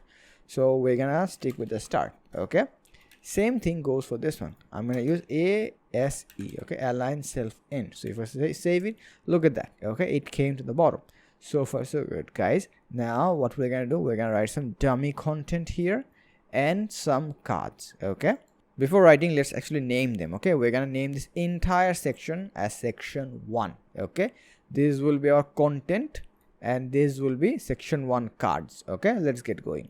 We're gonna go back to our services HTML. Okay, below the hero we're gonna write dot section 1. Okay, tab.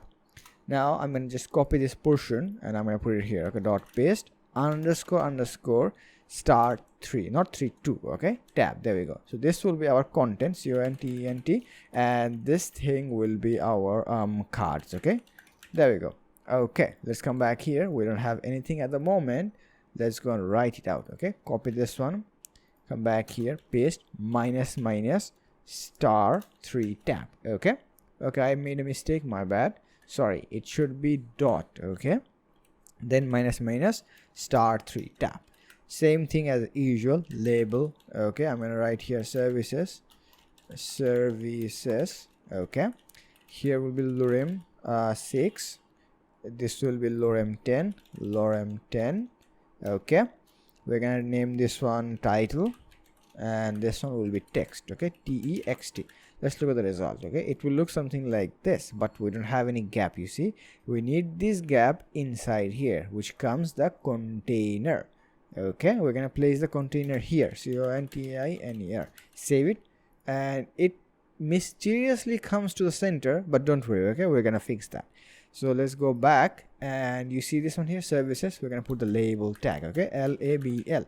This is coming from where? This is coming from the design system. Okay, so after saving it, let's look at the result. There is it. Okay, let's make it green color, which will be text minus green. Okay, text minus green. Save it.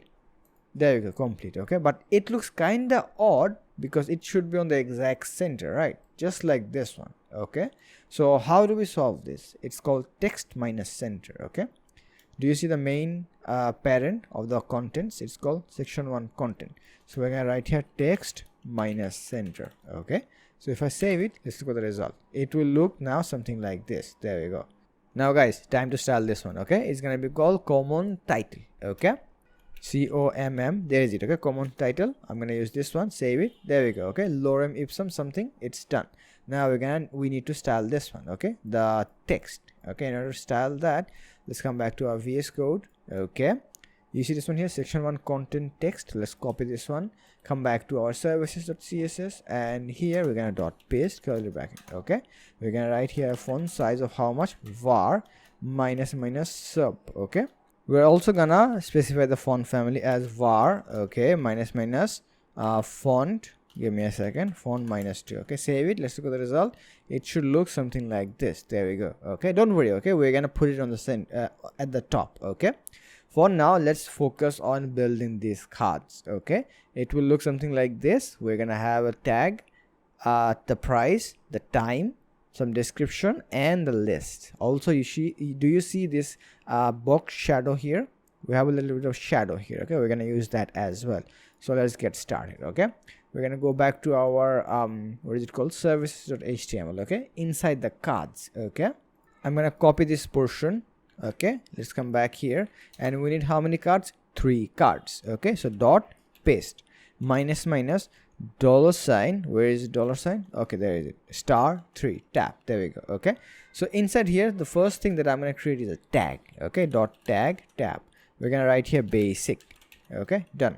And below the tag, we're going to write the price. Okay, tab. There we go. Okay, so now if we look into the finalized one, look at this one. Can you see this one here? The price and the time, they are styled separately. So in order to solve this, we need 2 separate divs. Okay, so that we can style them easily. One, we're gonna name it amount. Okay, plus, and the other one will be time. Okay, if we hit tab, it's gonna give us 2 divs with the class names amount and time. Done.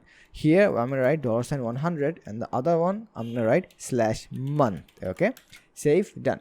If we look into the result, it should look something like this, but don't worry. Okay, don't lose hope, because we're gonna style them so that it looks like this. Okay, let's come back to our VS Code, and below the price we're gonna write the info like this. Look, dot info tab. Okay, we're gonna write here lorem let's say 14 tab. Okay, all right, we got our info. Okay, below this info we're going to write the features. Okay, dot features. Okay, tab. There we go. Okay, so now if we look into the finalized project, do you see this info? This is actually this one. Okay, and what about the features? Do you see all of this features list? We're gonna put all of this inside this div with the class name features. Okay, so what do we have? We have a text and a icon. Okay, so in order to write those things, first of all, let's go and make a list. Okay, dot list tab. So inside the list we need two things, icon, and the other one is a text. So let's write this text first. Okay, we're gonna write the text in a span tag. Okay, span tab. There we go. And we're gonna write lorem for tab. Done. Now let's go and get ourselves the icon. In order to get the icon, we're gonna go to icons.getbootstrap.com. Okay, and one thing, make sure that if you go back to the design system, you must link the bootstrap icons inside here as an import statement. Okay, if you didn't do this, then follow along with me. Okay, you're gonna come to this website icons.getbootstrap.com and you're gonna write some gibberish here, anything you like. Now you can see the footer came up to you. So on the CDN you're gonna get this link. Okay, @import something, you copy this and you put it on the design system. Done. Now guys, we're gonna remove this gibberish and we're gonna write here check. Okay, if I write here check and enter, you should see a tick sign somewhere here, you see. So you can either use this one or you can use this or anything you like. Okay, I'm gonna use this one. So I'm gonna copy this one and we're gonna go back to our where is it, services HTML. Okay, you see this list, span. Before the span I'm gonna paste it. Done. Okay, so if I come back to the original one, how many lists do I have? 1 2 3 4 5. We have 5 lists and I can't see the result. That's because I need to save it. Okay, if I save it, there we go. Okay, we have the list and it's black in color. Don't worry, we're gonna change the color. First of all, let's come back here. Okay, we need to copy this portion. Okay, and paste it 4 more times. Okay, 2 3 4 5. Okay, save it. It should look something like this. Okay, let's come back to your HTML. Okay, so guys, we completed writing the HTML part for the first card. Okay, we're gonna close this one and we're gonna copy this entire thing. Okay, don't mind me. Okay, I'm gonna delete this one. Okay, so since I copied this thing, I am gonna paste it here. Okay, and I'm gonna close it like this. I'm gonna make it 2. Okay, and in below this one I'm gonna paste it again and I'm gonna make it 3. Done. So let's close this one as well. So now I'm gonna open second card and I'm gonna just change this text. Okay, it's not basic, it should be plus and $250. Okay, and everything else are the same. So let's go and change those things. Okay, it's gonna be 250. Okay, 250. Done. It's gonna be, I forgot, sorry, plus. Okay, plus. Save it. Done. Let's close this one, and since this is card number 3, let's open this one. It is Pro and 400. Okay, this will be Pro and this will be 400. Okay, let's save it and let's look at the result. Our result should look something like this. It looks odd. Okay, don't worry, because we're gonna style it right now. Okay, so in order to style them, let's go back to our original one. Okay, which is this one. How many columns can you see? There are in total 3 columns. Okay, column number 1 2 3.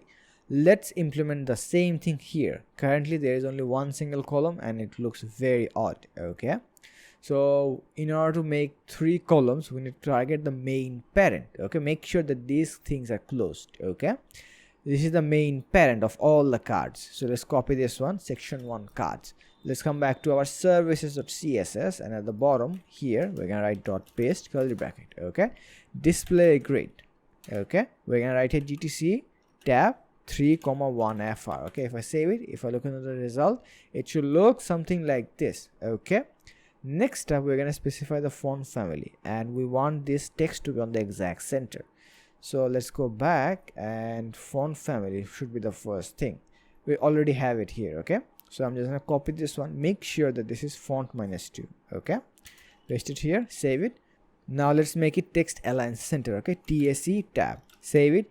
Look at that. Okay, done. Let's come back here, let's specify some gap, okay, between these 2 cards. Okay, So in order to specify some gap, we're gonna write here gap of, sorry, not this one, gap of 30 pixel. Okay, save it. We have some gap. Okay, if you want to adjust, then you can adjust according to your wish, but on the original one I gave a gap of 50 pixels and I applied it here as well. And regarding the margin top, you see I'm gonna apply some margin top here because it looks kinda odd to have these two different sections together. Okay, so let's use a margin top of 30 pixel. Okay, 30 pixel tab, save it. Okay, you see we have a gap here right now. Now guys, let's apply the box shadow around these cards. Okay, so in order to do something like that, I need to target all the cards together. Okay, in order to target all the cards together, we're gonna apply this trick. Look at this, square bracket. Okay, class, okay, power sign equal to single quote or double quote. Okay, then we're gonna come back to our services HTML. Can you see these three cards, 1 2 3, except the number, everything else is common. So I'm just gonna copy this portion, come back here, paste it here. Okay, I'm gonna write here curly bracket, then let's apply bx, which is box shadow. We're gonna write here var, okay, minus shadow, give me a second, okay, shadow -1, save it. Now guys, look at this, we have some box shadow around our cards, but inside, do you see this content? There is no gap in between. So in order to put some gap in between them, I gotta use display grid. Okay, so I'm gonna use DG tab. Okay, I'm gonna apply some gap of how much? Let's say 15 pixel. Okay, save it, done. Okay, we have some gap in between these contents. Okay, but let's apply some padding around inside the card. Okay, so that it looks something like this. Can you see all of this gap around inside the card? Okay, we're gonna apply it here. So let's do this. Okay, padding 40 pixel. Okay, p 40 pixel tab. So 40 pixel padding will be applied all around the card. It should look something like this. Okay, let's apply some border radius now. So let's go back here. Okay, border, give me a second. Okay, border minus radius of how much? 6 pixel. Okay, save it, done. There you go, we have a border radius of 6 pixel here. Okay, okay everyone, I actually forgot to put a button here, which is on, if you go to the original one, there is a button here but no button here. My mistake, sorry guys. Let's go and apply the button, which is somewhere in the services HTML. Let's open the first card. We're gonna go to the very bottom here. Okay, you see the card number 2 here, you have a closing div. We're gonna apply the button here. Okay, we're gonna write here button dot since it's a dark button, so we're gonna write here dark minus btn. This is coming from your design system tab. We're gonna write here learn, okay, more, save it. If you look into the result, it will look something like this. Okay, let's come back here again and let's copy this portion. Let's scroll up again, let's close the card number 1, let's open card number 2, let's scroll down up to this portion. You see section 3 cards, look at the ending div here. Before this one, we're gonna paste it. Okay, scroll up and let's close this one. Now guys, we're gonna open the card number 3 like this. Okay, now find for the features. You see the features, I'm gonna close the features. Okay, below the features I'm gonna paste it. Okay, there we go, done. Now if we look into the result, it should look something like this. We have a learn more button. So far so good everyone. Now we're gonna start styling the price. Okay, it should look something like this. Okay, so let's go back to our VS Code somewhere here. Okay, inside the services, you see this price here. We're gonna target the price. Let's copy this one, come back to services CSS dot paste. Okay, curly bracket. Now before writing, let's go and inspect the problem. The problem is, you see $100 and per month, they are separately, but we want the thing to be on a single row, just like this one. Okay, so in order to solve something like that, we're gonna use display flex. Okay, the moment I write display flex and if I save it, it should solve the issue, but it's not on the start. We want the thing to be on the exact center. So in order to do that, we're gonna use, we're gonna take the help of justify content center. Okay, JCC tab, save it, there you go, complete. Okay, now what we're gonna do, we're gonna apply some gap in between them. Okay, in order to apply some gap, we're gonna write a gap of how much? 10 pixel. Okay, save it, done. Okay, now we're gonna target the amount, which is this one. You see amount $400. Copy this one, come back here and dot paste curly bracket. Okay, we're gonna apply the font size of var Okay, give me a second. I made a mistake. Minus h1. Okay, save it. Done. Let's change the font weight. Okay, FW, it's gonna be bold. Okay, there we go. But look at this per month. You see, it looks odd. We want this thing to be on the exact center as with the $100. So in order to solve this one, we're gonna write here align item center. Okay, AIC tab. Done. Save it. We have the result so far. Next up, everyone, we're gonna style the per month. Although you don't see any difference here, but the thing is, I decrease the size and the opacity of this one. Okay, so let's do that. Okay, so we're gonna go back to our services HTML. We're gonna copy the time, something like this. Let's come back here at the bottom, dot paste curly bracket. Okay, so font size, we're gonna write here, give me a second. Okay, var minus body. Okay, done. Below this one, we're gonna apply the color. Give me a second. Okay, color var, we're gonna write here minus. Okay, you can see that it is orange. That's because I forgot to put a semicolon here, that's why. Okay, color will be color minus dark minus 75. Okay, dark minus 75. Okay, save it. There you go, complete. Okay, so this is complete. The next thing that we're gonna do is we're gonna style this one. Okay, we're gonna decrease the opacity, and let's come back here, go back to the services HTML, and we're gonna copy the info. Come back, we're gonna do dot paste curly bracket. So same thing. Okay, I'm gonna copy this one, I'm gonna put it here, save it. There we go, done. All right guys, we're gonna style the feature section right now. Okay, let's come back to our VS Code. On the services HTML, we're gonna copy the features. Let's come back here, we're gonna do dot paste. Okay, first things first, we're gonna apply some gap in between them. Okay, gap of 12 pixel. Okay, so we're gonna write a display flex. Next we're gonna write a flex minus direction of column, and then we're gonna write here gap of 12 pixel. Okay, if I save it, it should look something like this. If you don't apply this one, look at this one, it's gonna look something like this. Why? It looks like a row, but we want the thing to look like a column. That's because, as I told you, the moment you write display flex, this will get applied automatically, the flex direction, which will have a default property of row. So we need to manually change that to column. So if you save it, it's gonna get fixed. Okay, next up, we're gonna apply some gap in between this one and this one. So in order to do that, we're gonna use margin. Okay, margin 20 pixel. Give me a second.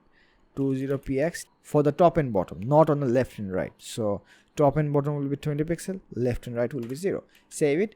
Done. Okay, next up guys, do you see this button here? It looks kind of odd, but if you compare it with this one, look at this, the button is on the exact center, not spread apart. But if you look at this one, you see that it is expanding 100%. We need to stop that. In order to stop that, let's come back to our services HTML. Okay, do you see this dark minus btn? Let's copy this one, come back here. Okay, dot paste, give me a second. Okay, dot paste curly bracket, we're gonna write here justify self center. Save it. Let's look at the result. Okay, it should now look something like this, which is very similar to the original one. There we go. Okay, and now guys, look here carefully. Can you see this one here, and can you see this one here? There is no gap in between them, so we need to specify some gap in between the footer and the nav bar.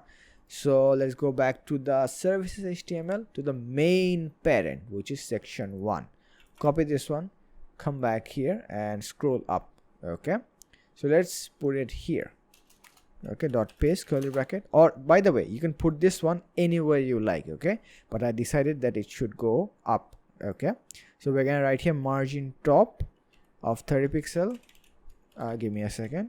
Pixel tab, and margin bottom will be 40 pixel. Okay, tab. Save it. Let's look at the result. It should now look something like this. We have a gap here, plus we have a margin bottom also.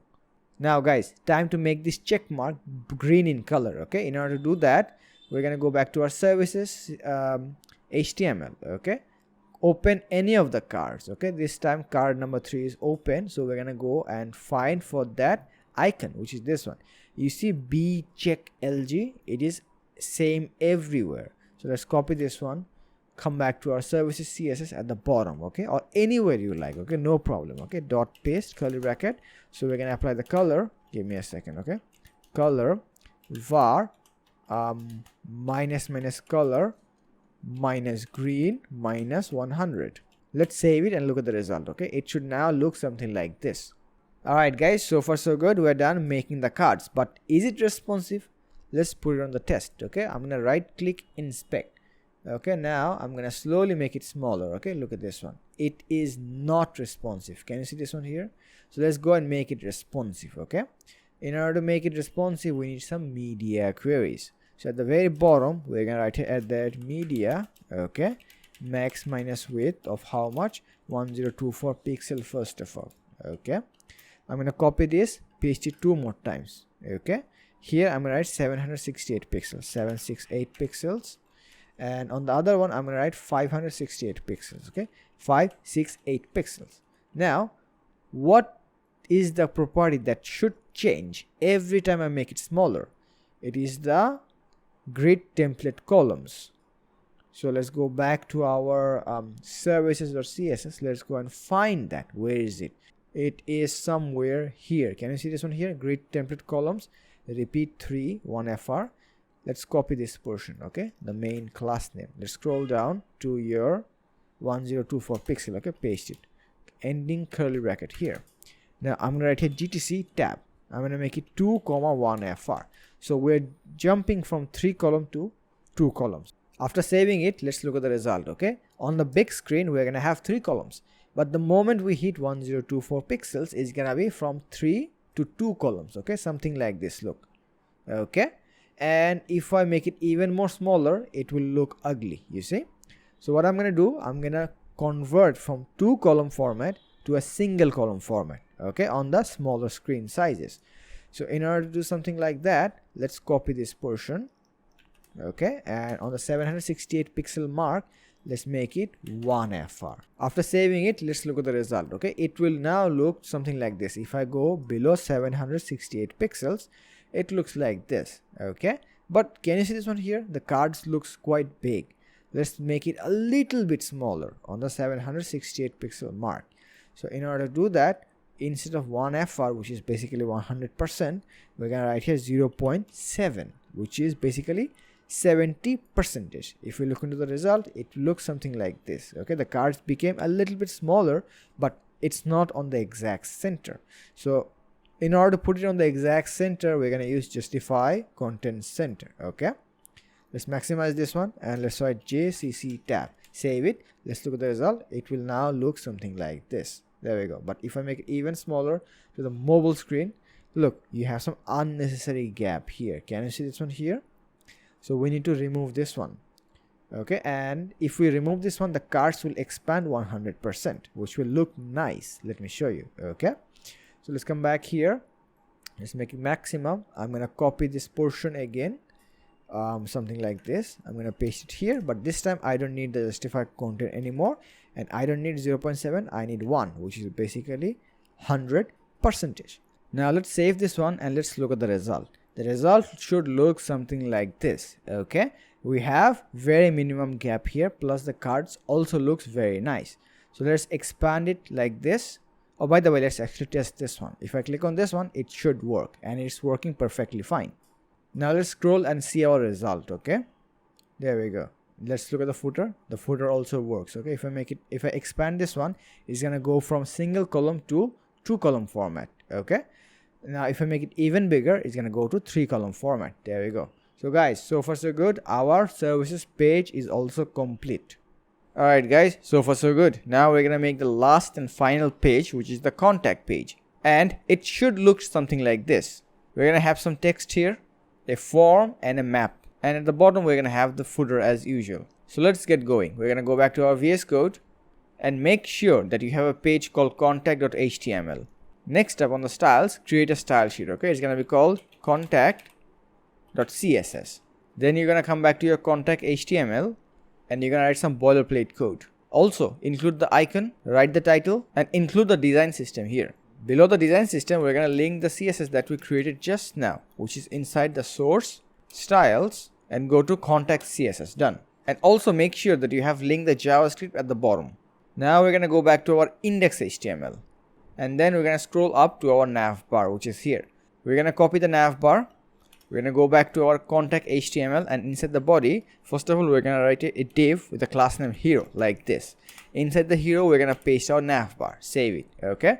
Next up, just close the hero like this. Let's look at the result. The result should look something like this. We will only have the navbar and nothing else. Let's go back to our VS Code and get our footer. We're gonna go back to our index HTML, scroll down to our footer wrapper, copy the entire thing, come back to contact HTML, and below the hero, we're gonna paste it. And make sure to close it as well. Save it. Let's look at the result. We will have the footer here. Now, can you see this? The navbar and the footer are together. We don't want them to be together. We want them to be spaced apart. We want this thing to be at the very bottom. So in order to do something like that, we're gonna go back to our VS Code. First of all, we're gonna target the body and give it a minimum height of 100 VH. So why did I do something like this? What I'm trying to do is, using the minimum height, I'm trying to assign the height of our body to be 100%. If the body takes over the entire screen height, only then we can push this thing at the very bottom. Let's come back to our VS Code and let's take the help of display grid. Okay, DG tab. Save it. The moment you save it, you can see something like this, that this is happening because we use display grid. Our components are expanding 100%. We don't want that. So in order to solve this thing, we're gonna go back to our contact HTML and look at this one. Can you see this div hero and can you see this div footer wrapper? We're gonna target these things inside the contact CSS, something like this. Look, dot hero curly bracket, and then we're gonna take the help of align self. Okay, AS. Look at this one, align self start. If I click on this one and if I save it, look at the result. Can you see the navbar? It got pushed to the very top. What happens if you write center? Look at this. If I write center and if I save it, look at this. Now it's going to be on the exact center. We only want the thing to be on the start. So let's just settle with the start. Done. Now let's come back to the contact HTML, copy the footer wrapper, come back to our contact CSS again, and we're going to write dot paste curly bracket, and then we're going to take the help of align self in so that we can push the footer at the very bottom like this. Done.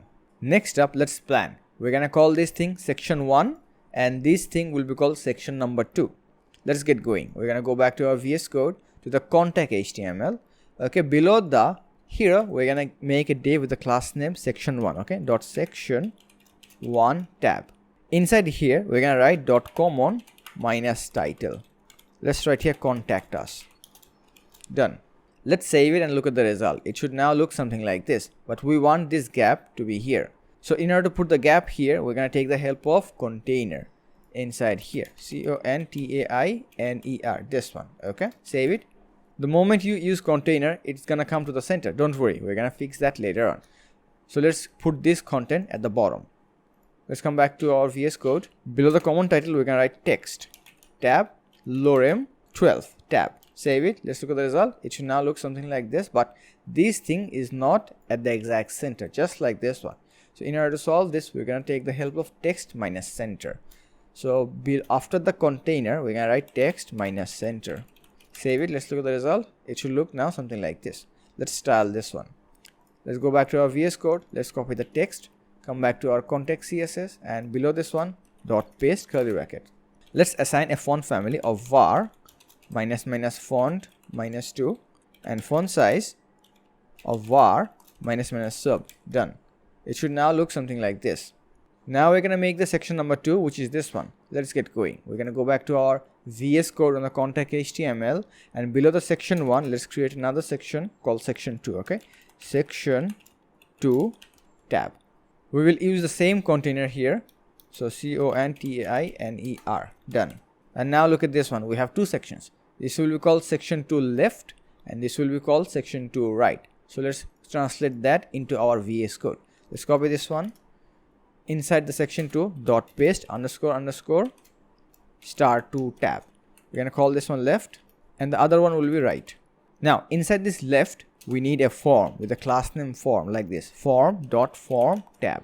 Do you see this one? Section 2 right. Let's cut this one because I made a little mistake. It shouldn't be a div. It should be an image tag. Okay, img dot paste, and then we're going to write here dot responsive image because we want the image to be responsive as well. So responsive image, and then we're going to hit tab like this. Done.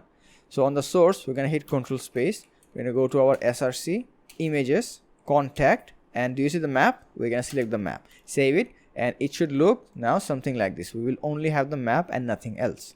Now let's build the form. Do you see this one here? This is called a label, and this is called an input, and this one is called text area. And finally we're gonna have the button. Let's go back to our VS Code inside the form, which is this one. So we're gonna make a label tab. So there is a for. On the for we're gonna give it a name, okay, and here we will write name. Below the label we're gonna use a input tab. Let's put a placeholder here, PLACE, placeholder, your name here. And do you see this label here? We need to attach this one with this one. For that we're gonna use an ID. And do you see this for? Do you see this value? Let's copy this one and let's put it here. Done. Let's copy the entire thing and paste it here. This will be our email and your email here, and replace it with email. Copy this one and put it here on the ID. Done. Let's copy this label, put it here, and let's write here message. Replace the value with message. Now below the label we're gonna use text area, this one, okay. Copy the message and put it on the ID. Do you see this placeholder? Let's copy the placeholder and let's put it here, and it's gonna be your message here, MESS, this one. Done. Below this text area we're gonna take the help of a button, button dot dark minus btn tab, and let's write here submit. And on the button we're gonna give it a type of submit, okay, sub, this one. Save it. Done. Let's look at the result. It should now look something like this. Can you see this one here? The very first thing that we need to do is we need to put the form on the left side and the map on the right side. For that we're going to take the help of display grid. So what we're going to do, we're going to go back to our contact HTML, and after the container we're going to write here grid, something like this. Save it. Let's look at the result, and look at that. Our form is on the left side and the map on the right side. Now we need to fix this one. Currently it's kinda on the row like this, but we will make it column. So in order to make it in a column way, let's copy the form and let's go back to our contact CSS, and below this one let's write dot paste curly bracket display flex, and let's write here flex direction will be column. Save it. Look at the result. It should now look something like this. Next up, let's style the label. In order to do that, let's come back here to our contact HTML. Do you see this label? This is a tag, not a class name, not an ID. Let's copy this one, come back here, and we're gonna paste it as it is, okay. Then we're gonna write here font family of var, okay, minus font -2, and font size of var minus sub. Save it. Let's look at the result. It should now look something like this. Do you see our text area? It's quite big. Let's adjust it a little bit and make it a little bit smaller. We're going to go back to our contact HTML, and then do you see this text area? Do you see this text area? If I horizontally scroll like this, can you see this one here? Columns is 30 and rows are 10. This rows define the height of our text area. So what we're going to do? We're going to shorten the height by writing 6. Save it. Now look at this. Can you see this one here? It became smaller. Now what we're going to do? We're going to style both our inputs and text area. In order to do something like that, we're going to do this. Can you see this input? We're going to copy this one, come back to our contact CSS, and we're going to paste it here like this. No dot, no hashtag. That's because this is a tag. Let's come back here again, and do you see this text area? Let's copy the text area. Let's come back here, and it's gonna be comma paste. So what we're doing, we're targeting both the input and the text area together, curly bracket. Next up, I'm gonna keep it aside like this so that you can see the results here live. So first of all, I'm gonna use a padding, okay. Padding top and bottom will be 10 pixel. So if I write 10 pixel here, the padding will be applied to the top and the bottom of our input and text area. And on the left and right, which is this side and the other side, we're gonna write 20 pixel, okay. Save it. Now look at the result. Can you see this portion here? This is 20 pixel and this is 10 pixel on the top and bottom, okay. Done. Next up, we're gonna use margin. So we're gonna use a margin. Top and bottom will be 8 pixel. So if I give a 8 pixel here, what's gonna happen? Do you see this one here? The label and the input, there is no gap in between. So using this one, we're gonna put the gap. This will be top and bottom value, and plus we're gonna give it a 0 so that the left and right value will be 0. Let's save it. Now look at the result. We have 8 pixel here and here. Done. Now let's give it a border, okay. Border will be 1.5 pixel solid hashtag 212 529. Save it. Now it should look something like this. Now let's give it a border radius of 3 pixels. So we're gonna write here border radius of 3 pixels. Save it. There we go. Done. Complete. Now let's compare our form with the original one. So let's come back here, and can you see this one here? It also has a background color. So let's apply the background color here as well. We're gonna go back to our VS Code, context CSS. This portion we're gonna give it a BGC tab, hashtag, then write E 6 times like this, 1 2 3 4 5 6. Save it. There you go. Complete. Can you see the submit? We're gonna assign margin top of 10 pixels so that there is more gap in between. Let's come back here, and we're gonna write here dot dark minus btn curly bracket, okay, empty 10 pixel tab. Save it. There you go. Done. Now we have more gap in between. Can you see this portion here? There is no gap. So what we're gonna do, we're gonna assign margin top 15 pixels so that there is more gap in between our section 1 and navbar. So what we're gonna do, we're gonna come here anywhere, okay, just write dot section 1 curly bracket margin top 15 pixel tab. Save it. Done. Look at that, we have more gap in between. Alright guys, our contact form is complete, but we need to make it responsive, okay? So we're gonna go to inspect and let's check the responsiveness. So if I make it smaller like this, can you see this one here? The map looks very small compared to our form, which looks kinda bad. Plus if I make it even more smaller, the map goes to the bottom and the form comes up. What we want is, we want the map to be on the start and the form will be at the bottom, just like the original one. If I go to inspect and if I make it smaller, look at this one. Can you see this one? So look at the height of our form and the map. They are proportionate, I mean equal to one another. And if I make it smaller, the map comes first and the form comes later. Let's make it even more smaller. It should now look something like this. So let's get it going. We're gonna go back to our VS Code and let's maximize this. I'm gonna scroll down. I will write here at the media, okay, max minus width will be how much? Let's determine that. We're gonna go back here to our result and let's make it bigger. So now look at this one. The moment I go below 1024 pixel, it looks something like this. So what we're gonna do, we're gonna write the max width to be 1024 pixels. So let's come back here to our VS Code and write 1024 pixel curly bracket. Then what we're gonna do, we're gonna target the grade like this, dot grade curly bracket. Then we're gonna give it a GTC 1,1fr. Save it. Now let's look at the result. It will now look something like this. But if I remove that line, which is this one, give me a second. If I remove this line by commenting it, if I save it, now look at this one. If I make it smaller, look at this. The map becomes smaller compared to the form. So using this line, I solved that. Save it. Now let's look at the result. There we go. There we go. Problem solved. Next up, what we're gonna do, we're gonna put the map to the start. In order to do something like that, we're gonna take the help of order property. So let's maximize this one. Let's come back to our contact HTML, and now do you see this one here, section 2 left and the section 2 right is here. Let's copy both of them. Below the grade, let's paste it, okay, dot paste curly bracket. Let's come back to our contact form and now scroll down to section 2 left. Let's copy this one, come back here, and below this one we write dot paste curly bracket. Now guys, before writing, let's plan what we're gonna do. So we're gonna come back to our browser and let's maximize this one. So which one is the left? This is the left portion and this is the right portion. The moment I make it smaller, do you see the left? The left comes to the top and the right goes to the bottom. So what we're gonna do, we're gonna assign order of 0 here and order of 1 here, so that this 0 comes to the top and the 1 goes to the bottom. Let's come back to our VS Code. Let's maximize this one, and the left will be 1. So order, I'm going to write 1, and this portion I'm going to write order of 0. Save it. Let's look at the result. It should now look something like this. There we go. The map comes first and then the form. If I make it even more smaller to the mobile screen, it will now look something like this. Let's make it bigger and let's test it. This is the desktop screen and this is the mobile screen. Complete. And with that, our project is complete. I really hope that you learned a lot from this tutorial. If you like the video, give a like, share it with a friend, and feel free to subscribe.